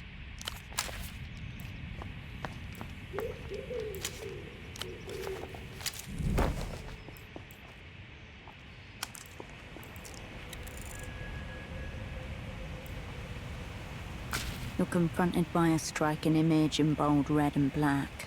A woman perched on a sofa in a simply furnished apartment. A handgun lies across her lap. On the table next to her, a beverage in an appealing slim can.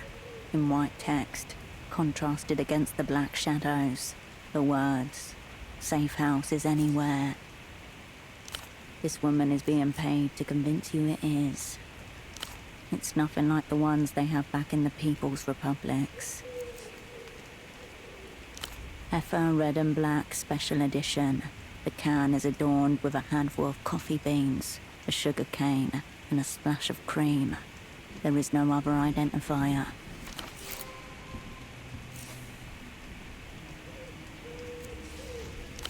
She knows you're watching. The shutters release captured the moment she was thinking about you. The future, the onlooker, forever. She knows that you see her. The young, capable, pretty, yet also shy and approachable classmate you imagined in your dreams. Your hand touches hers unexpectedly during small arms training at the opera's greenhouse. She blushes. The words begin to blur before your eyes. Your eyes snap back into focus. The woman, the gun, the appealing can are all as they were. Around you, the sounds of Party Alley resume.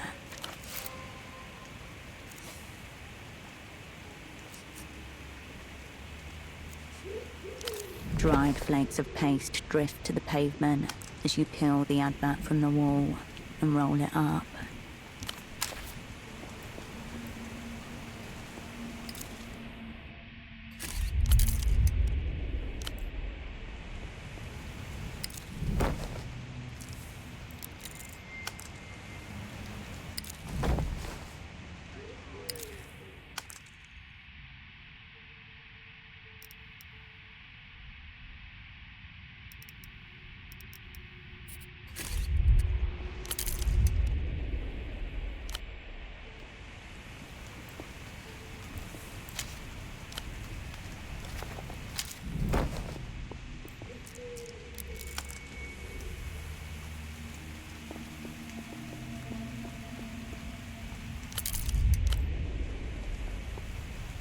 The tiles of this plaza seem to radiate outwards from the strange tree at its center, unlike any other you've seen in this city.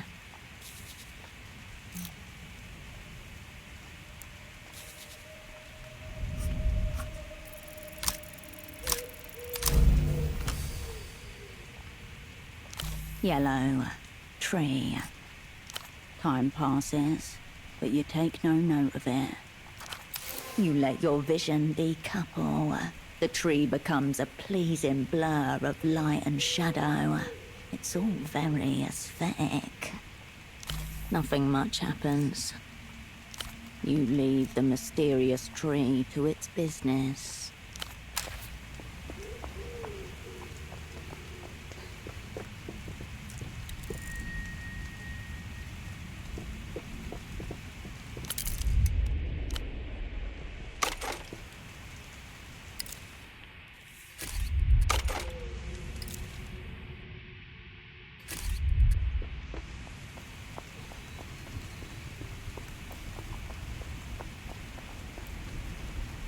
Drift away, Stardust.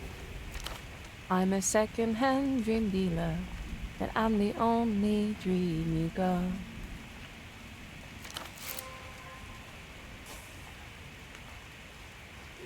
Are you being serious? You don't know Ultravioleta?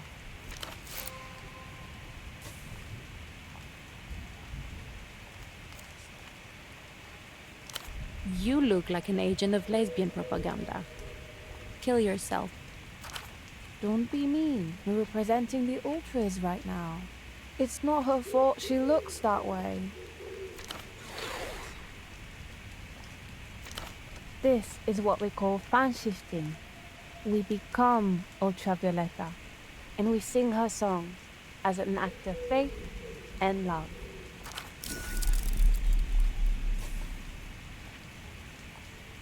Yeah, we're fan shifting right now. Not surprised you've never heard of it. We like to do it together.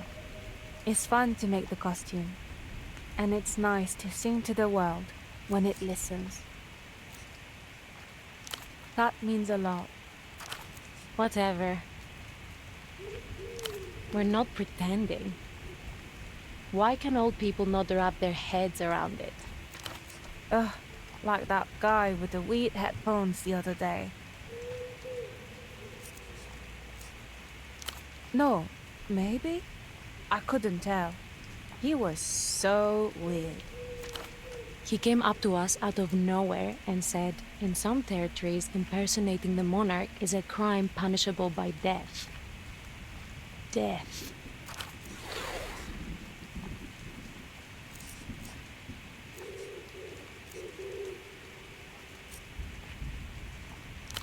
Oh, maybe that's why Ultraviolet has been missing all this time. Maybe the weird headphones guy kidnapped her and he's keeping her songs all for himself. Not weird, scary. He was obsessed, like obsessed. No way. But he looked so old. Wait, no, actually that's so chic. That fits. It's unreal. Like almost the exact embodiment of the moon girl spirit. Why do you have that? How did you get that? That's secret UV lore, not for someone like you.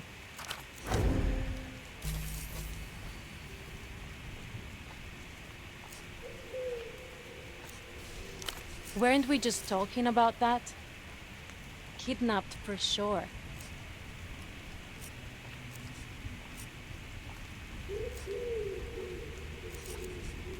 Total crime of passion. I bet he's making her sing for him. I wouldn't mind too bad if he kidnapped us.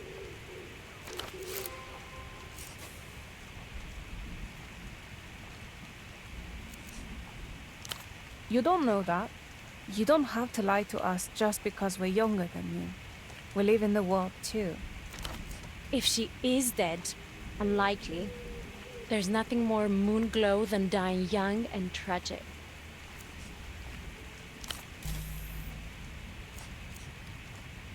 You need it. You deserve it. Look at your hair. She's harsh, but if she weren't a little horrible to you, then you might never know. So, it's a kindness, really. Ultras are ultra fans of Ultravioleta. It's a lifestyle commitment. Some of us have even died for this. Respect for the martyred Ultras.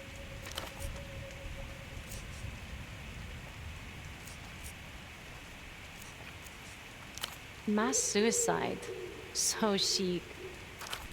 They didn't even have to plan. They just heard the lyrics and knew.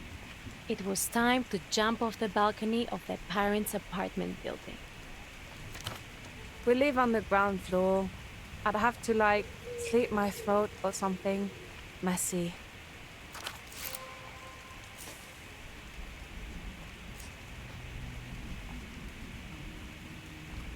Nah. It was just one live performance on the radio a few years ago. Lucky bitches. So stupid. Like, what are they afraid of? That we'll see what we're missing out on and realize Portofiro's a wasteland? Too late.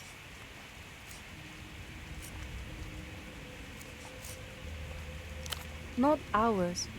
Ultravioletas inoculates against the fake, the phony, and the inauthentic. She's about the radical real you.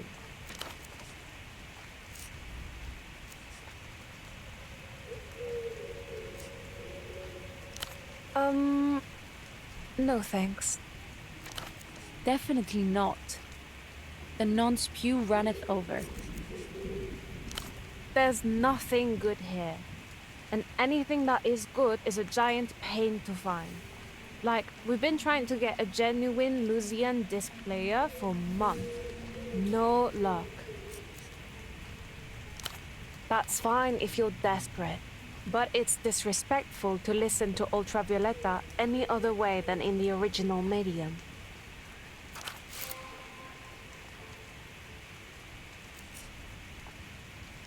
Everything. The whole world is moving on without us out there. No, but it's a little bit more of it every year. The whole thing is so moronic. People would be a lot happier if they were able to just have what they want. Censorship is basically backwards rape. And that's not very Moonglow in any direction. Yeah? That's the saddest thing I've ever heard. And I heard the 91 recording of Stardust, the concert where the whole crowd cried so hard they vomited. I hear the ground over there still smells like stomach acid to this day. Yeah, there are some good ones. Nobody's on the same level as UV, obviously. But Kyla Roja is cool, Bianca Cruz Blanca. Dia Domino would be sexy, but she got a boyfriend, so Mimi Serafina's pretty okay for an old lady. Luz is literally the only place making good music anymore. It's Sonido Futuro.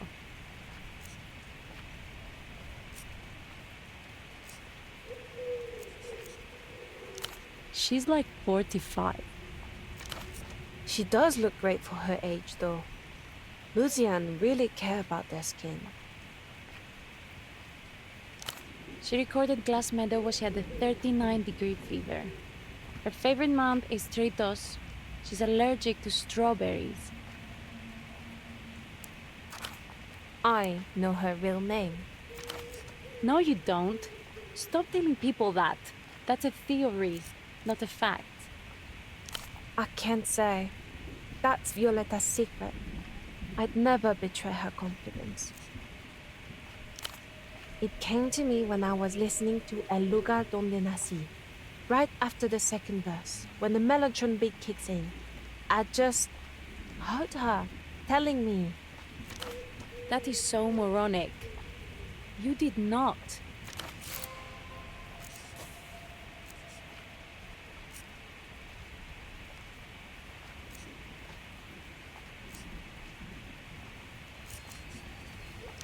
It would be wrong.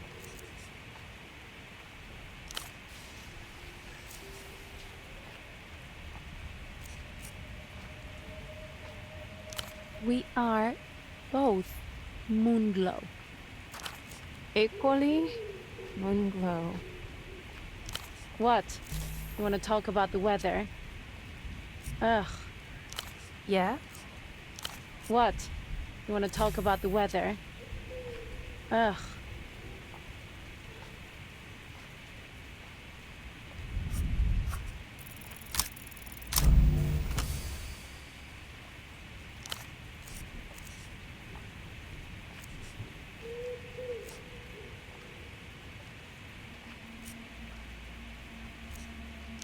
No, he wasn't impressed by our outfits.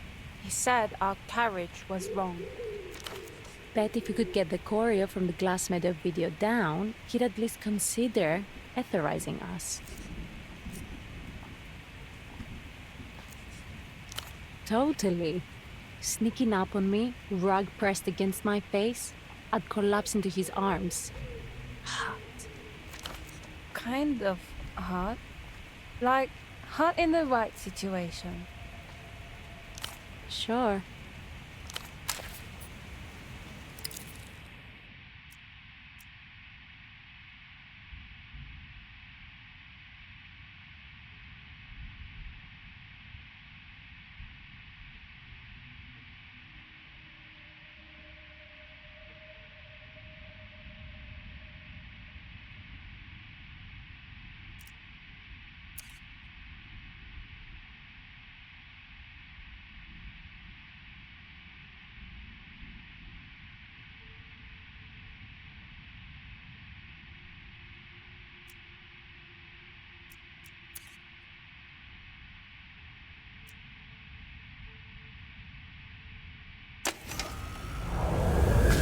Congratulations, you fell for the attractive coffee lady. Is safe house everywhere? What you call your need for stimulants is itself the invention of copywriters and graphic designers, capital's true avant-garde. You desire the red and black coffee because you see the attractive woman with compelling hair and you believe in her more than yourself. What you desire is not the red and black coffee, but the solidity of soul that comes with knowing the coffee is your desire.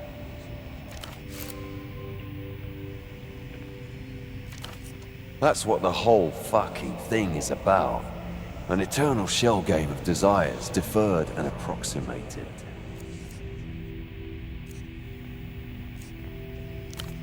Pretty clever, isn't it? We are made to unrealized desire by the caffeinated deception and the appealing armed women who enforce it.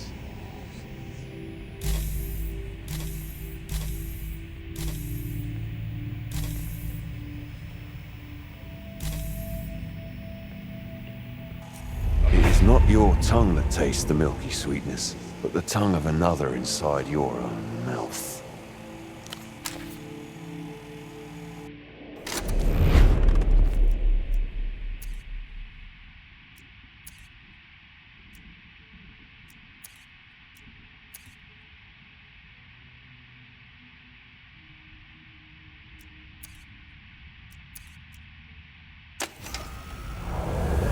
Check it out, Hirsch.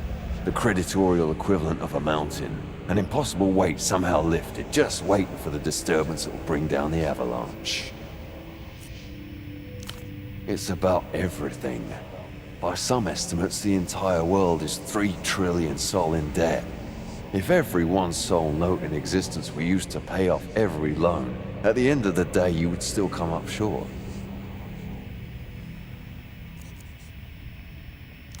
Inflation and compound interest, the abstract miracles of modern finance, holding aloft a juggernaut of debt. The good news is, it doesn't have to come down.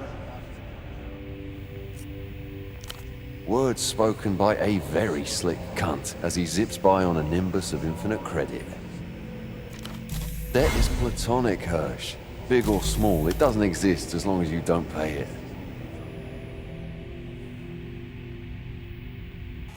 Now you're talking. Your new imaginary girlfriend is called Credit, and you can do whatever you want with her.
In the machine aisles is a lineup of smokes, candy, and canned coffee.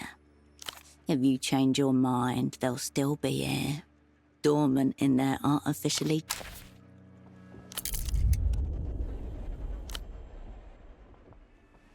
On the wall above, mounted like the taxidermied head of a bull moose, is a toilet. Scratched and yellowed porcelain, a notable smudge on the lip of the sea, brownish. The smudge is not what it appears to be, not the most obvious suspect at least. From across the room, the bartender notices your gaze and the expression on your face. Don't worry. The smudge on the rim is just blood. 83. Kisok versus Recreación. The referee sent Peña off on a bullshit call. A riot ensued, as per tradition. Someone ripped a toilet right out of the washroom wall and chucked it at the Recreación supporters. It's a misty, watercolored memory for her. Kisok's pride, the moment it all peaked, when all the madness and meaning in the world swelled into one glorious, unstoppable wave. Countless injuries were reported in the aftermath of the incident, and 2 fatalities confirmed. The bartender gives a small, approving nod in your direction.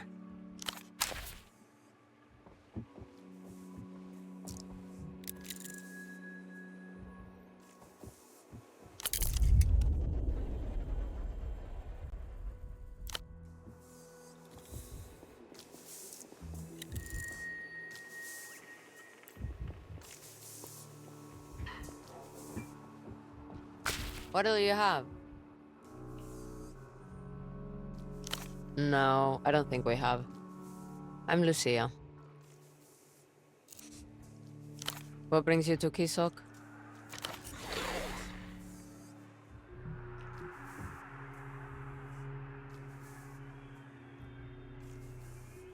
First rounds on the house, then.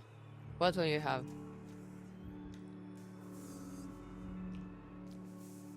You can pay if you want. She spritzes an astringent cleaning fluid on the counter and buffs it to a dull shine. Sure. The percolator has kept it warm, but not hot. So, here to meet your friend?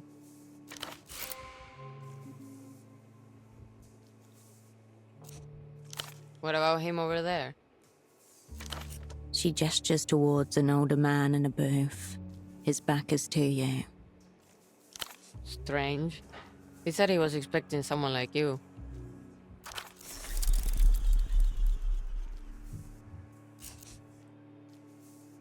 No. That's a display of Kisok generosity. He said you were in the same line of work.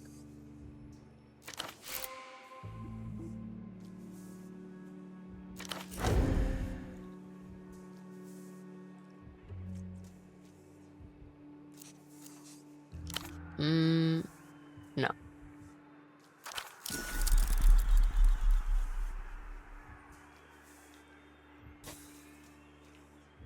She stays silent, waiting for you to kickstart the conversation. Hasn't given one. Just like you.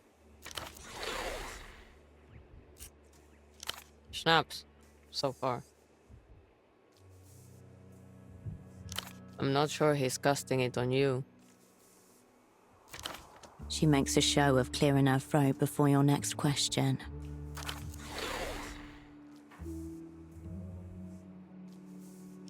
Not much. Mostly drinking and fiddling with paper. Imports and exports.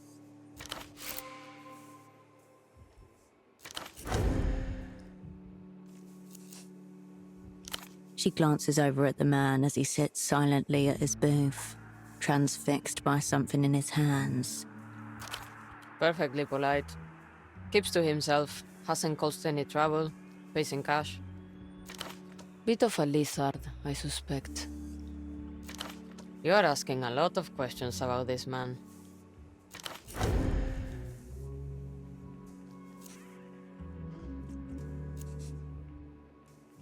Sure, but that's enough now.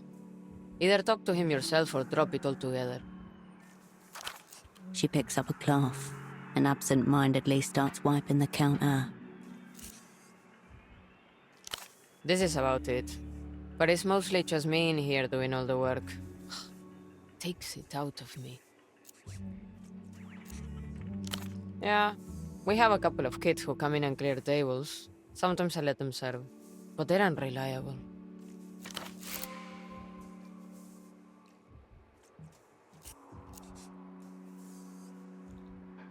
I thought you said you didn't have any friends. He was here a few days ago. Seems to have come in to have a chat with your man over in the corner booth. The one you've never seen before.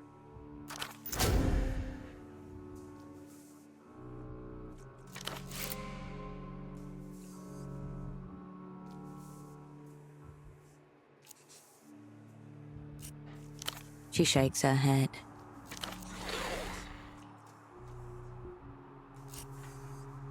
Don't tell me you're in Porto for the phone sex.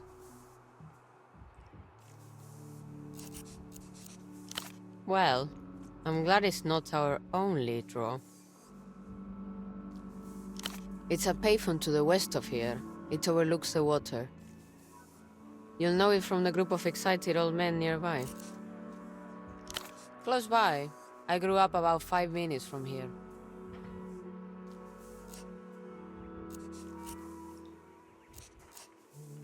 If you're born Kisok, you never really leave. You know why they call it Party Alley? It's Calle del Partido, from when we still had El Partido Comunista. They built the plaza around the Palace of Culture, not the other way around.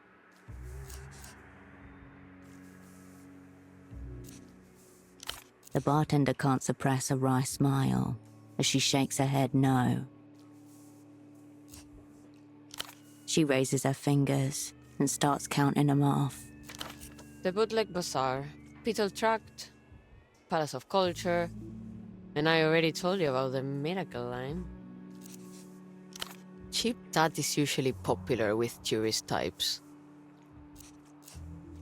Lot of people lived there until it got bulldozed to build Sweet Nestor space program back in the 70s. Abandoned now, of course.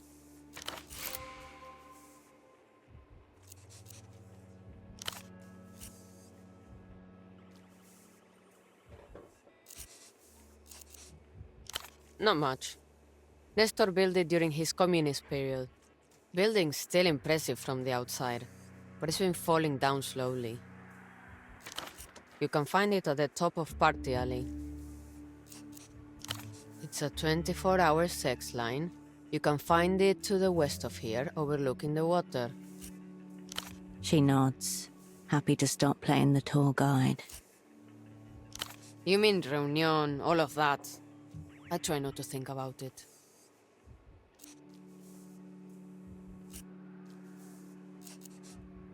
There's no sense in worrying. It will come. The only question is when. Have you bar-backed before?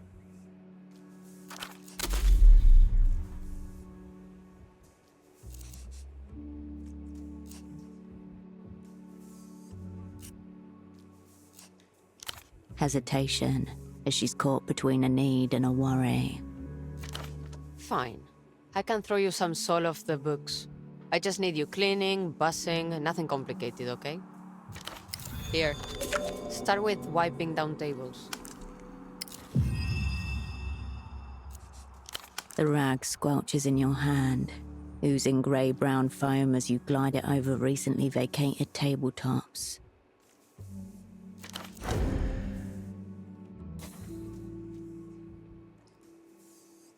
It's a race against the drinkers to clean each table, only to step back and watch them dirty them all over again. Race, wipe, wait, repeat. table after table, until the room begins to thin. Hey, it's been 4 hours. Take a break.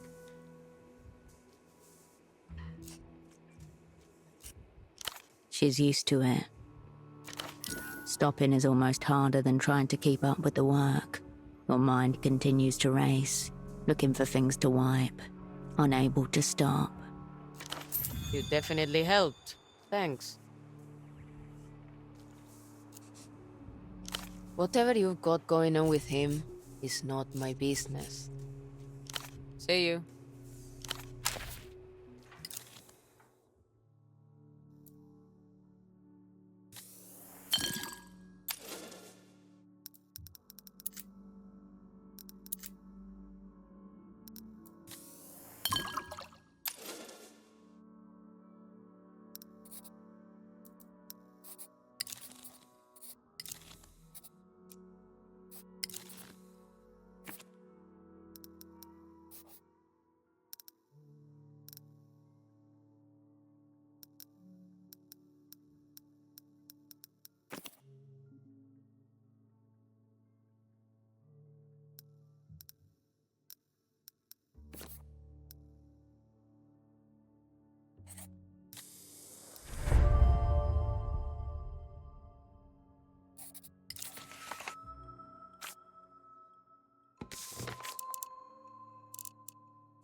An older man, heavy-set, looks up as you approach.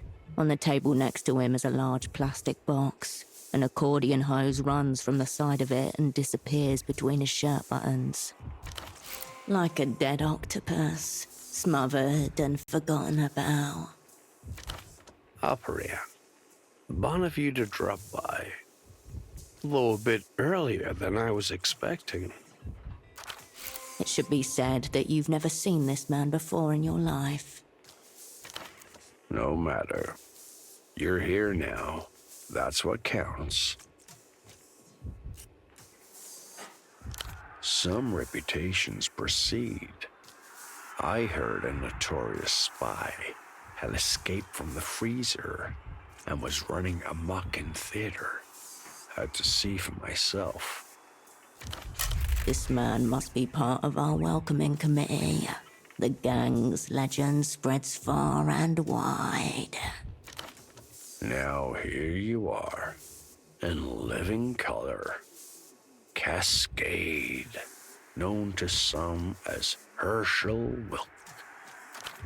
Your stomach tightens. Predator, caution. You might still be able to play this off. Come on, Operant. Stupid games are beneath us. Let's get real. Sure. I was a sock importer once or twice myself. Of course, that was before I became a null entity. These days, I'm just sad old man in an ugly shirt, killing time at a gaudy pelleter bar. No entity. The Operant Bureau's preferred name for those it would rather forget. But my sordid history's not the subject here.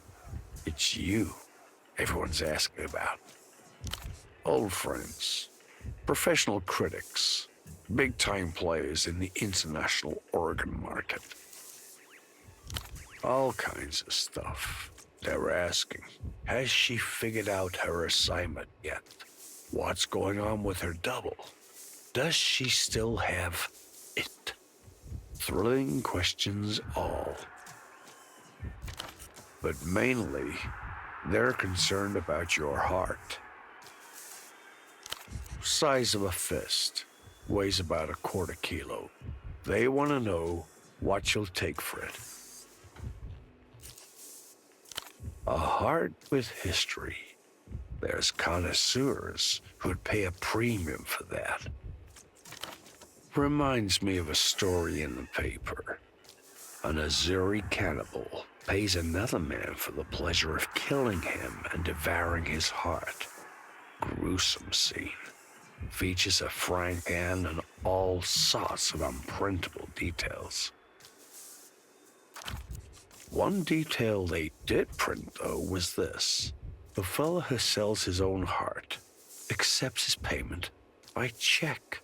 GMs find it uncashed in his blood-drenched shirt pocket. If you believe what you read in the newspapers, our cannibal paid about 200 sol. The cost of a new set of tires. Plus the life sentence, of course. Whatever we know, we pay dearly for it. Knowledge. Exactly what you're lacking just now. The opera have dropped you in a river of shit. Maybe I can help you get yourself out of it. This thing? No. This is just the plastic box that keeps me from shaking the Manus Fati. To shake the hand of fate is to die in this part of the world. Gentle electronic tones rise and recede from it like the tide against the digital beach. Last I heard, the original article was sitting on a desk in a third-level sub-basement somewhere in Nevessa. Story for another time, I'd say. More like a private joke that went a little too far.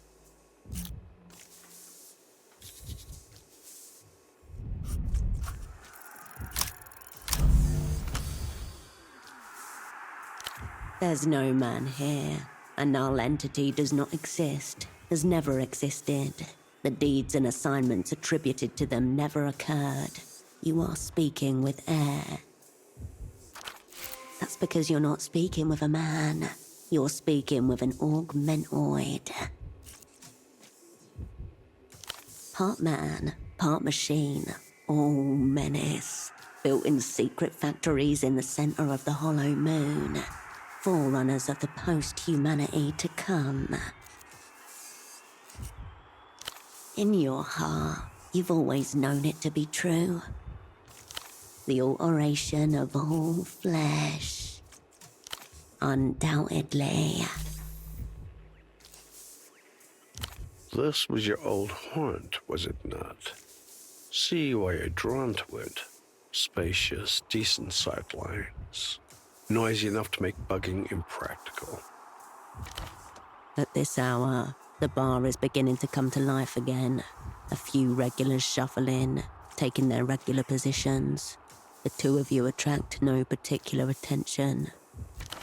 Meanwhile, the bartender washes a few glasses in a tiny sink, looking up every now and then towards the television. Yes. This place will do. Our temporary office. Long as we're both in Porto, of course. As I said, wanted to witness your return to live action myself. Just because I'm bereft of official existence doesn't mean I can't keep an eye on the younger generation. Maybe pass along a little practical wisdom here and there. Singular motives. Never understood them personally. Your double was similarly suspicious. Working with locals, good. A chance encounter, believe it or not. I took your man's temperature and no more. Gastropod, is it? A brief sniff. Total lack of interest. Even worse. How's he getting on? Haven't seen him for a few days. Certainly isn't. What can I say? I'm a nosy old fuck. A phantom itch. He's scratching at something that hasn't happened yet. For your sake, I hope you've got it on your side. It? That ineffable, inexplicable quality essential to success in theater. Frequently discussed, rarely demonstrated. Depends. Do you want to grab reality by the face, tear off a false skin, and stare into the abyss of stars inside her skull? There was a time when someone believed you might, seeing as they trusted you to set up the opera's last Porto network. Didn't turn out so hot, if reports are accurate. And yet, here you are, back on the scene. That suggests your it levels haven't totally flatlined.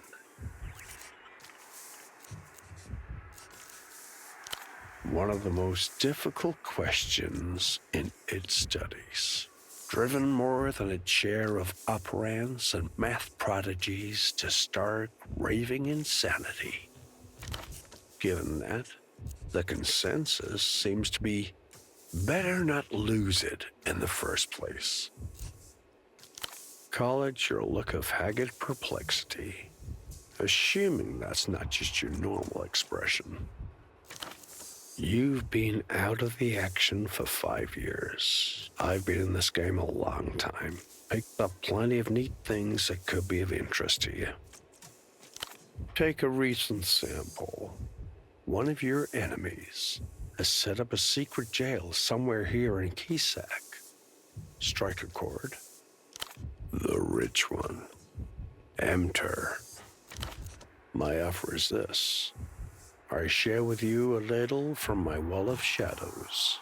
You help me with some personal research. Because I've been in a few, and set up a few others myself. Maybe this rendezvous was a bit premature. Tell you what, let's try again once you've gotten a bit more up to speed. I recommend Carmuna. Personally, runs a second-hand clothes stall right by the canal. Terrible gossip. Never heard a secret she couldn't wait to spill. I'll be here, if you want to talk more. Forewarned is forearmed. Take your pick. We're nominally in the developed world. That's Emtra's home pitch. That would be the negotiator subclass. Nothing like it in the animal kingdom. I understand they got operants in theater as well. By that same token, Porto was a Lusian penal colony for a long while. Some people think the weeping eye are lurking around every corner.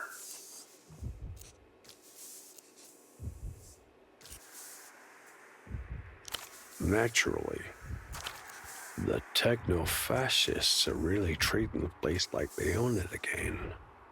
Operating out in the open like that suggests confidence, I'd say. Lusian elites with a hard-on for maps. Kicked off in the 70s when Luz re-annexed a few neglected ex-colonies. No resources at stake. The world didn't fuss much. Now that they've dispensed with optics, The reunion's really picking up speed. That's got Enter spreading around the margins. Probably they realize their opponents are too worried about smudging the world's makeup to really get into it. But it's your party that's really shitting its britches, wondering if they missed a fundamental, non-dialectical variable along the way. Good for them. The dialectic assumes a predictable trajectory. It does fail to account for one thing. Bingo. There's no linear relationship between people and history or post-history. Personally, I describe it to that pesky eye. Great derailer. Someone's already started drafting the next chapter. Rest of the world's just catching up. Music, not really my area. Spotted a couple teenagers in elaborate costumes. Seem to be fans of some kind. I'd say they're your source. He takes the disc and adjusts his glasses to get a closer look. Two things stand out. First, this is an unusual format. Einzelton. Not just standard consumer fare. The artist, Ultravioletta, the Louisian electro-pop singer. Gone missing, so they say. Unfortunate sauce is that. Still, better than none. You but from a dream. No, nothing at all. Local television personality. Though his accent suggests origins in the People's Republics. Lavendy, I'd say. The PR Lavendy, the less socially developed neighbor of the PR Kohila. Obviously a lunatic, an addict of some sort. I'd keep my distance, were I you. He's got a glorified rat hole in the housing campaign. Calls it his Fortress Studio. Across the rooftops, I think. Please, Operant. There's cavorting with the genius loci, and then there's wrapping your mouth around a raw sewage line. That said, he's got tens of thousands of regular viewers. Not bad for public access. Only what's in his red folder? Do you want to hear it? With a great sigh, the man leans back in the booth and closes his eyes. Novessa born, graduate of the Polytechniker. No partner or dependents, of course. Father was a noted cosmonaut. Taught life sciences before his recruitment. Cryptonyms are never so arbitrary as they're meant to be. When it comes to names, the mind demands something that sticks. Stiglitz. Thomas. The old man's eyelids flutter as he continues. No remark-worthy sexual tendencies. High attention to detail. A mild allergy to his own sweat. Occasional flashes of grandiosity. That last point may sound familiar. You were chosen because his skill sheet was thought to complement your own. How that translates interpersonally. More for you to say. It's certainly pretty for you to think so. Inconvenient that you'll never find out for certain. And recitation. No such thing in my experience. Till next time, Operant.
The boy huddles into his cocoon of mismatched fabric, braced against the wind.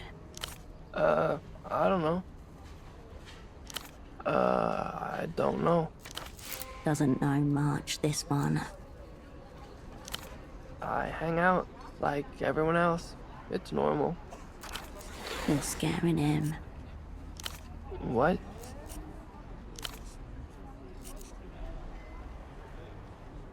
Cool.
Not one step further, bored scum.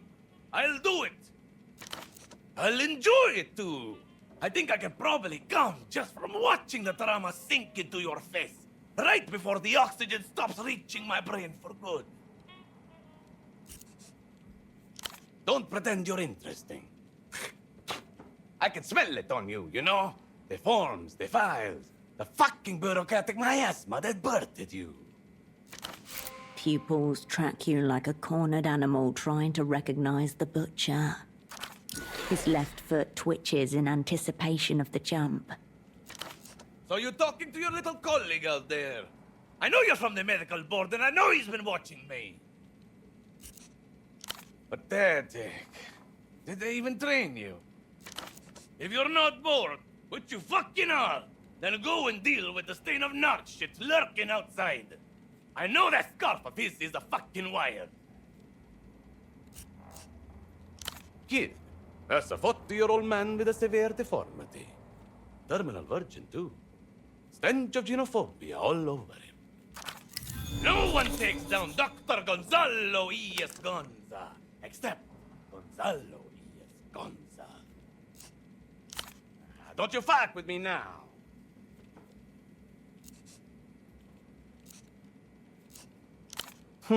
Yes. I suppose I could see it. A feat. Easy to rough up. Not mutually exclusive, however. Likely, in fact. They've left them right there at the STD clinic. Bring me one of his lying, scheming, bored narc teeth. Actually, yes. Narc canines, bearing the mark of their subhuman nature. Leave that to the medical professional. You have no idea what I can see in a tube. If I had his spleen, I could tell you how his dog mother conceived him. Here, use this. My board condemned Freibar. Because of his history of use. Primitive superstition typical of the medical board. Bluffing until I see tears. There's got to be some other way to assuage his paranoia than assaulting an actual child. What am I, your mother? Rub cocaine on it. That'll numb almost anything. Don't shit me, you wired fuck. You and whoever's listening are not going to lure me in with ethically stimulating cases again. Hugo Abbe? That dry-cocked, rules-loving traitor? Good luck. You'd be better off asking the vegetable. Jealousy, as far as I can tell. In this context, jealousy translates to gross violations of medical and/or human decency. Oh, they'll drum up anything to get you, real or invented. They babble on about modernization, best practices, international standards. But the fact is, They shit themselves in the presence of a real doctor.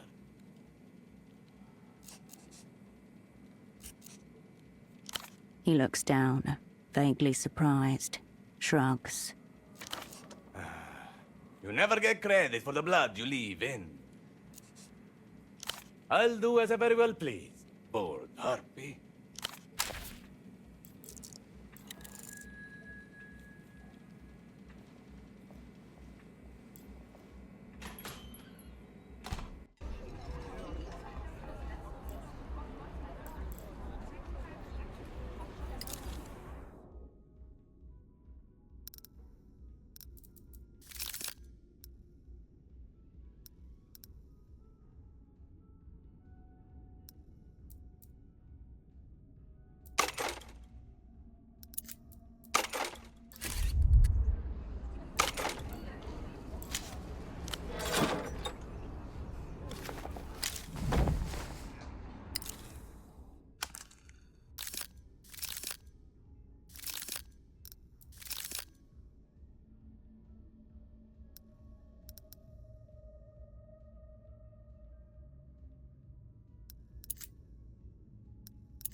The teenage boy nods hesitantly as you approach.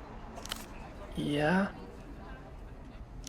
Tried once. He screamed at me about board narking and threw what looked like, dunno, something supposed to be internal at me. Kidney-like. Would have been pretty cool if he wasn't such a mad freak.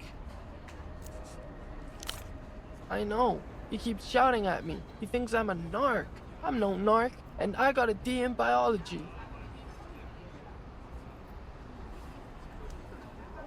He glances up at you from the ground. His expression of furtive shame, as characteristic of puberty as the acne and fuzz on his cheek.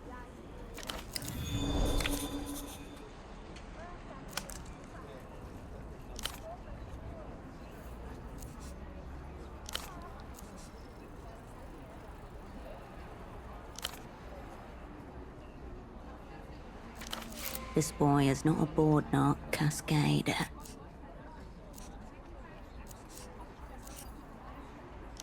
He gave you that to intimidate me, yeah? Thinks I'm scared? Well, I'm not. My teeth? What for? Fine, do it. Fuck it, I don't give a shit. Take one of my teeth, yeah? Show him I don't give a fuck about his mad shit. I have my own shit going on out here. I'm on a mission. And if mission demands teeth, then fuck it. Have teeth. He's willing to bleed for this. Whoever sent him is way scarier than any board inspector.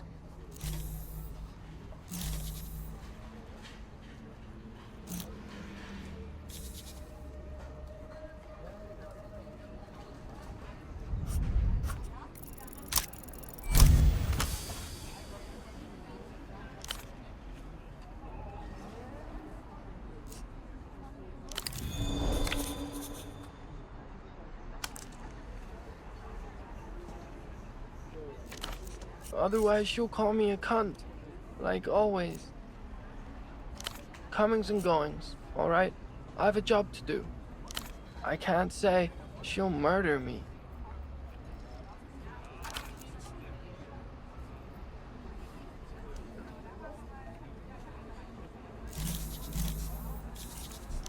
Okay. What? Yeah? Whatever. Yeah.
Back for the gruesome finale.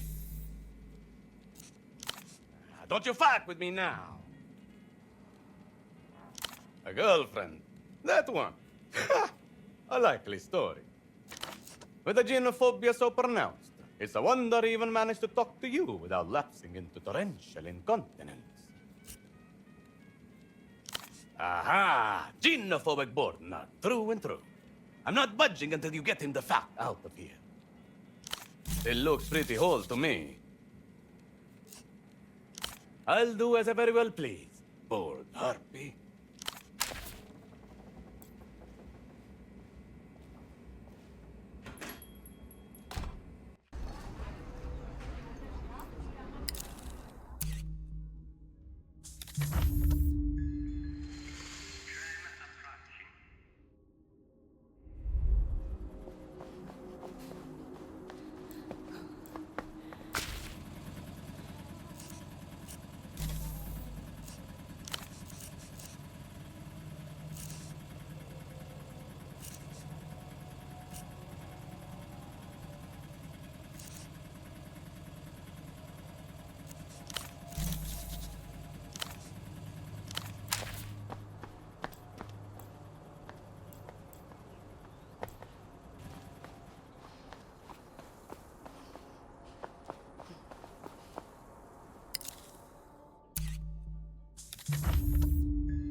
Deadlines.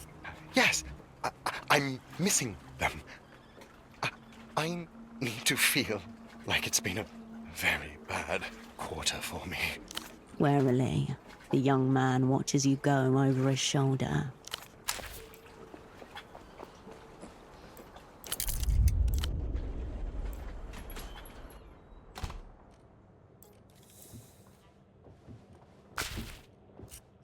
Stop. I already told you. That's a private area.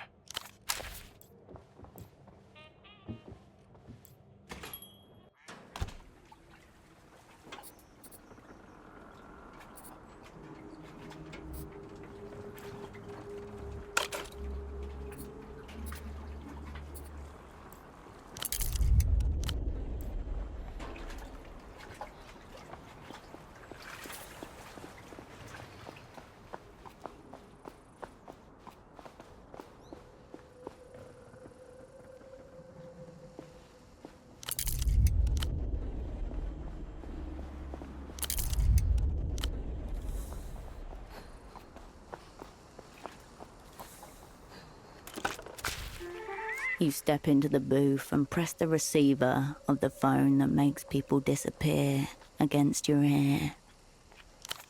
You hear only the reverberation of your own voice, amplified by the phone. Still half hoping for something to happen, you put the receiver down. Nothing happens. You hang up the phone, undisappeared.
The fire exit remains ajar, ball wedged into the crack.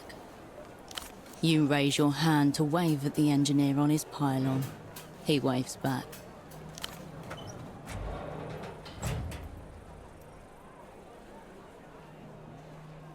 You open the door and climb the spotlit stairs once again.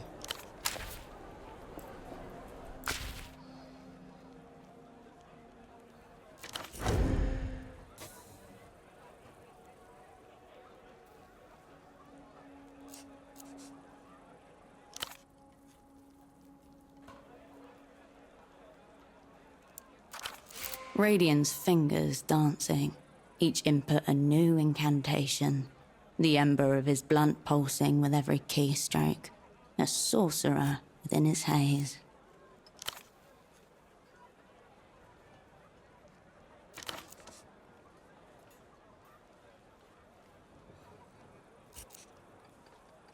Three possible inputs, cold and toneless, flicker up on the screen.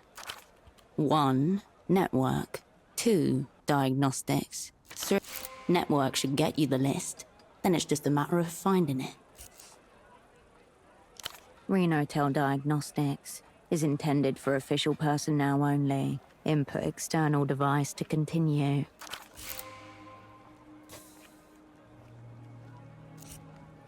Load in network. Pixels wink in and out of existence before slowly etching themselves into something larger. A chaos of blinking black squares, apparently random, and yet cohering into a shape that stirs something in your mind. Before you, Portofiro's wireless network, a constellation of flickering nodes floating in a landless void. Dormant stars waiting for ignition. You're one of the blinking pixels. That much is clear. Which one, though?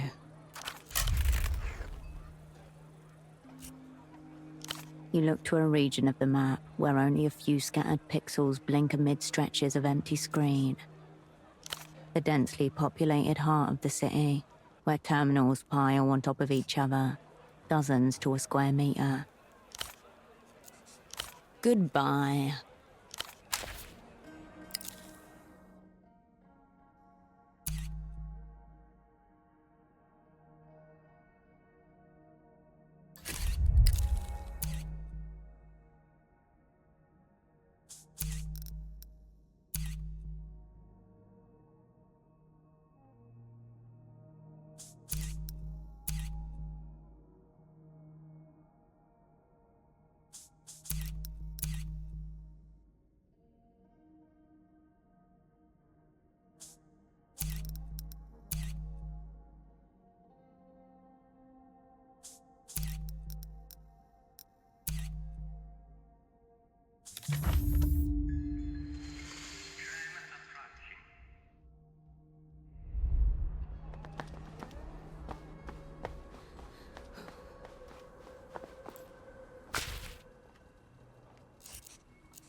As you depart, the chant of "I'm your man" starts back up behind you.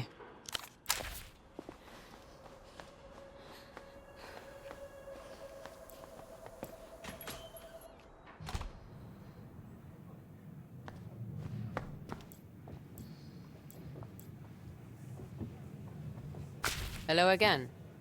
What will it be? I can't pay you any more today. The boss will ask questions. Anyway, night's starting to wind down. I've got this. See you.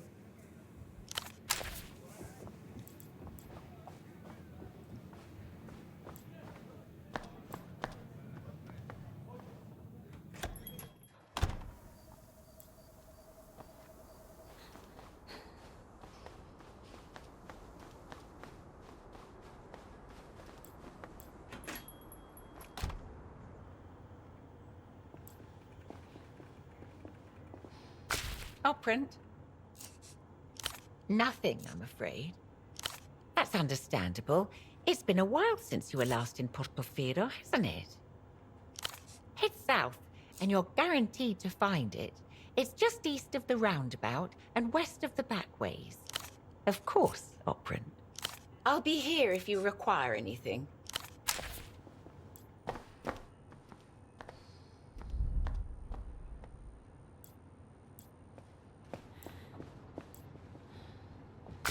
Raw information atomizes itself. On the other side of the world, a phone rings. But no one answers. The phone keeps ringing. The ringing continues. 3 diodes flicker in steady succession, over and over, casting a faint pulse along the wall. The line is operational. You can rule out a technical problem. The ringing continues, eternal. Anywhere but on the other end of the line. Downstairs, you hear the sound of Constance moving about.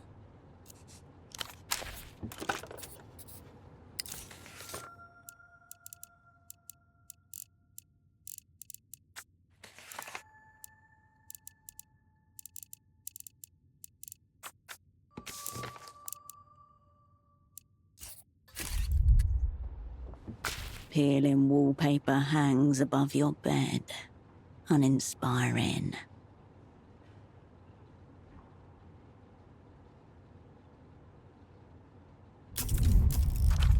Faded patterns, a great void of expression.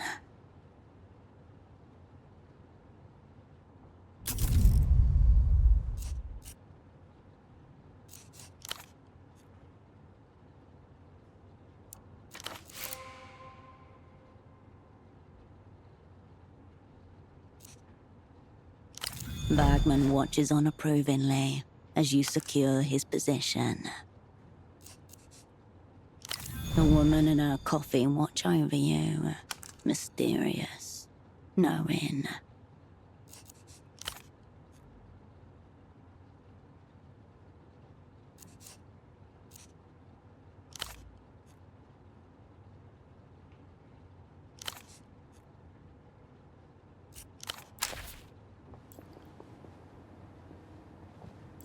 The bed welcomes you for a soft slumber.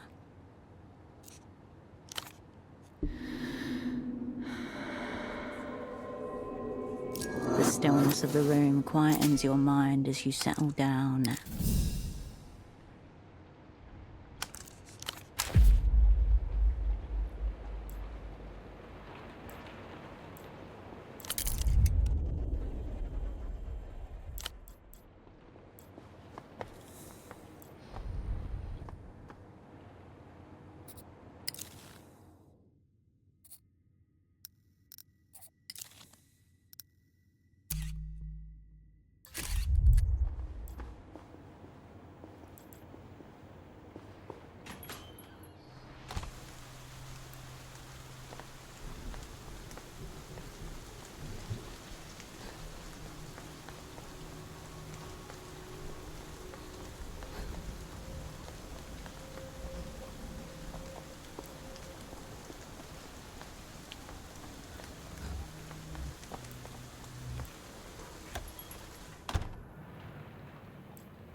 Hello again.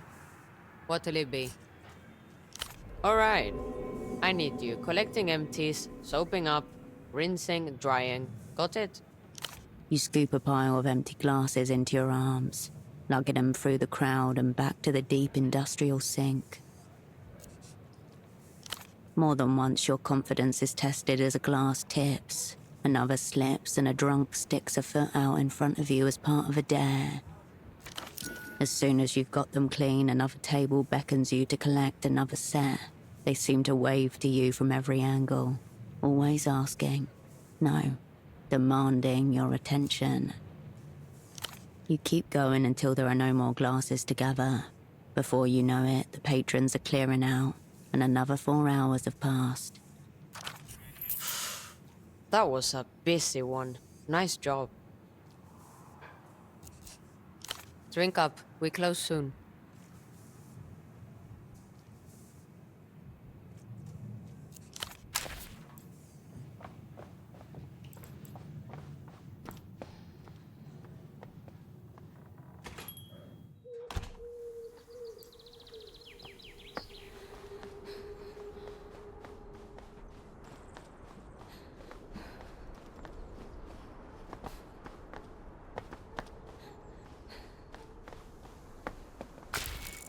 Small white flowers have opened up at the touch of a sunbeam, tight buds unfurling, pale, fragile things.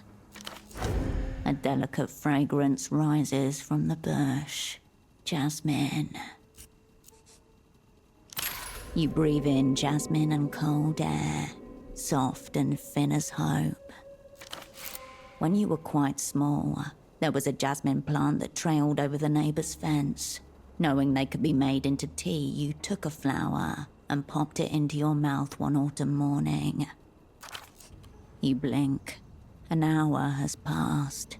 The sunbeam is passing too.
The intercom gleams in the daylight, fully exposed. The indicator light flicks on. A high-pitched whine from the speaker. After a second, a voice emerges through the static.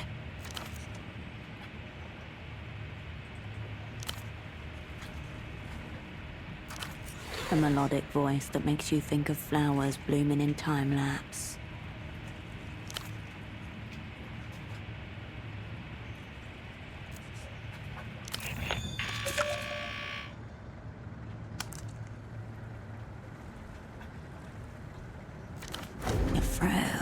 Now keep your seams together. Play the poet persona to the hill. Poetry's easy. Make it short, make it vague, speak in rhyme.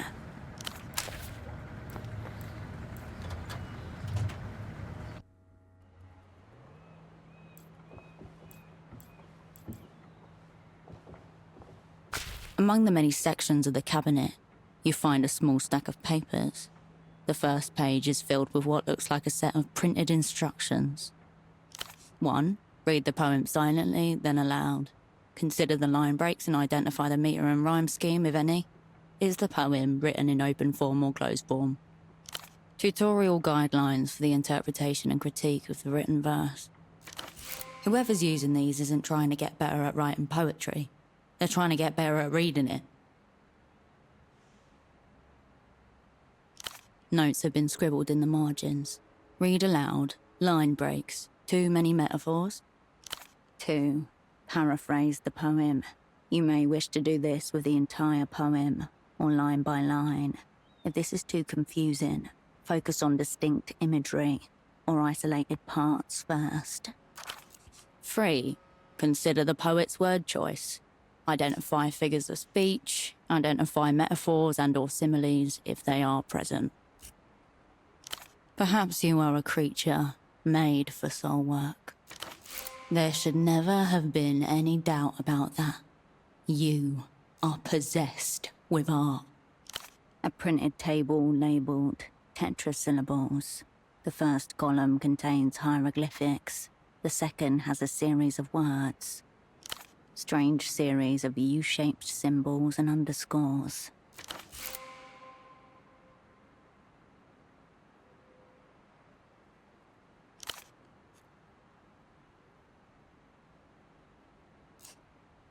Prosleosmatic, ditroche, diam, coriam, antipast, dispondi.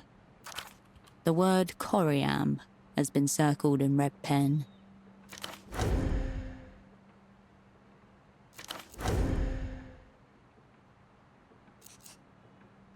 The corresponding meter notation reads -UU-. If you ever need it, you can now pluck that information from the archives. The paper spins in your hands with a rustle. You put the papers back.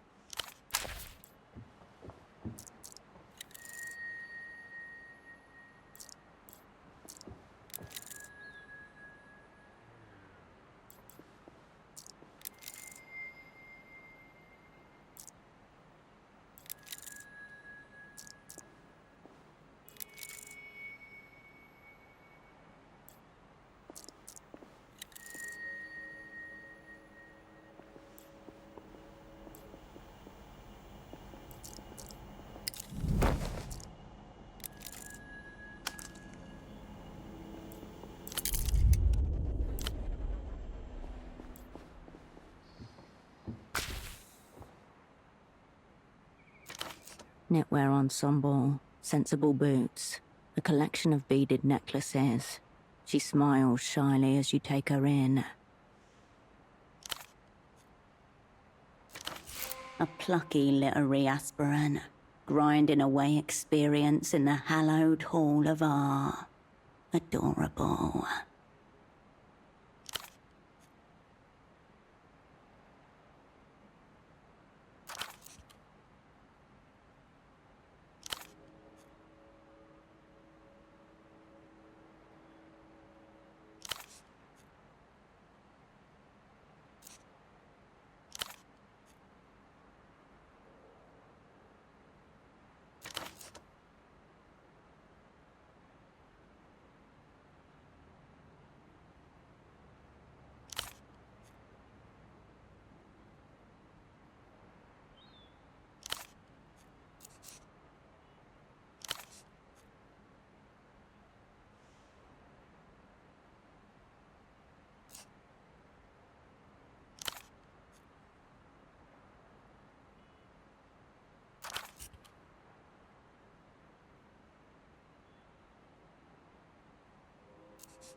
You cannot weigh a soul with guidelines.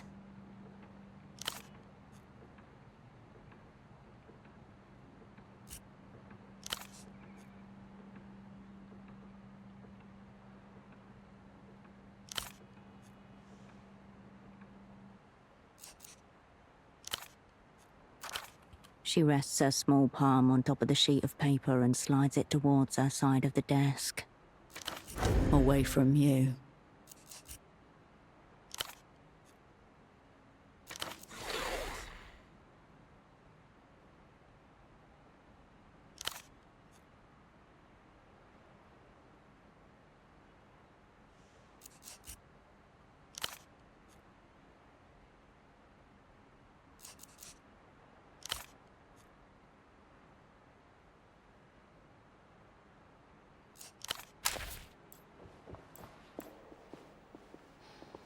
Excuse me, you can't go in there. Staff and contributors only. Anyone who wants to is strongly encouraged to submit.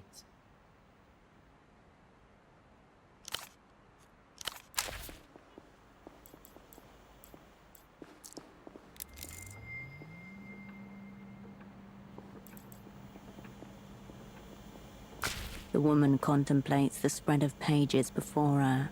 She glances back over her shoulder as you approach. Ah, I wasn't expecting anyone today. Have you come to submit? Maintain your persona. Don't sabotage this opportunity. That's right. We welcome any new and aspiring poets that can meet our quality bar. Hi, I got Slick, Editor-in-Chief. How may I help you? Not to my knowledge. Our contributors tend to look a bit less put together than that. A rapid montage of people entering and exiting this room over a series of months. All of them wear loose-fitting outfits in mismatched colors. Artist types have their own uniform, usually whatever constitutes the opposite of formal. It's a journal of contemporary poetry. Is there anything specific you'd like to know about it? The review is open to all genres. Lyrics, ballads, elegies, obads, pastorals, paeans, even the occasional eclogue. Really? I suggest you do some research if you want to become a published poet. Knowing the frameworks in which one creates is paramount. A hint of suspicion. We are still a modest operation, I have to admit. For the moment, it's only myself and my sub-editor.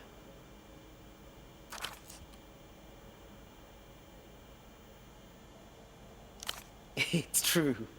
Even without full staffing, the printing presses still take up so much space. Yes, I suppose. It's like she was suddenly thrust upon a stage, all her lines unrehearsed. Well,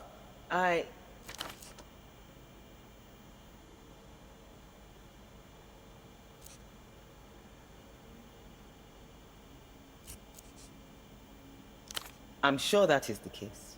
Here, however, that isn't the problem. She doesn't lack what's required of a boss. Something else has dismantled her authority. Those are all drafts of our next issue. Each page is laid out, already formatted. Now the job is to decide on their sequence. Finding order. She enjoys this. It keeps her together. Grounded. Oh. What gave you that idea?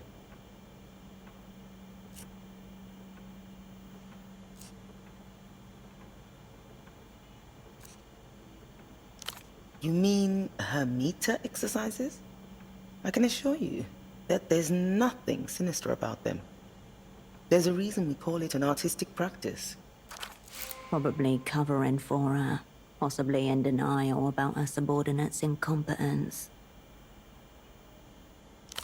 Appreciating the arts and creating them are two very different things. Few of us are blessed with both gifts. We're very fortunate to enjoy the support of a very small yet dedicated readership. At the moment, we have 262 individual subscribers, plus of course schools, universities, and libraries. No, that is, we receive the occasional grant from the Civilization Trust. I imagine you do. Please, go ahead. Of course, anytime. Adieu. May you be there when inspiration strikes.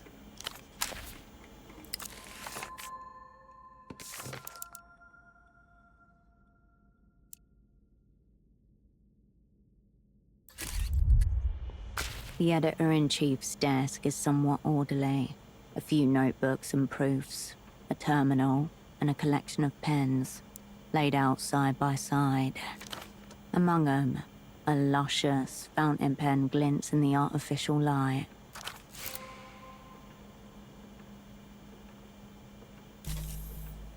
Oh yes. Thank you. It was a gift. The review's 6th anniversary. Our sponsor is supportive of the work being done here.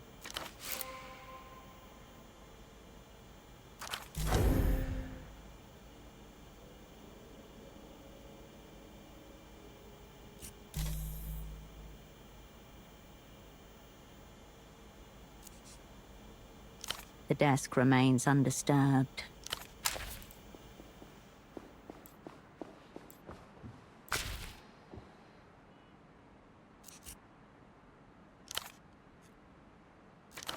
The word mostly in that sentence seems to be hiding something.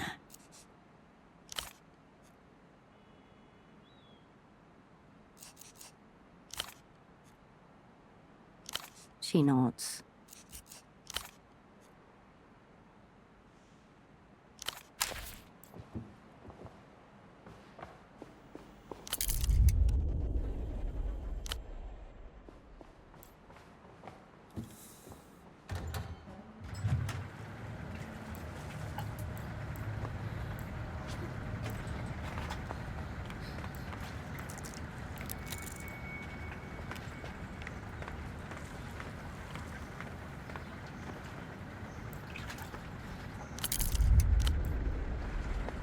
The container is still overfull with rubbish.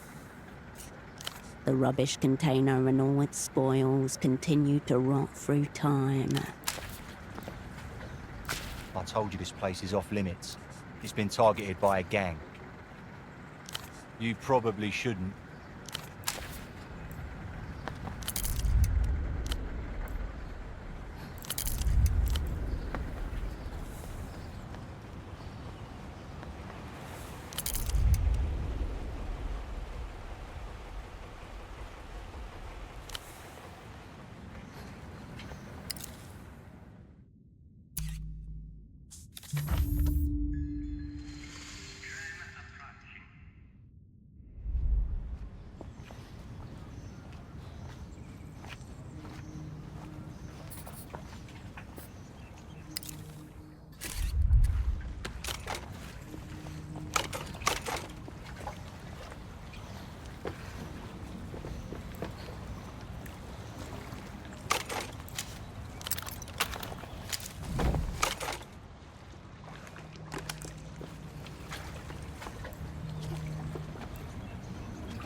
You've come back.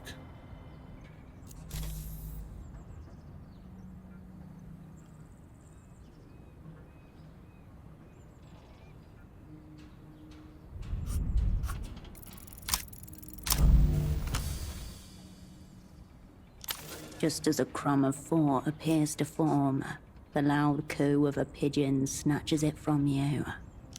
The pigeon coos again. It's perched on a beam, only a few meters away, staring at you. The pigeon bobs its head and coos again, louder this time. I don't think the bird's the problem.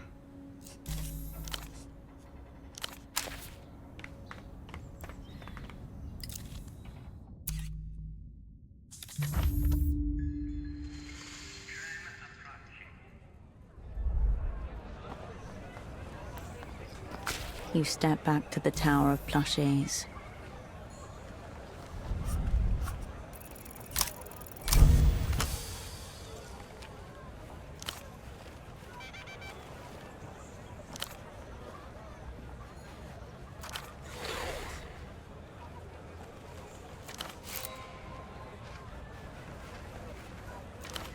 Plushie number 3 is you. You turn back to the bazaar.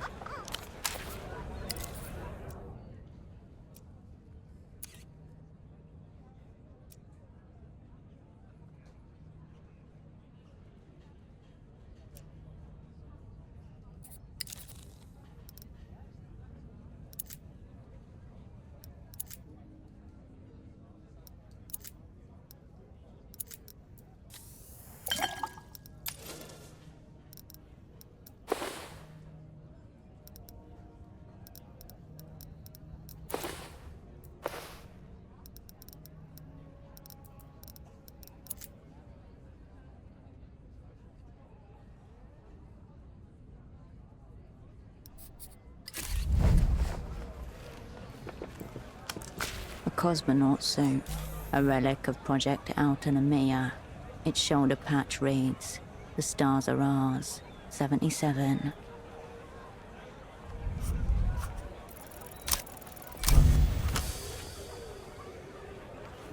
A classroom with a buffed blue floor and white fiberboard tiling. The teacher rolls a square little television in on a cart. The girls in their final year of gymnasium gather round. The camera follows the white column up, and then it jerks or cuts out. When the picture returns, there's just a white cloud sprouting new white limbs. The rocket nowhere to be seen. For a long moment, none of the students can tell what's happening. Then, one by one, they realize. A faulty seal, a minor propellant leak. Next thing you know, 4 cosmonauts are splattered across the face of God.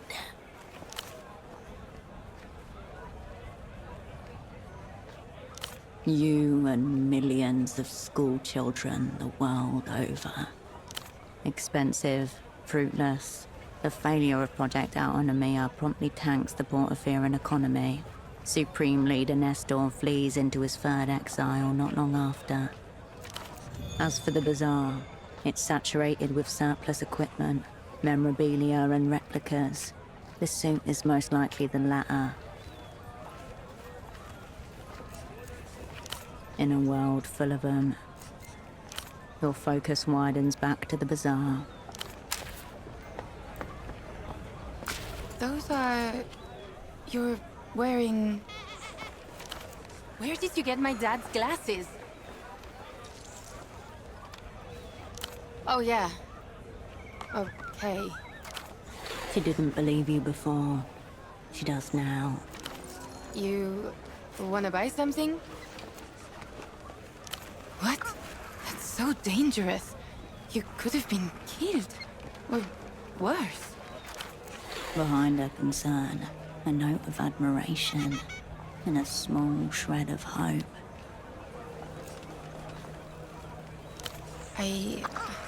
Maybe you're right. But for the record, I don't expect you to help me like this. And if you want to give up, you can at any time. Thank you. Okay, look, I think I know why you didn't get snatched. Mi viejo mentioned something like that. Gilmar had been snooping around the waterlock to the east of the bazaar when he got snatched. That might be the missing bit. Is that a newsletter or something? I'll take your word for it. That building always looked dingy to me. Just don't get hurt. And please, please come back. What takes your fancy?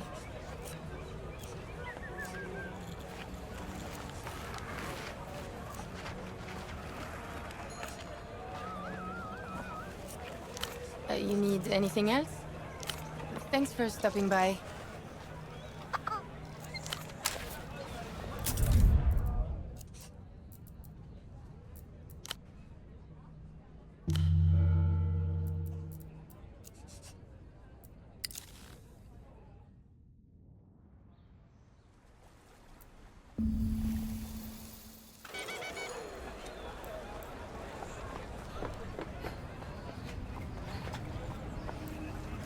Good day.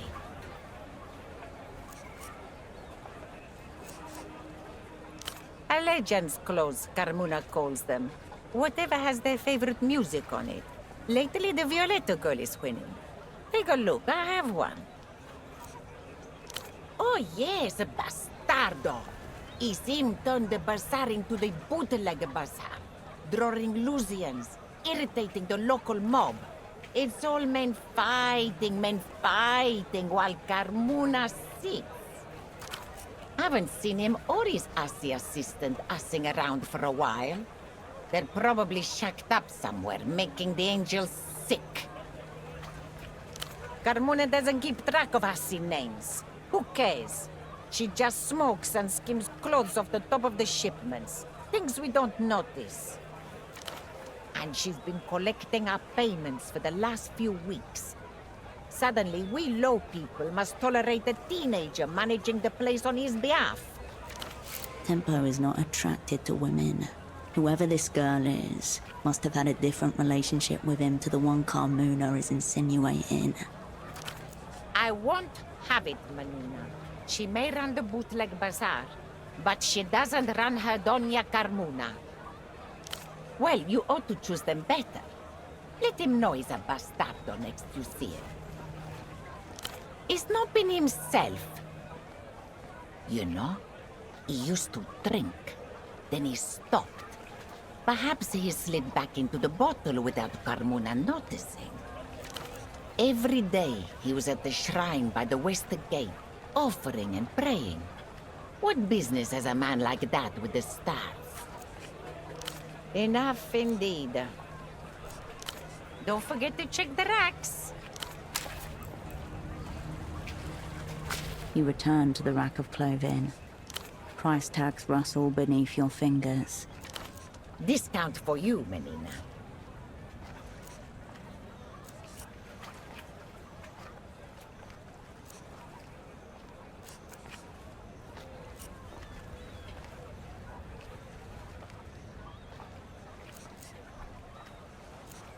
The rack sags a little in the middle. The rack sways with misspelled logos and forgotten styles. Cowboy boots, leather trousers, a long black skirt. You turn away from the rack.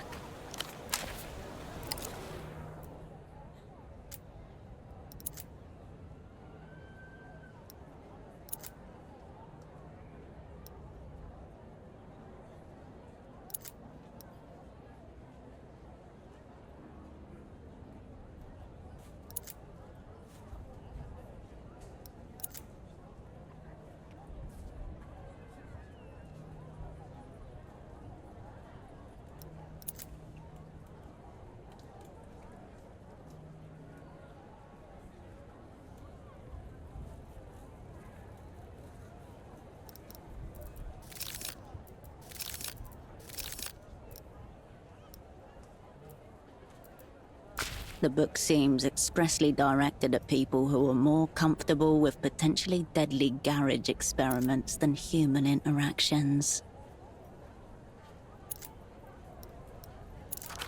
A low-budget clandestine publication, somewhere between fanzine and paperback.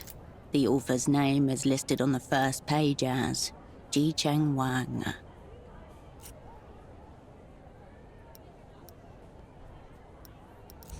As it must be. This is a genre of literature neither written nor consumed by respectable individuals. It consists of some 60 pages of text, followed by an appendix with cut-out schematics for the body of the gun.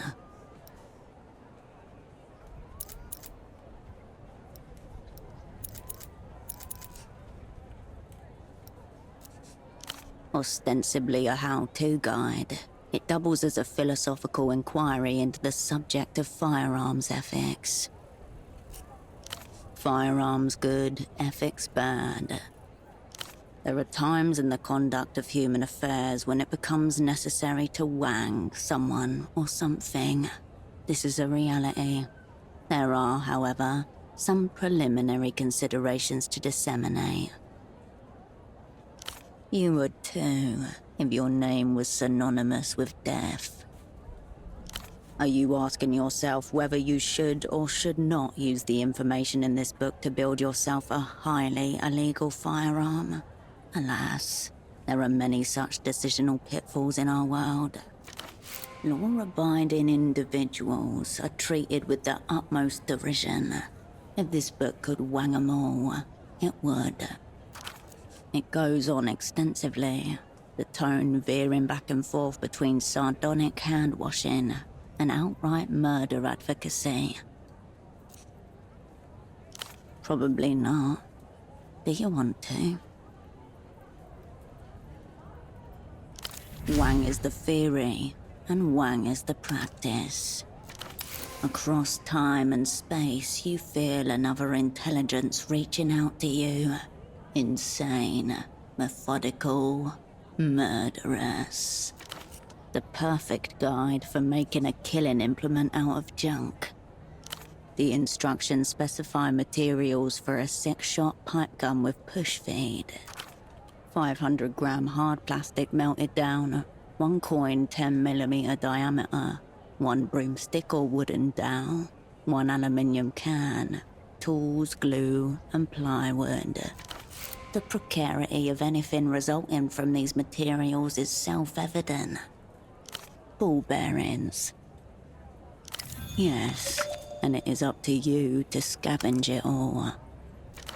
Best place to start would be Photo 24. There's got to be some of this stuff lying around there somewhere. It's a working photo lab after all. Dotted lines mark the edges of 3-dimensional objects unfolded into rectangles and curved flaps. While unintelligible, the form of the gun lurks somewhere inside those shapes. Mathematical and yet crude, the lines display a profoundly unsober competence. 2 objects. The larger one is a mold that goes around the barrel and includes a crude grip, magazine well, and the outer part of the bolt feed mechanism. The smaller object is the bolt. The spirit of Wang reaches out to you through the pages of the book. It doesn't just want the gun to be built, but to be used on somebody. Building it will be the test of fire.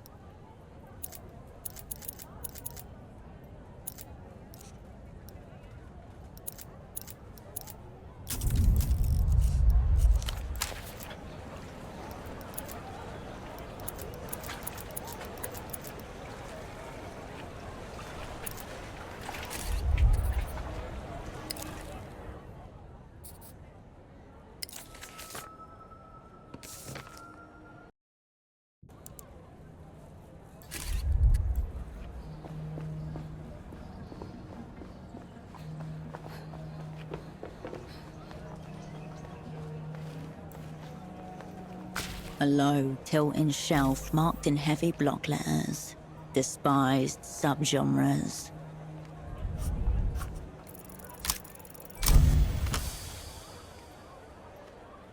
Reason will not help you here. Close your eyes and let your hand seek out what it wants.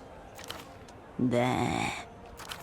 The band logo is an illegible scroll, allegedly composed of letters in a human script. On the spine you find the title, Blood Golem. The artist. The album is called I Will Know You by the Sound of Your Structures Crumbling. It is what your hand wanted and found. Violence. An all-out auditory assault. There is no track listing, no credits. Only violence in its purest form. Unjustified. Unrighteous, primal. Now, always. Still crass music on a crass replayable format, but at least it's not an active attempt to idiotize the population. I'll give you that. He nods curtly. You turn your attention away from the shelf. My format-sensitive friend. How goes it? Oh, yes. Her. Blana, Blama. Something like that. That's because the kid skims her crates. Privilege of rank for you. I answer to no one, friend. I simply have business partners whom I provide answers for. I attempted to discuss Einzelton XR with her, to extend a hand across the generations.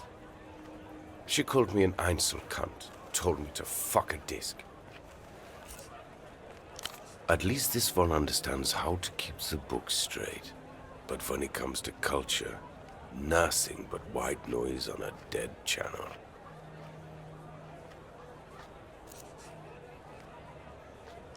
I thought I asked you to kindly shut the fuck up. Clearly, I'm not expressive enough. Let me hammer the point home.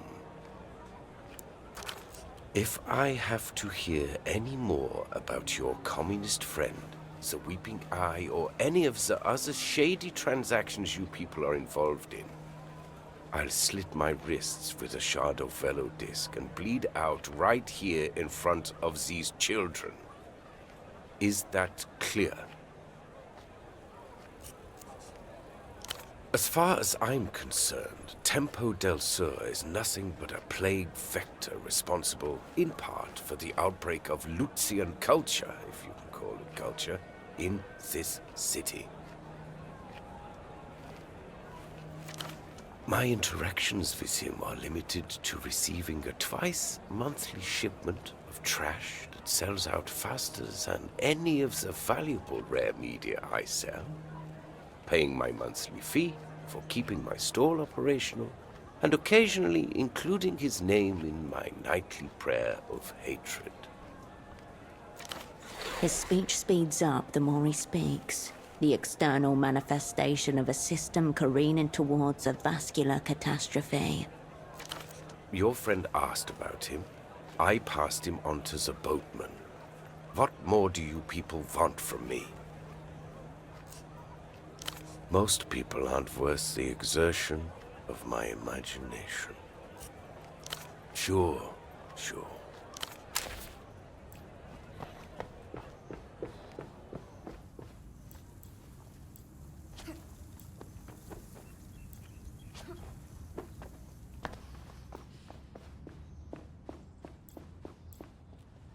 You stand before Tempo's door once more.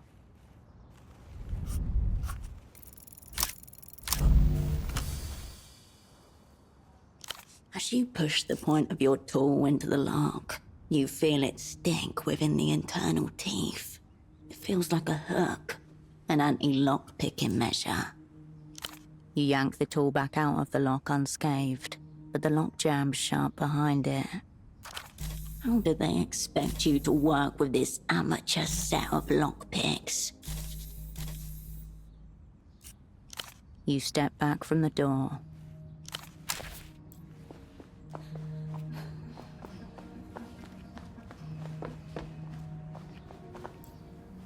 You're back again. Nossa Senora Polaris. But just the little ones, yes? Right. Thank you for the report. Morito doesn't have a pen, but he has memorized the report. Don't worry. No pen, you see. And procedure says I'd have to file the report later today, at the station in the Sunset, an hour away. Do you have anything else to tell Morito? The GM gives you the most cursory of nods.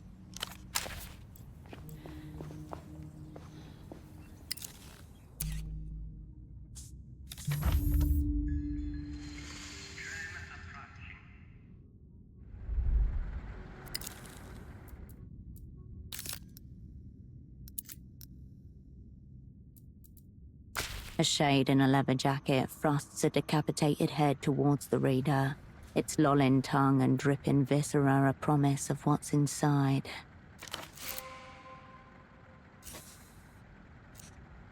Jagged metal, independently published metal, Hombre Hombre, Volume 5, Issue 8.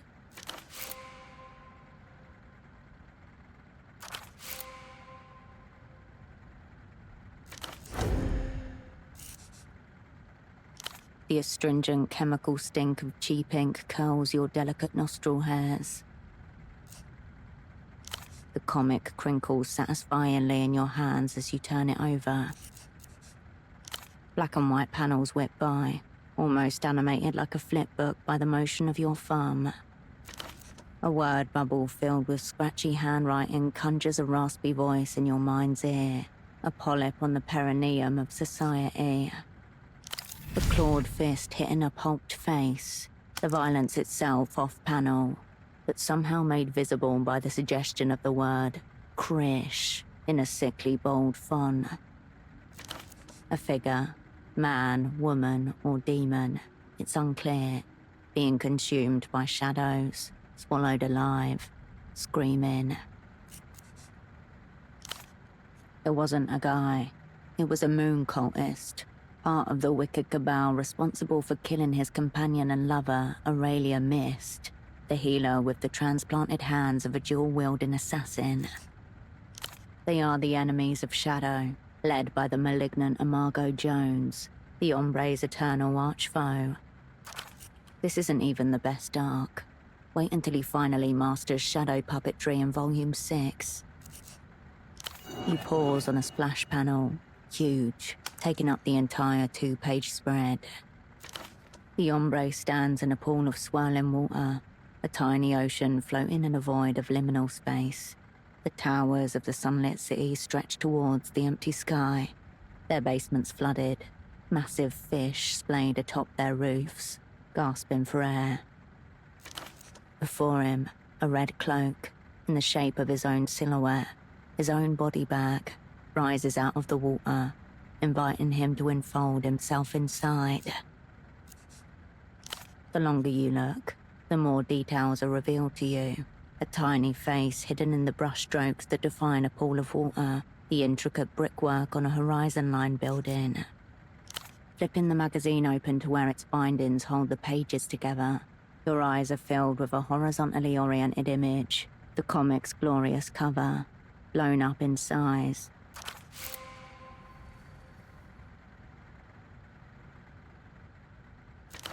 This isn't a poster, it's just a page.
Ah, hello again. I imagine you do. Please, go ahead. Of course. And adieu. May you be there when inspiration strikes.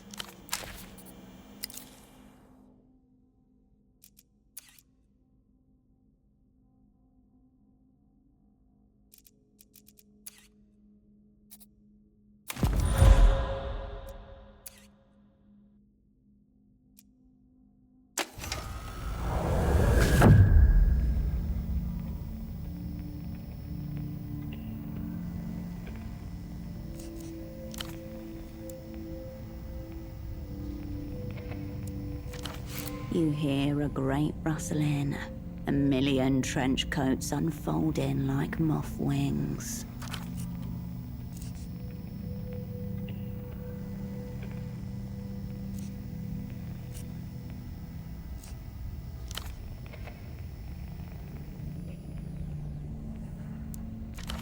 Shadows are not a substance, and subatomic tunneling is a quantum event, not a lifestyle choice.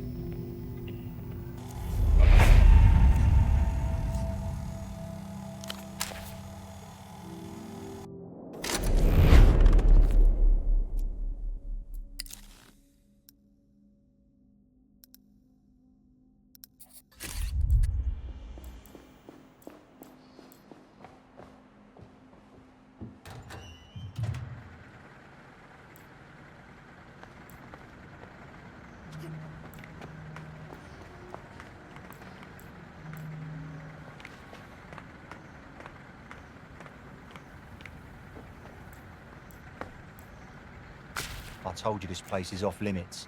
It's been targeted by a gang. You probably shouldn't.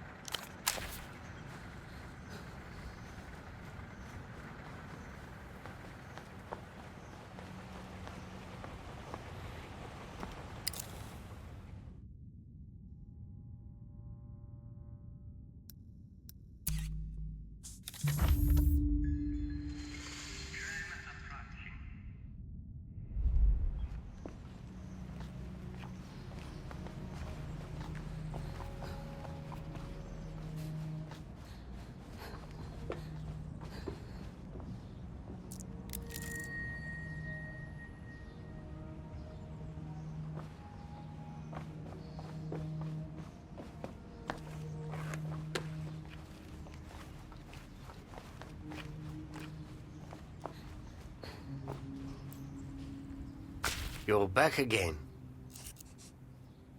The GM gives you the most cursory of nods.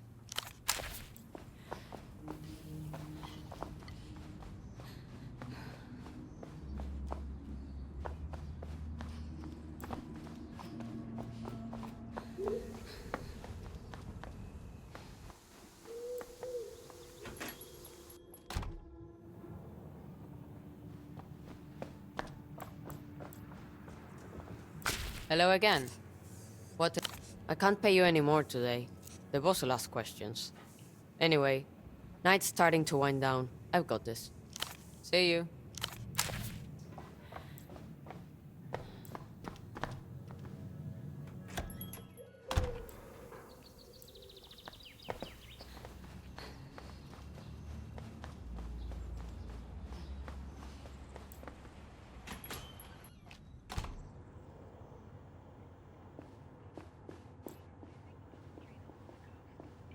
I'll print.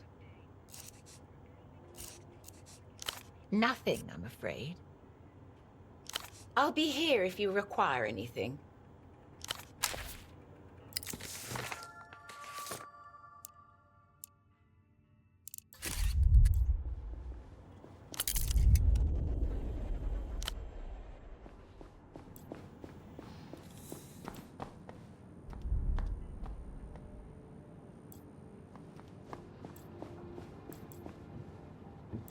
The bed welcomes you for a soft slumber. The murmurs of Porto fade into nothing, as do you.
Hello again. What? I can't pay you any more today. See you.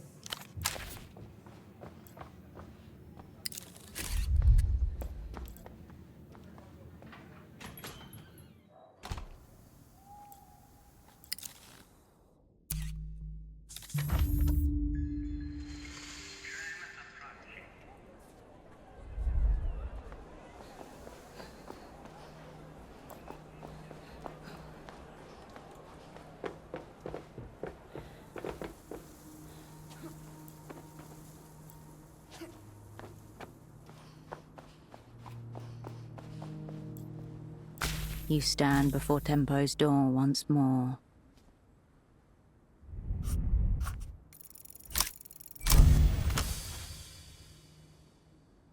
You slip the arm of the tool into the lock, exploring its cold metal viscera on feel alone. You focus into your hand until the tool becomes a part of it. You feel the pins relent. Believe in your lies. A last gentle click, and the way is open.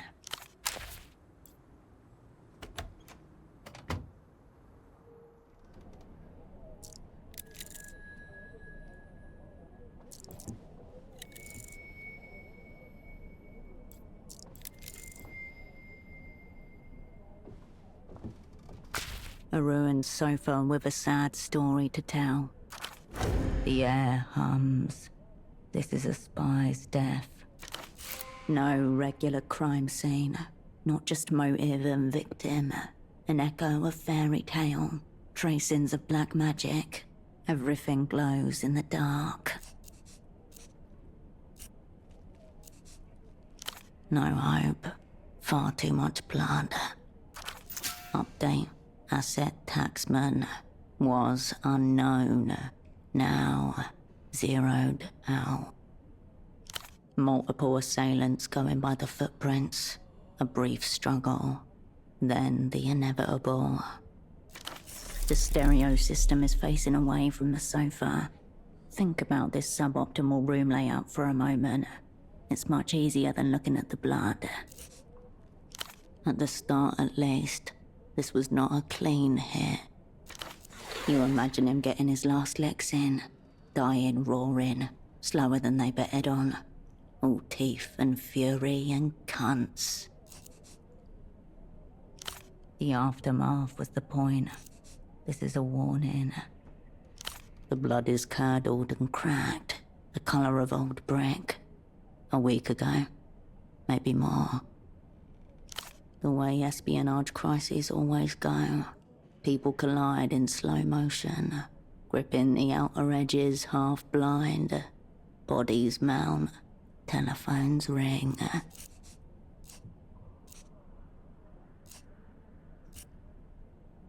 Mere minutes into the match and the away crowd are silenced by a stark scoreboard. Enemies 2, Cascade 0.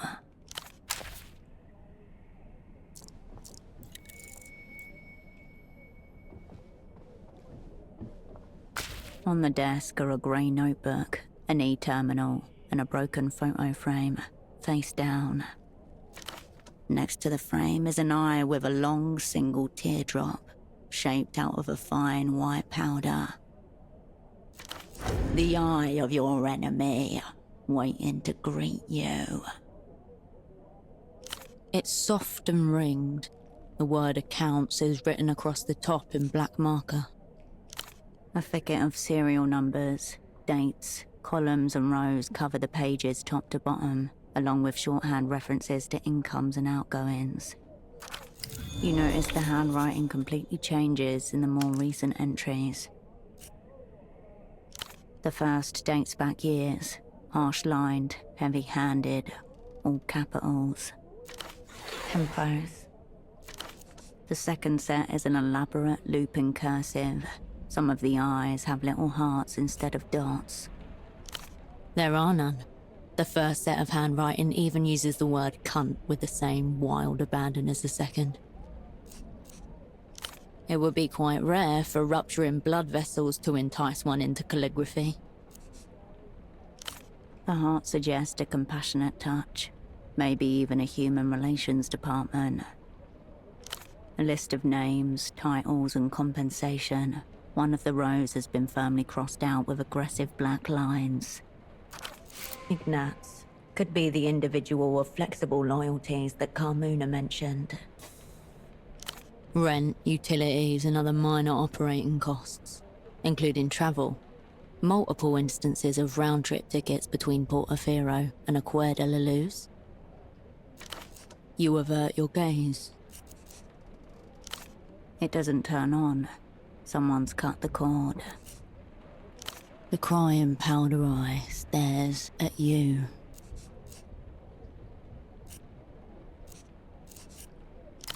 It is a signal. The crudeness of it points towards a sick joke by the weeping eye. The eye watches you. The silence in the room agrees. Your finger returns to you with a dusting of white. Power. Plan.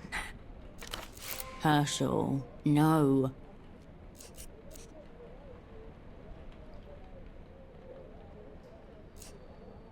It tingles on the tip of your tongue. It prances underneath your lips, keeps you cool. It's cocaine. The eye is no longer weeping. As you turn the frame around, dust falls and a blade of light momentarily obliterates the row of faces presented. Inside your stomach, Spider's skull. A surprise attack launched from your own past. Here you all are. Taxman. S-Doc. Virtue. Cascade. Radiant. Kindred. Holocene. Your former network, known to the Opera as. Unknown to you, as those friends you left to die 5 years ago. Your people. None of them meet your eye, apart from you, the only one looking down the camera. What a thoughtful gesture. Very late, but very thoughtful. You slip the photo out of the frame, into your pocket. Pressing against your heart once more. You did what the assignment called for, what you were told to do. For Cascade, all will be forgiven. A fatal case of sentimentality, leading cause of death among old assets and spies. He wanted to keep you all around. Too late.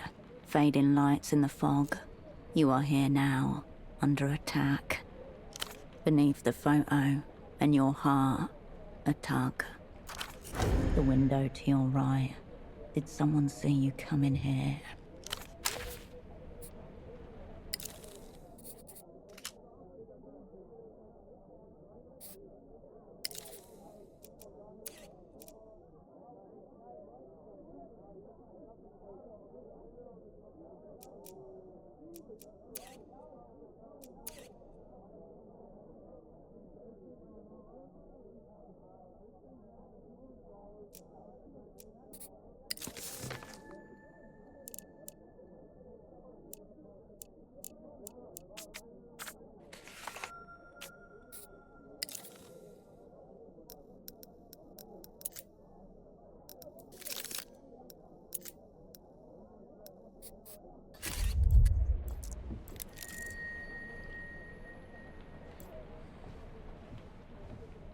You can make out an impression of the bazaar beyond the window, obscured by dust and grime.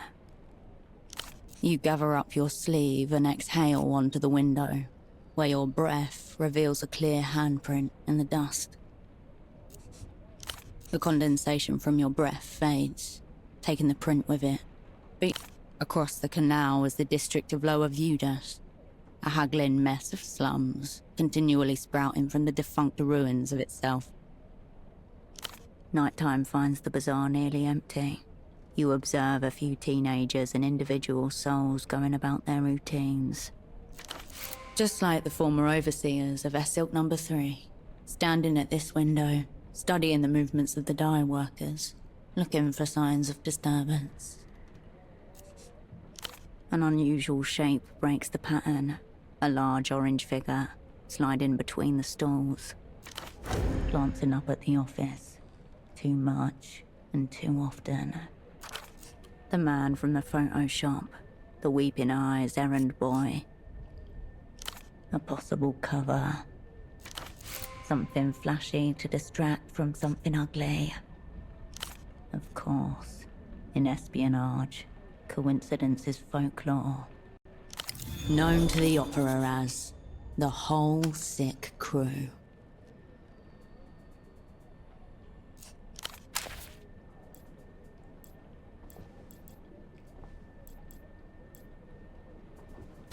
You can make out an impression of the bazaar beyond the window, obscured by dust and grime.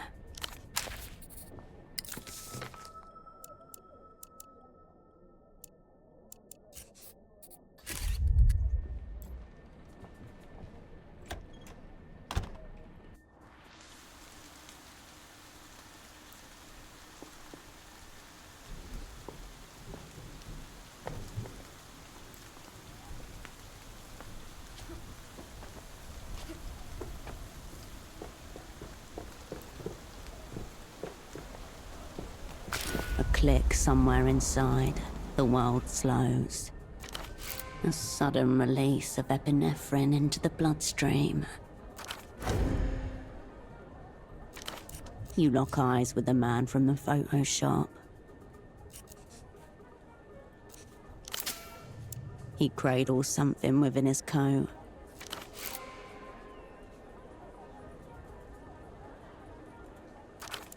The time to act is now.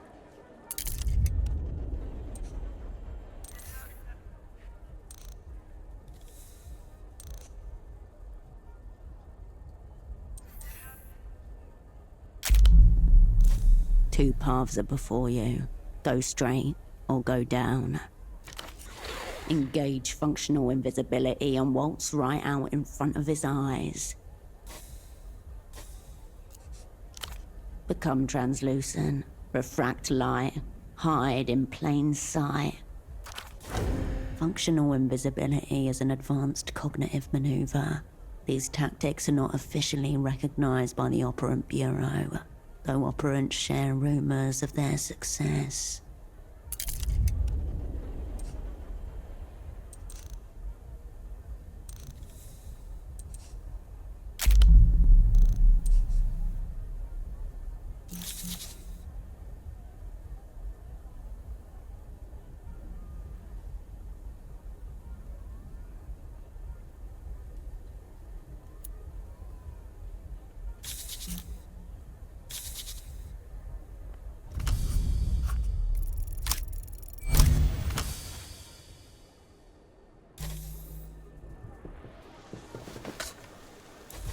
Your muscles tense up in anticipation of the launch.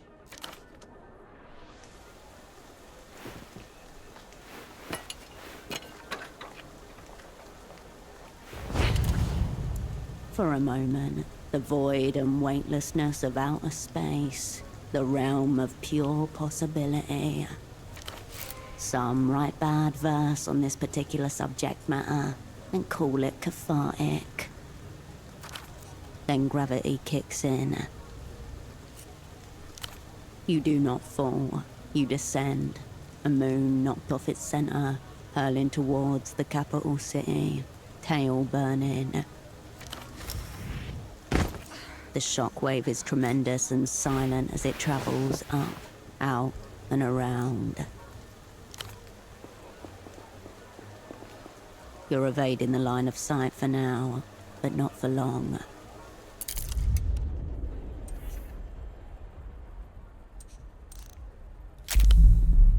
You're out of his sight line, for now.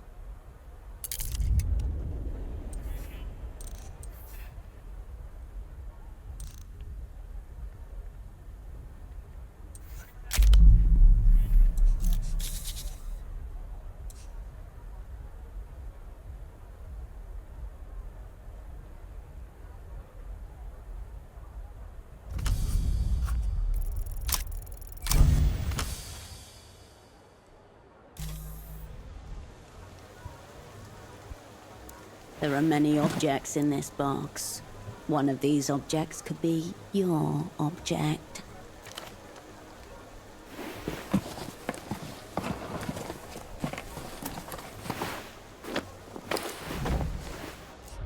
Your hands caress a variety of head coverings, ultimately stopping on a shiny, luminous visor.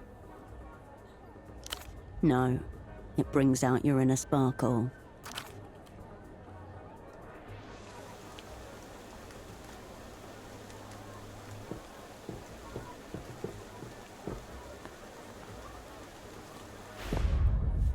Greasy, awkward, and dressed in a gaudy multicolored coat, the man stands nervously scanning his surroundings, one hand reaching towards his pocket. His gaze glides cleanly over you.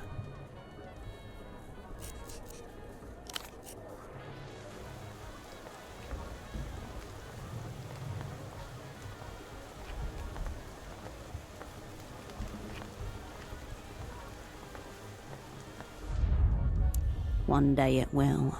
You are merely its vessel. You hear the whine of a 50cc engine. A small tuk-tuk appears in your peripheral vision. Yo, OPERANT, this way!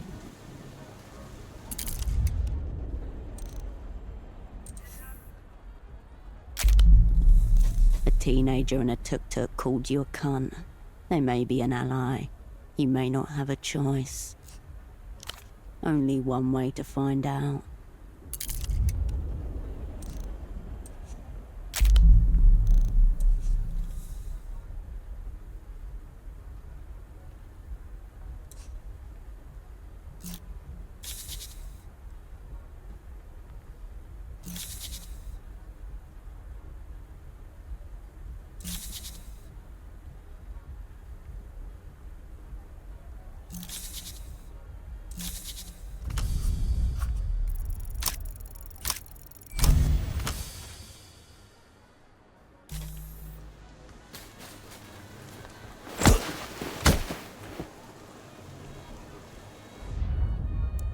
Your body crackles with electricity as you batter your foe into submission.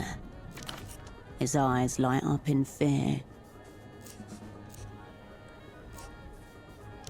The man flinches and the air stands still. Two bodies collide. One folds.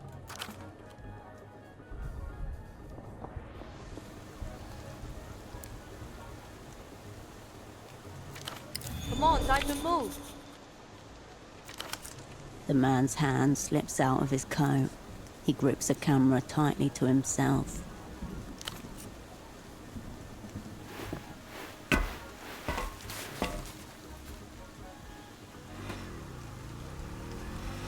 You race towards the waiting tuk-tuk and hoist yourself up.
One of those nights.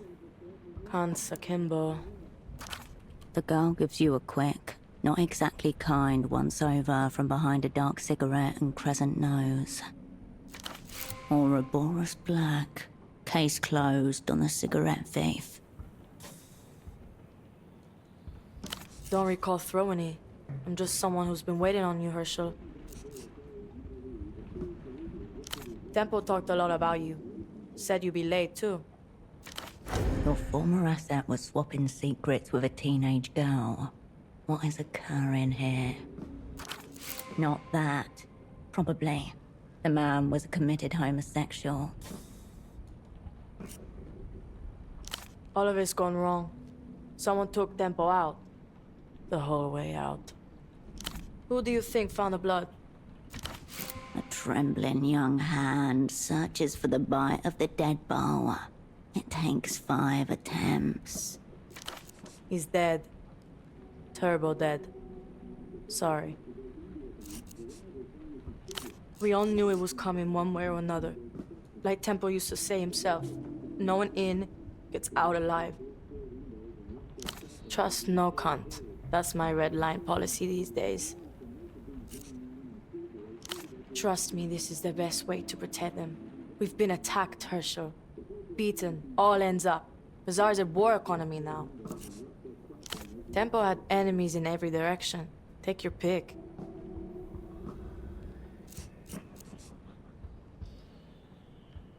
Or maybe that's what someone wanted you to think. But sure, Herschel, let's go with Weeping Eye. Or the Carabineros. Or the Azzurri mob. Maybe they want to go to the mattresses again. Fuck you care anyway. Tempo always called you a friend. 5 years, no words. Some friend.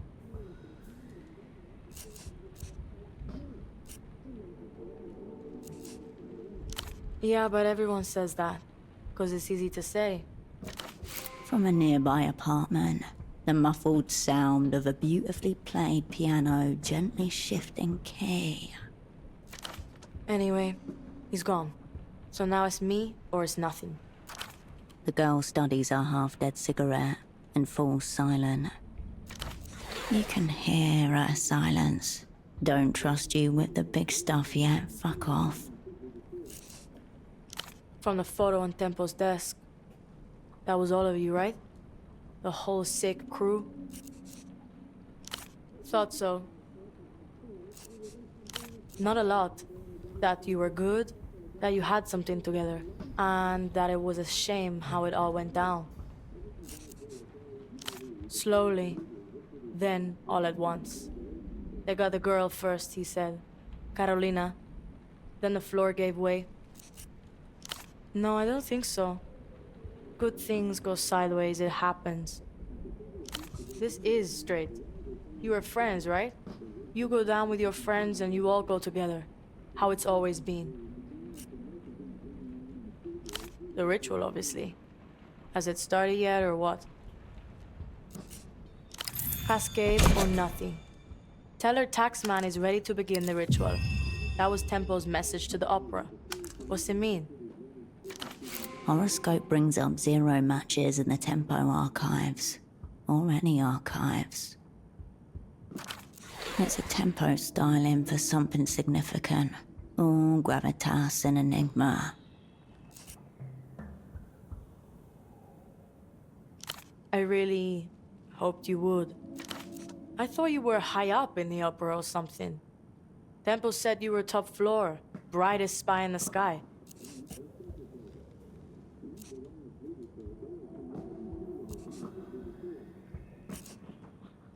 What's that mean? Are you still a spy? Thanks for the honesty, but the way Tempo talked about you, I'm glad he's not around to hear that. So are you.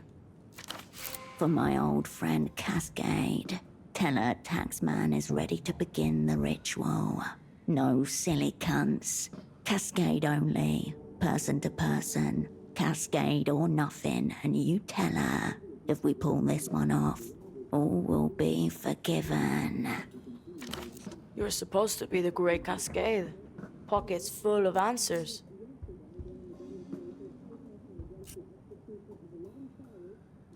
Tempo used to say it, so yeah, I do know what it means. Nothing anymore.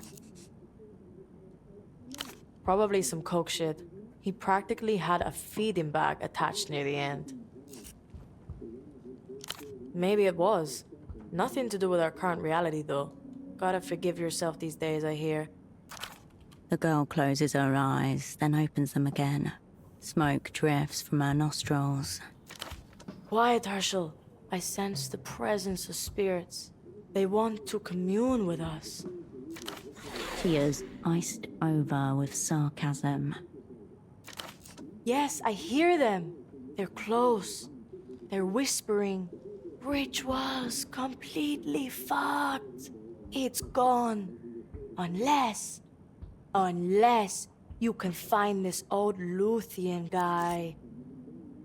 Before Temple got knuckle-flicked off the board, he was setting up a massive deal with some Luthian guy who's like 1,000 years old. Someone way high up.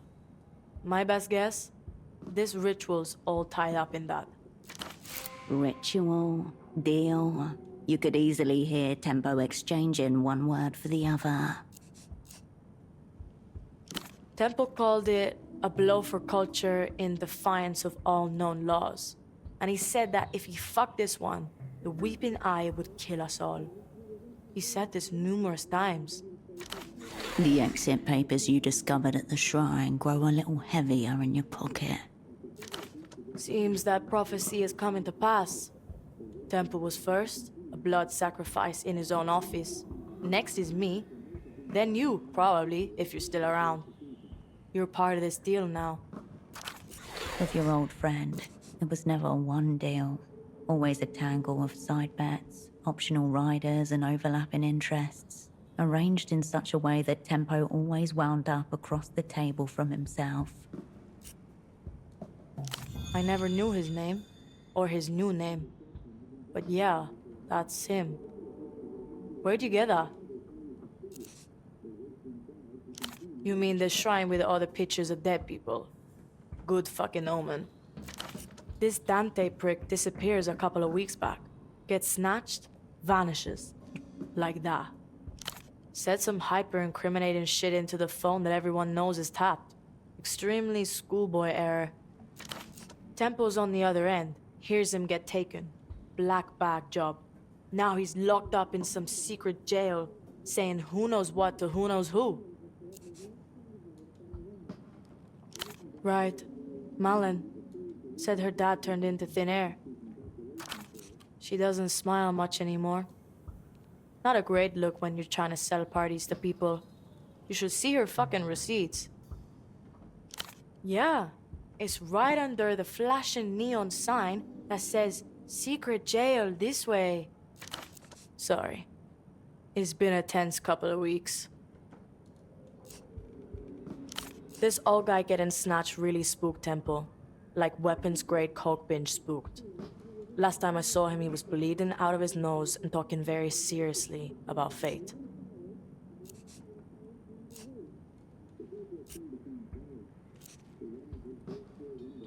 Starfuckery? You heard wrong. When he was really out of it, he'd scream curses into the sky at them. I'm not on coke, but I am spooked to fuck. You need to find this old Lucian guy and either just bust him out or shut him up. If this ancient prick spills on our massive deal, we're all fucked. You, me, and everyone. This is her way of asking for help. She needs a friend.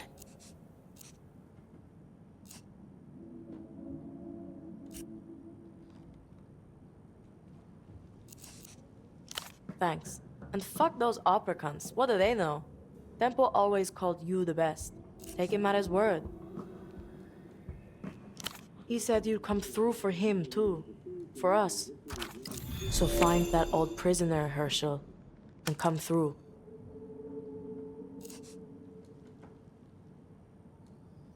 Yep. Tempo offered him safe passage through Porto, set him up with a new life. He was good at moving people, and making them up. Human smuggling. Risky, yes, but not exactly earth-shattering. The techno-fascist nursing home? Who knows? Probably death in some form. Something he called the Mega Violator. Highly likely that's not what it's actually called. I would say conceptual object, but it exists. Dildo nom de guerre, in recognition of its heft. The illuminated cunt never came through with it. Or at least, he didn't have the chance. So who knows where that got to? Only shot we got. It's you and me, Herschel. One cunt down, two more behind the ghost of him. Her hand reflexively reaches for the cigarette packet jammed into her left bra strap. She smacks the packet once against the side of her head, then flips open the top and plucks one out. A far too familiar gesture. Something grinds and sparks against the inside of your skull.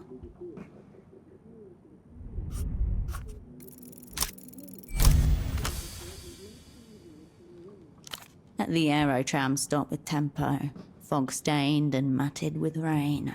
The final time that both of you felt certain would not be the final time. He smacked the packet on the side of his head before offering you a smoke. You do it too sometimes, without realizing it, when you're thinking of those days. We hosed here, Hirsch?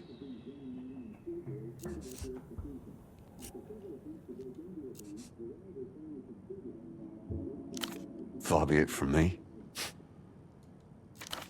Anything from our dream kid?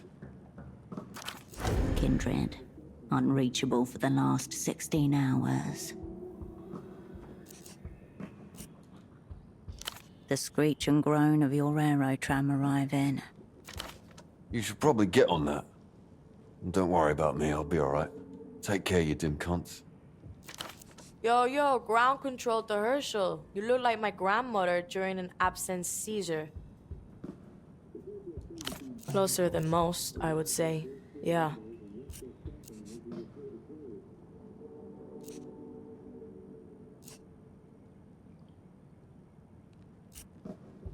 Thank you for noticing.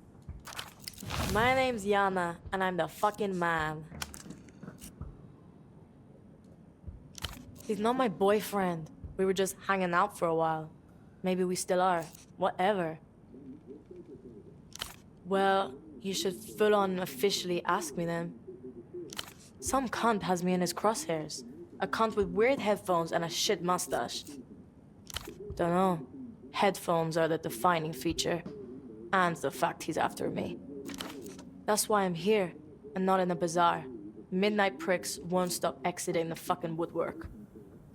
I don't know, and Tempo had no fucking clue either, but he was very scared of him.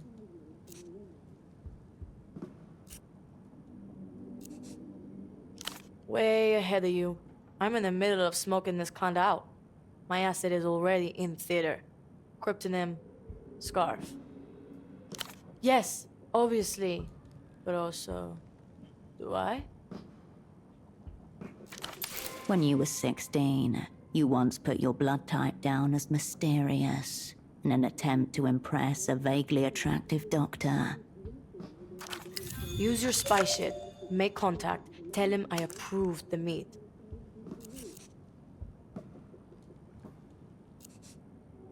Yeah, you spoke to him. Now I need you to make contact with him. Keep up, Hirsch. Fucking hell. Also, you can tell him that my schedule freed up this weekend, so I can see him for like 1 hour, maybe. As long as nothing better comes up, which it might. Good. I like enemies. They solidify my fucking position. But you know what solidifies it even more? Non-stop odd shit with you. No, other people taking care of those enemies for me. Ignatz, area clown with shit taste in jackets. He used to work at the bazaar, till Temple sacked him. Photos? Weird. Temple thought maybe he was in with the Weeping Eye.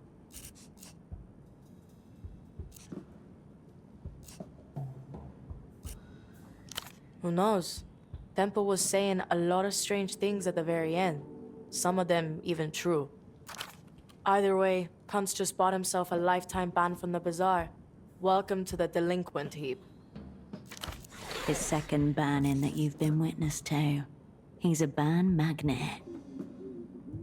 The girl inspects the disc over the top of her cigarette. This is one of those Einzel fucks Petre won't shut up about. Fuck me, there's two of them? I know she's missing, but that's no state secret. Whole world knows that. Kidnapped, I heard. Sad end if it's true. Fucking losers. Where did you get that anyway? Be open with her. This girl is not your enemy. She may yet be your ally.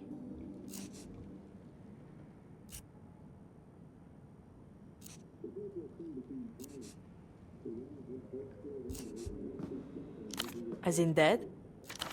Blown away into the night before you could even give chase. Sorry to hear it. What happened to him? This spy shit's got a high mortality rate. Sounds like we're 2 down, Cascade, and getting cunted harder by the minute. Hope he pulls through.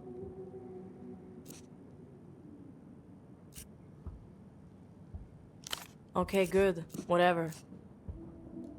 Dipped one in nitroglycerin. Fair warning. The girl tilts her head up and offers a half shrug. The smoke swirls lazily in your chest. Don't think you're getting another one, because you're not. Me and Marco. Fine, but also not great. I barely had time to see him. It's definitely not part of the problem, no doubt. It's weird. When he's around, he annoys me and I want out. But when he's not there after he's gone, he becomes like the best person ever in my mind, even though he hasn't changed.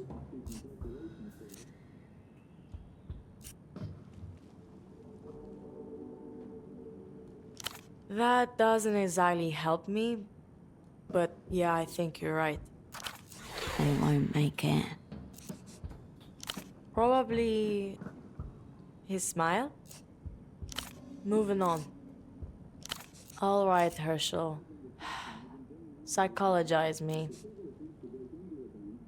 Yeah, I did some odd job shit around there. Admin stuff for Tempo. Became his assistant, basically.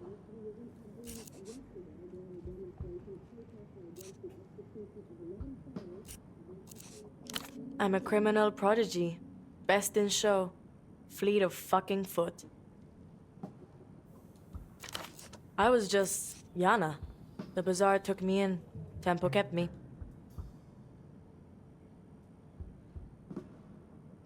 I don't think so. The bazaar's receipts don't think so either. People say the culture goes backwards, or downhill, or whatever the fuck. There's only one real blockade to culture. Blind and deafen yourself. Then maybe you're protected. Anything else? No chance. We'll find you eventually. Probably where I left them. Push a little harder and she'll open up. This girl wants to tell you things.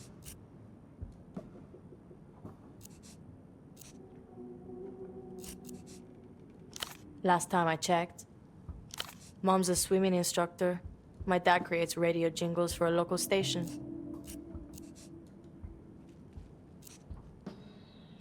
Maybe. Probably. Whatever, I don't have time for them right now. I'll check in on them someday. I'm retired. Government education is for losers and narcs. They're never gonna teach you the most important thing in life. How to make fucking moves. We had a professional arrangement. Now we have an extremely personal one. I was here. That's all. Hold on. Don't I get another name? Like how Tempo was taxman?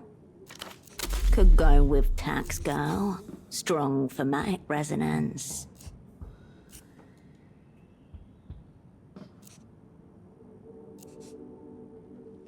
You mean like save you from the bazaar? Speak your piece.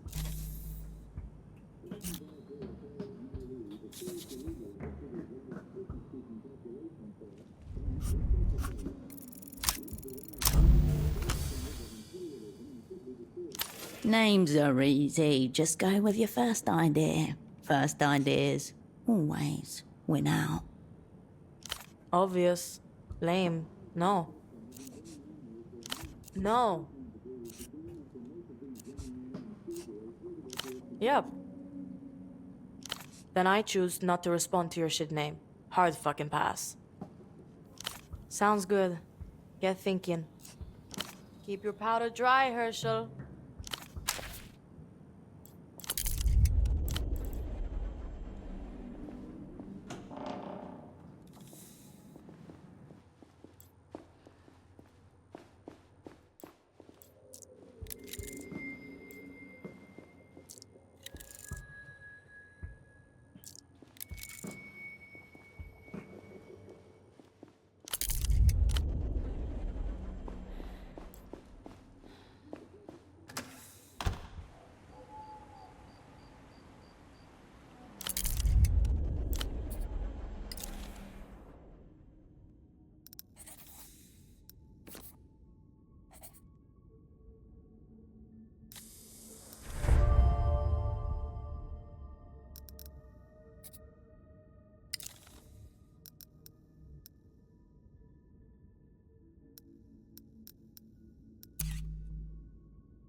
You pick up the payphone's handset. A dolphin emblem smiles at you, its eyes wide. Hello. Hello and welcome as always to the reality situation. What's your name and where are you calling from? A joke, obviously. This show would never solicit personal information from you, unlike the government, priests, and talking animals in your dreams. Remember, people, you don't have to answer. Indeed, anyone still laboring under the illusion that this is a free city is encouraged to take a swim or a boat out to the 3.3-kilometer mark, where that vessel orbits, and you'll see exactly how free we are. It's a patrol boat, in short. If I had to guess, I would say it's making sure no one ventures out into the unrendered areas.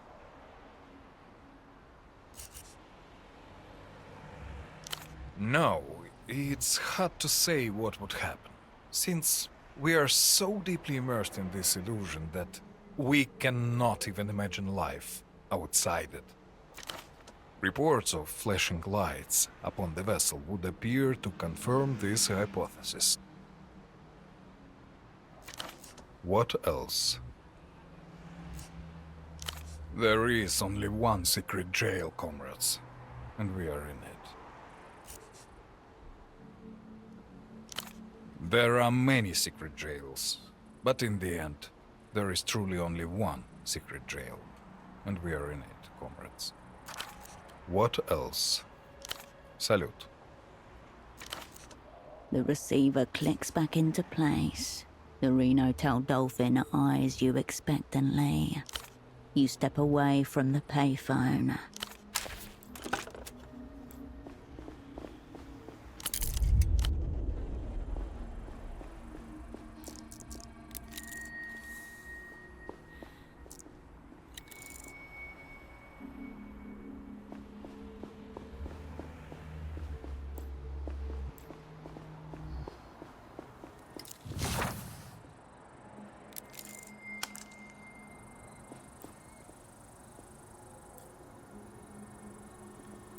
Hey, you.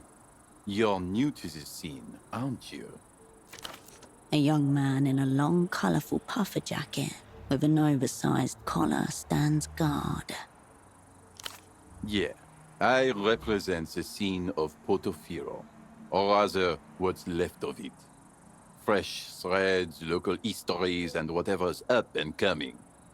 Not a lot is up and coming, though. That's cool. I'm glad to see other scene-oriented people around.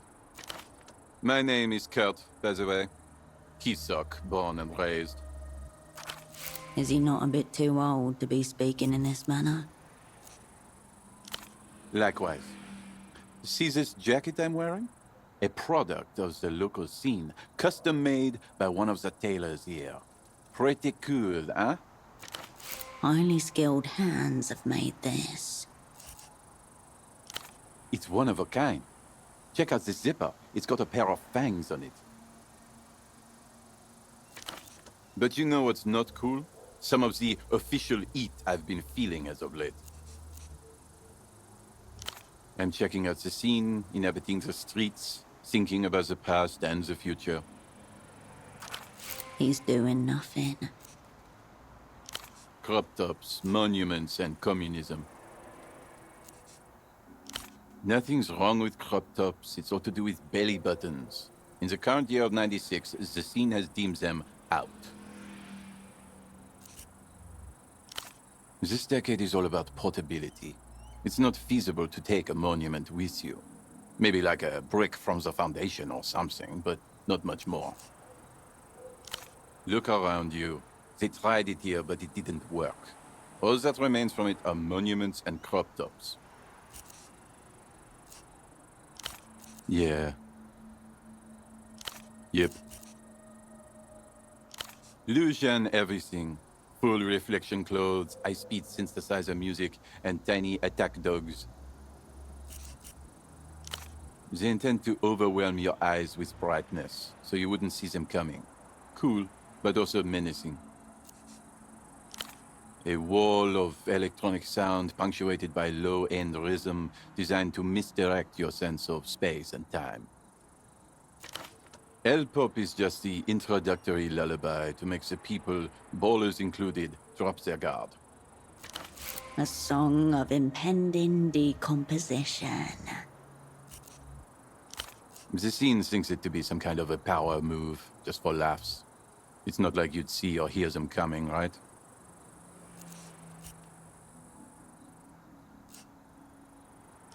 Yeah, despite the aforementioned, their shit is really, really cool. A lot. Look at those people over there. Out-of-towners. Thoughtless threads. Well, maybe you lack the necessary context of the scene. Futuristic materials, high-grade factory work, not yet fully reflective, but getting there. She's got Vertanine sneakers. Sleek. He's got a sacrophobe coat. And that man over there is most definitely wearing a crossbill. Those are all illusion brands. They don't even sell the knockoffs for some of these in the bazaar. Hence, they're most likely from out of town. I told you. Been around the scene long enough. I think they are illusion brand ambassadors. I hit them up the other day, hoping to represent the scene of Porto, but they weren't very talkative, told me to mind my own business. I thought we could have a scene crossover, but it was not to be.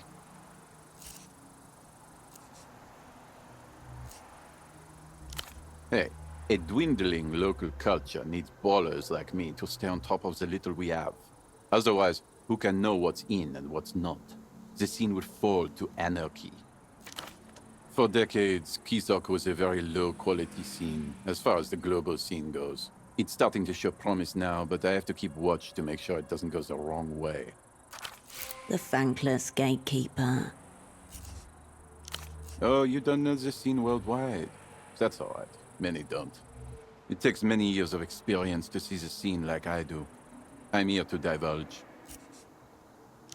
La Luz is currently leading the scene, the undisputed world champion of what's in. Cicatriz Frontera may be the political capital, but the city of La Cupola is the scene capital.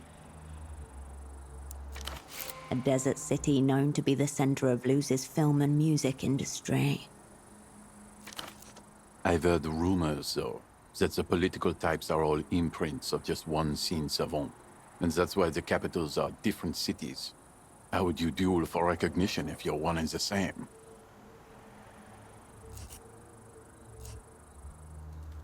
The scene rage is real. I've seen it drive ballers mad and straight into the relegation zone, where they are deemed out. That's where they get deballerized. Cool older guys would tell you that Kisok once ranked #1 on the global scene hierarchy. The Palace of Culture used to be the center of scene operations.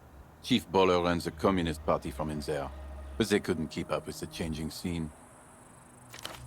In short, Kisok has ranked low for decades now, but new ballers rise from its ashes all the time. Ballers like me. This place is on the up.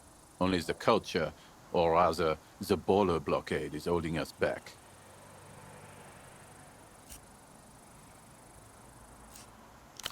Did you lose your sight all of a sudden? You're looking at one. Take another look at the jacket.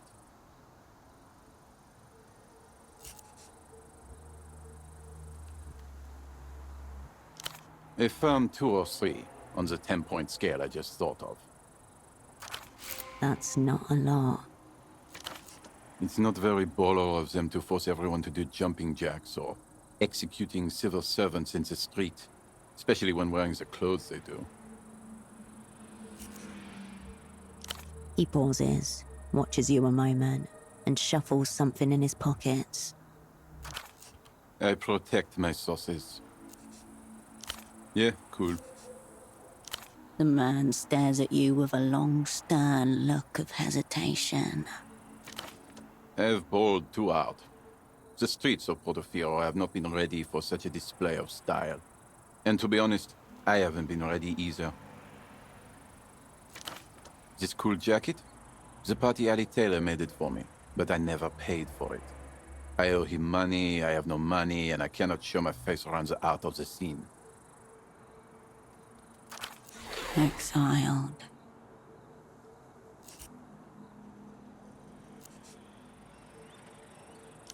I'm a local guy. Been around here all my life. He knows my dad as well. And we signed a contract. I know fuck all about contracts. But I got the jacket. I felt exhilarated even. But I haven't been able to come up with the money. Haven't even had a single crossover. I never intended to. Ever since some new faces started popping up, I felt an undying need to improve my game for any potential scene crossovers. This man is enamored by aesthetics and lacks fundamental awareness of anything else. These days, the scene has deemed the notion of work out, so no. We signed a contract, as I said, but I was too excited to remember anything about the total cost. Maybe it was a lot, maybe it wasn't a lot at all. But the jacket is baller. I suspect and fear it was a lot. Can you find out how much money I owe him? Wow. What if it's impossible to pay back? What if other people find out that I am bowling on borrowed time? It would spell disaster for the scene. Double wow. Thank you so much. Go to the Party Alley Plaza. It's east from here. There's a tailor named Bruce. Maybe you can ask him, like, quietly, diligently on my behalf about the, the price of the jacket. I'll be sure to make it worth your while. See you on the scene.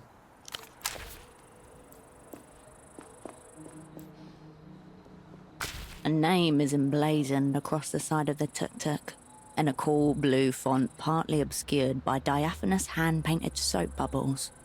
Lymphadores are Spies, cleaners for hire. Around the back, an aluminium roll-up door shields the contents of the trailer. Evidently the expensive kind. Sterile, discreet, professional. This is who you call in when you're paranoid that regular help might molest the contents of your apartment. The leather-upholstered bench is barely big enough for two people to share. A half-eaten sandwich wrapped in paper leaks grease onto the passenger side. The window is rolled down, just a crack. You can see the contents nestled between two flattened plantains, fried shrimp covered in melted cheese.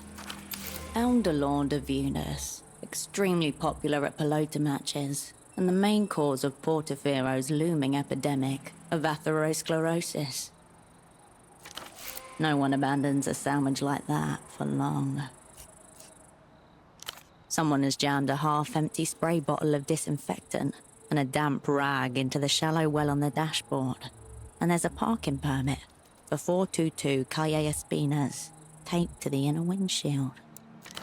The only other touch of the personal is a copper medallion hanging from the rearview mirror.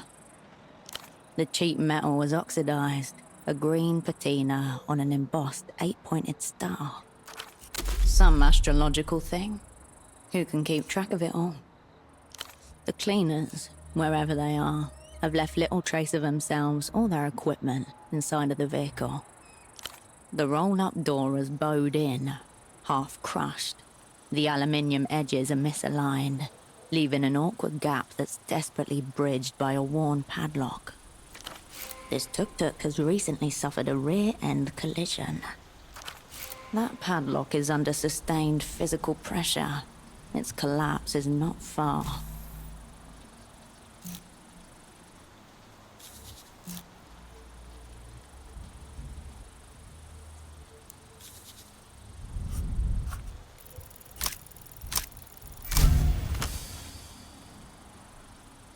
The old padlock, under stresses it could not possibly endure, shudders and pops open.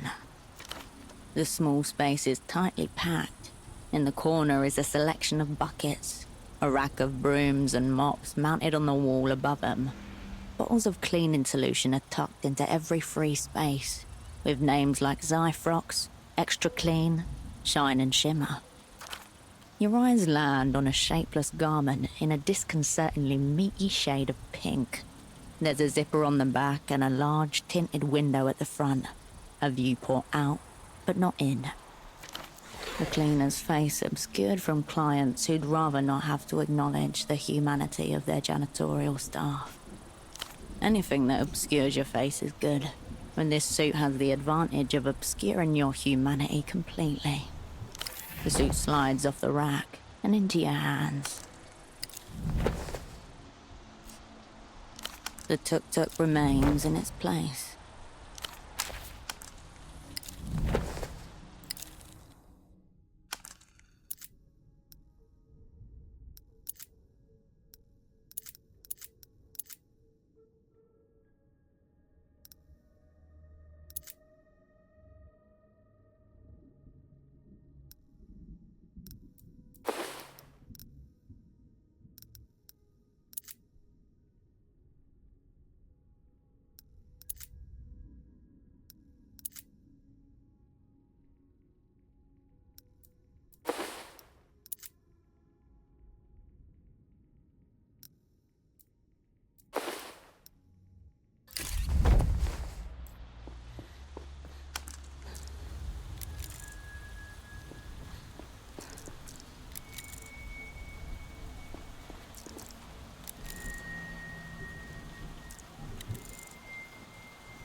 Could I ever see beyond her, only to discover more of her? The middle-aged man stares into the sky, left eye loping slightly. His hair and suit are both in moist disarray. A pink tie hangs open around his neck. A crumpled paper airplane of a man. No. All is lost. Are you looming over me in official capacity? Until you were struck by my deserted majesty, I have abandoned post, delegated all responsibility to my junior. It will hobble him, of course, the fate of our kind. I am Oscar Medamoto, senior negotiator for l'Empire de la Empire Sandu, without la Empire. A glimpse of steel submerged behind his bloated jowls. I am, or was, and may yet be again. Thank you for the offer, but we are far beyond that pale. For immediate release, Oscar Metamoto is hors d'usage until he receives at least 3 apologies. I believe the correct term is unlicensed detention facilitator. Mostly urban myth, overawed folklore. Either way, not my department. But a department nonetheless. Further proof the Emter are pulling the piano wire. The bank is always open.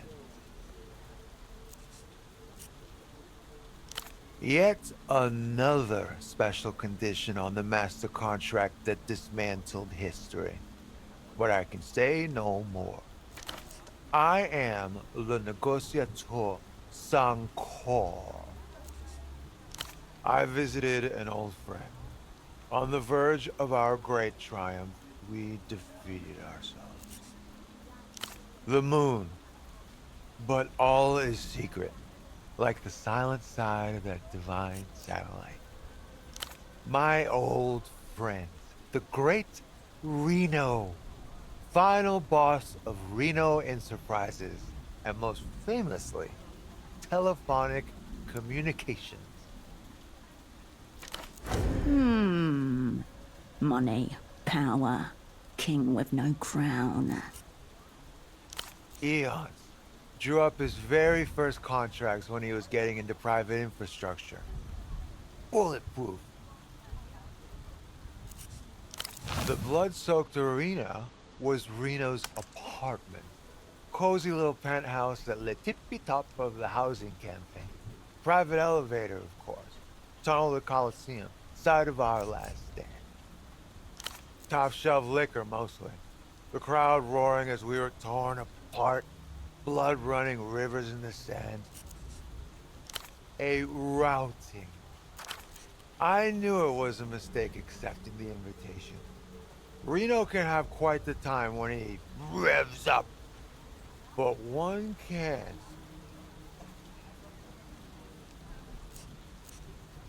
One can't not drink to the moon.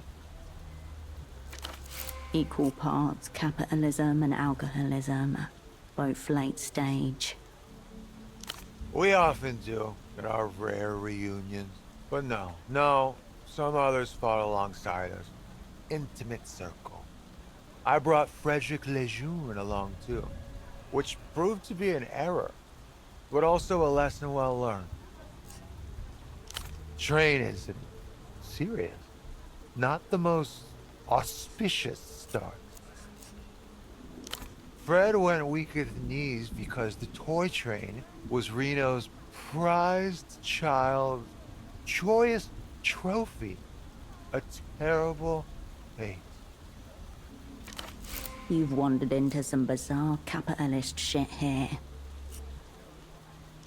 I believe I did. Yes. A bad one.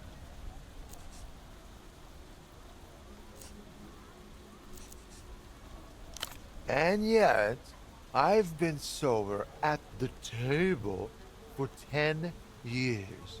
And all. Stay away from it, all of it. You should never come to this place. Oh well, what's to be done? The next 10 start tomorrow. Thank you. High tragedy. La Ballade du Frère le Jeune. I don't care to get into it. The boy's embarrassed himself enough. He could prey on his obvious weakness, alcohol.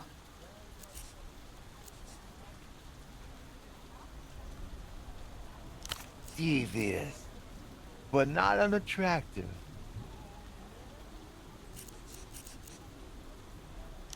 Yeah, I think I'll take it. We've made a deal, strange woman. A deal sealed and done. He throws the alcohol back down his throat, eyes open wide, staring at the stars. Metamoto is back at the table. So, yes, the little reunion we had at Reno's, the one that's rendered me gravel-bound. Fred was also in attendance. The prize train was in circulation, being shown off to a trusted few. A moment's distraction, a stray placement. Fred saunters in from the kitchen, wreathed in smiles, fails to scan the landing zone. Sits right on it. The crack, splintered plastic, a gunshot through the soul. Freddy knew instantly what he'd done.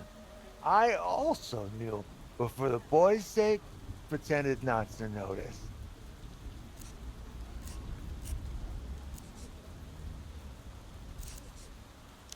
The jeune stayed seated on the wreckage for almost 2 hours until things got elucid enough for him to make his play. He seized a moment of distraction, then, limping slightly, off he snuck to stash the body. I, personally, have never before seen him disintegrate a model train, but it's not the first time he struck an own goal at a social gathering. Fred has killer instinct, robust at the table. But socially, the dial reads dread 0. He did not. Fortuitous. Fred would have been banished from the tower immediately.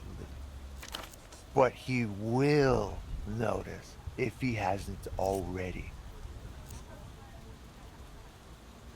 It carries your heart away.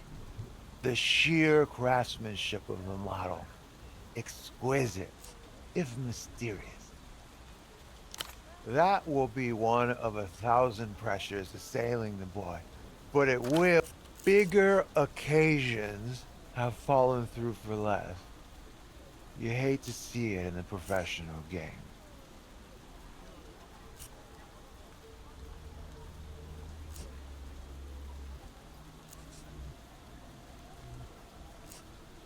Keystock's a lonely town when you're the only MTER boy around.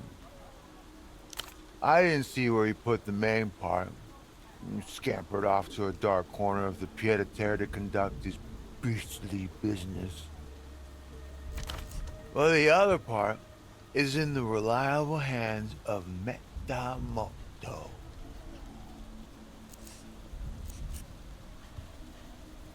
I am, of course, one of his oldest and most financially lucrative double hitter. I took the train for Frederick's sake, plausible deniability pour le jeune. Major asset at the table. Trains are everything. The coolest thing created in living memory. The rest of humankind's inventors might as well down tools now. He gazes at you, head dipping forward like a fading pulse. Suddenly sentimental, the emotional quick change of a ravaged alcoholic. Because it makes me think of her. What other reason is there? My friend the ambassador's wife, Lolita Calista, the last gasp of my heart, gigantress in waiting. My friend the ambassador's wife, Lolita Calista, the only woman that will satiate Meramoto now. Radiating with grubby intent. My friend is the ambassador. Lolita Calista and I will never be friends. We will be all, or we will be nothing. I love her searingly. Searingly. None. The terms are set. It's not sweet. It's an affliction. Worse than the drinking. Far worse. It made me think of her. Yes. I wanted to bring Lolita the train, offer it to her, and say, let's go away on this. You and I. For a night, for two. Forever. At least we could ride that train together just once. And then whatever way it went. We couldn't say we never tried. Now that I look at it, of course, it amounts to nothing. Just a broken wheel that can't move. Reno might thank you for fixing his prized train. Come closer then.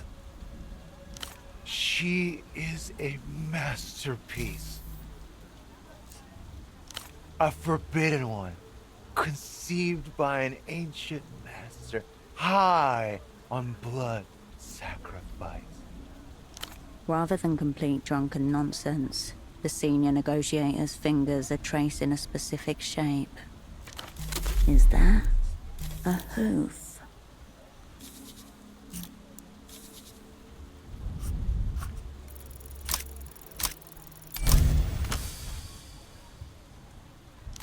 Her full figure comes into view. Lolita is 2 meters tall and almost as wide. An ancient goddess whose frame stirs nothing less than the primal compulsion to drop to your knees in worship. The barriers between your mind, body, and soul crumble as your entire being transforms into a total expression of worship. You take her in, your eyes helpless as each curve and fold leads to another, an infinite loop, a flesh fractal. The giantess sees you, peering up over her acres. She knows you are there. Beside you, in the shadow of the giantess, Oscar Metamoto sighs. So you understand my predicament. He looks up at you with a small shine in his eyes, a hope that you are aligned.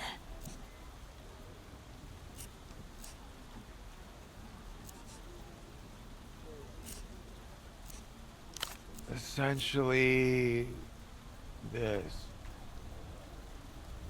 No. Too much of a coward. Barely see her anyway, though the distance doesn't make much difference to me. Thank you for the encouragement. He rubs the invisible slate clean of his Lolita tracing and softly blows the air. At one tiresome function or another, I don't recall, I was too astounded by the primal synchronicity Like the day meeting the night. Ineffable. Ephemeral. In the vulgar sense or the spiritual sense? One would hope she felt the illicit magnetism also. Of course, there's no way to know. The heart of my tragedy.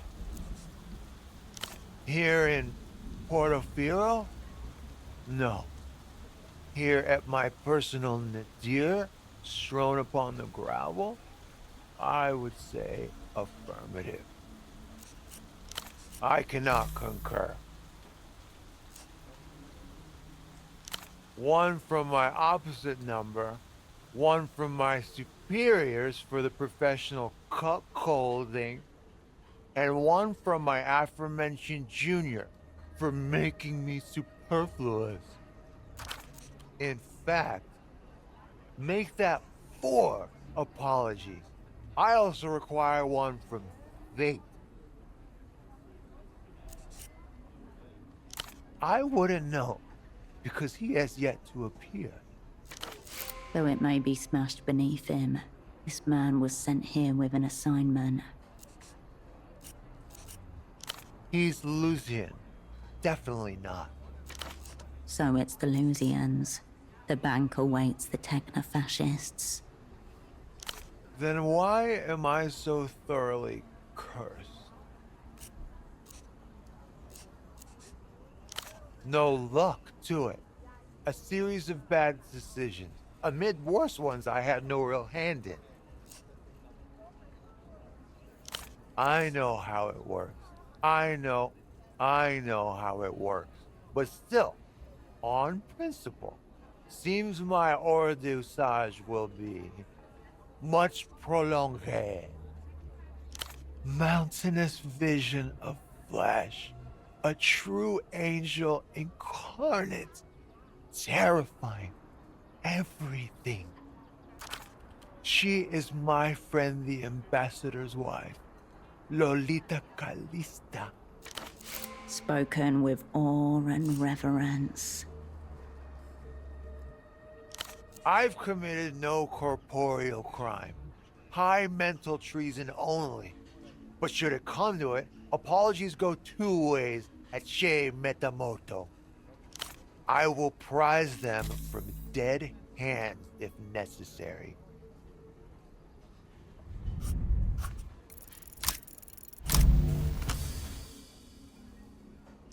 Give it to him straight. Save him from this gigantic delusion he's created. She's as real as you. Realer. Her dimensions.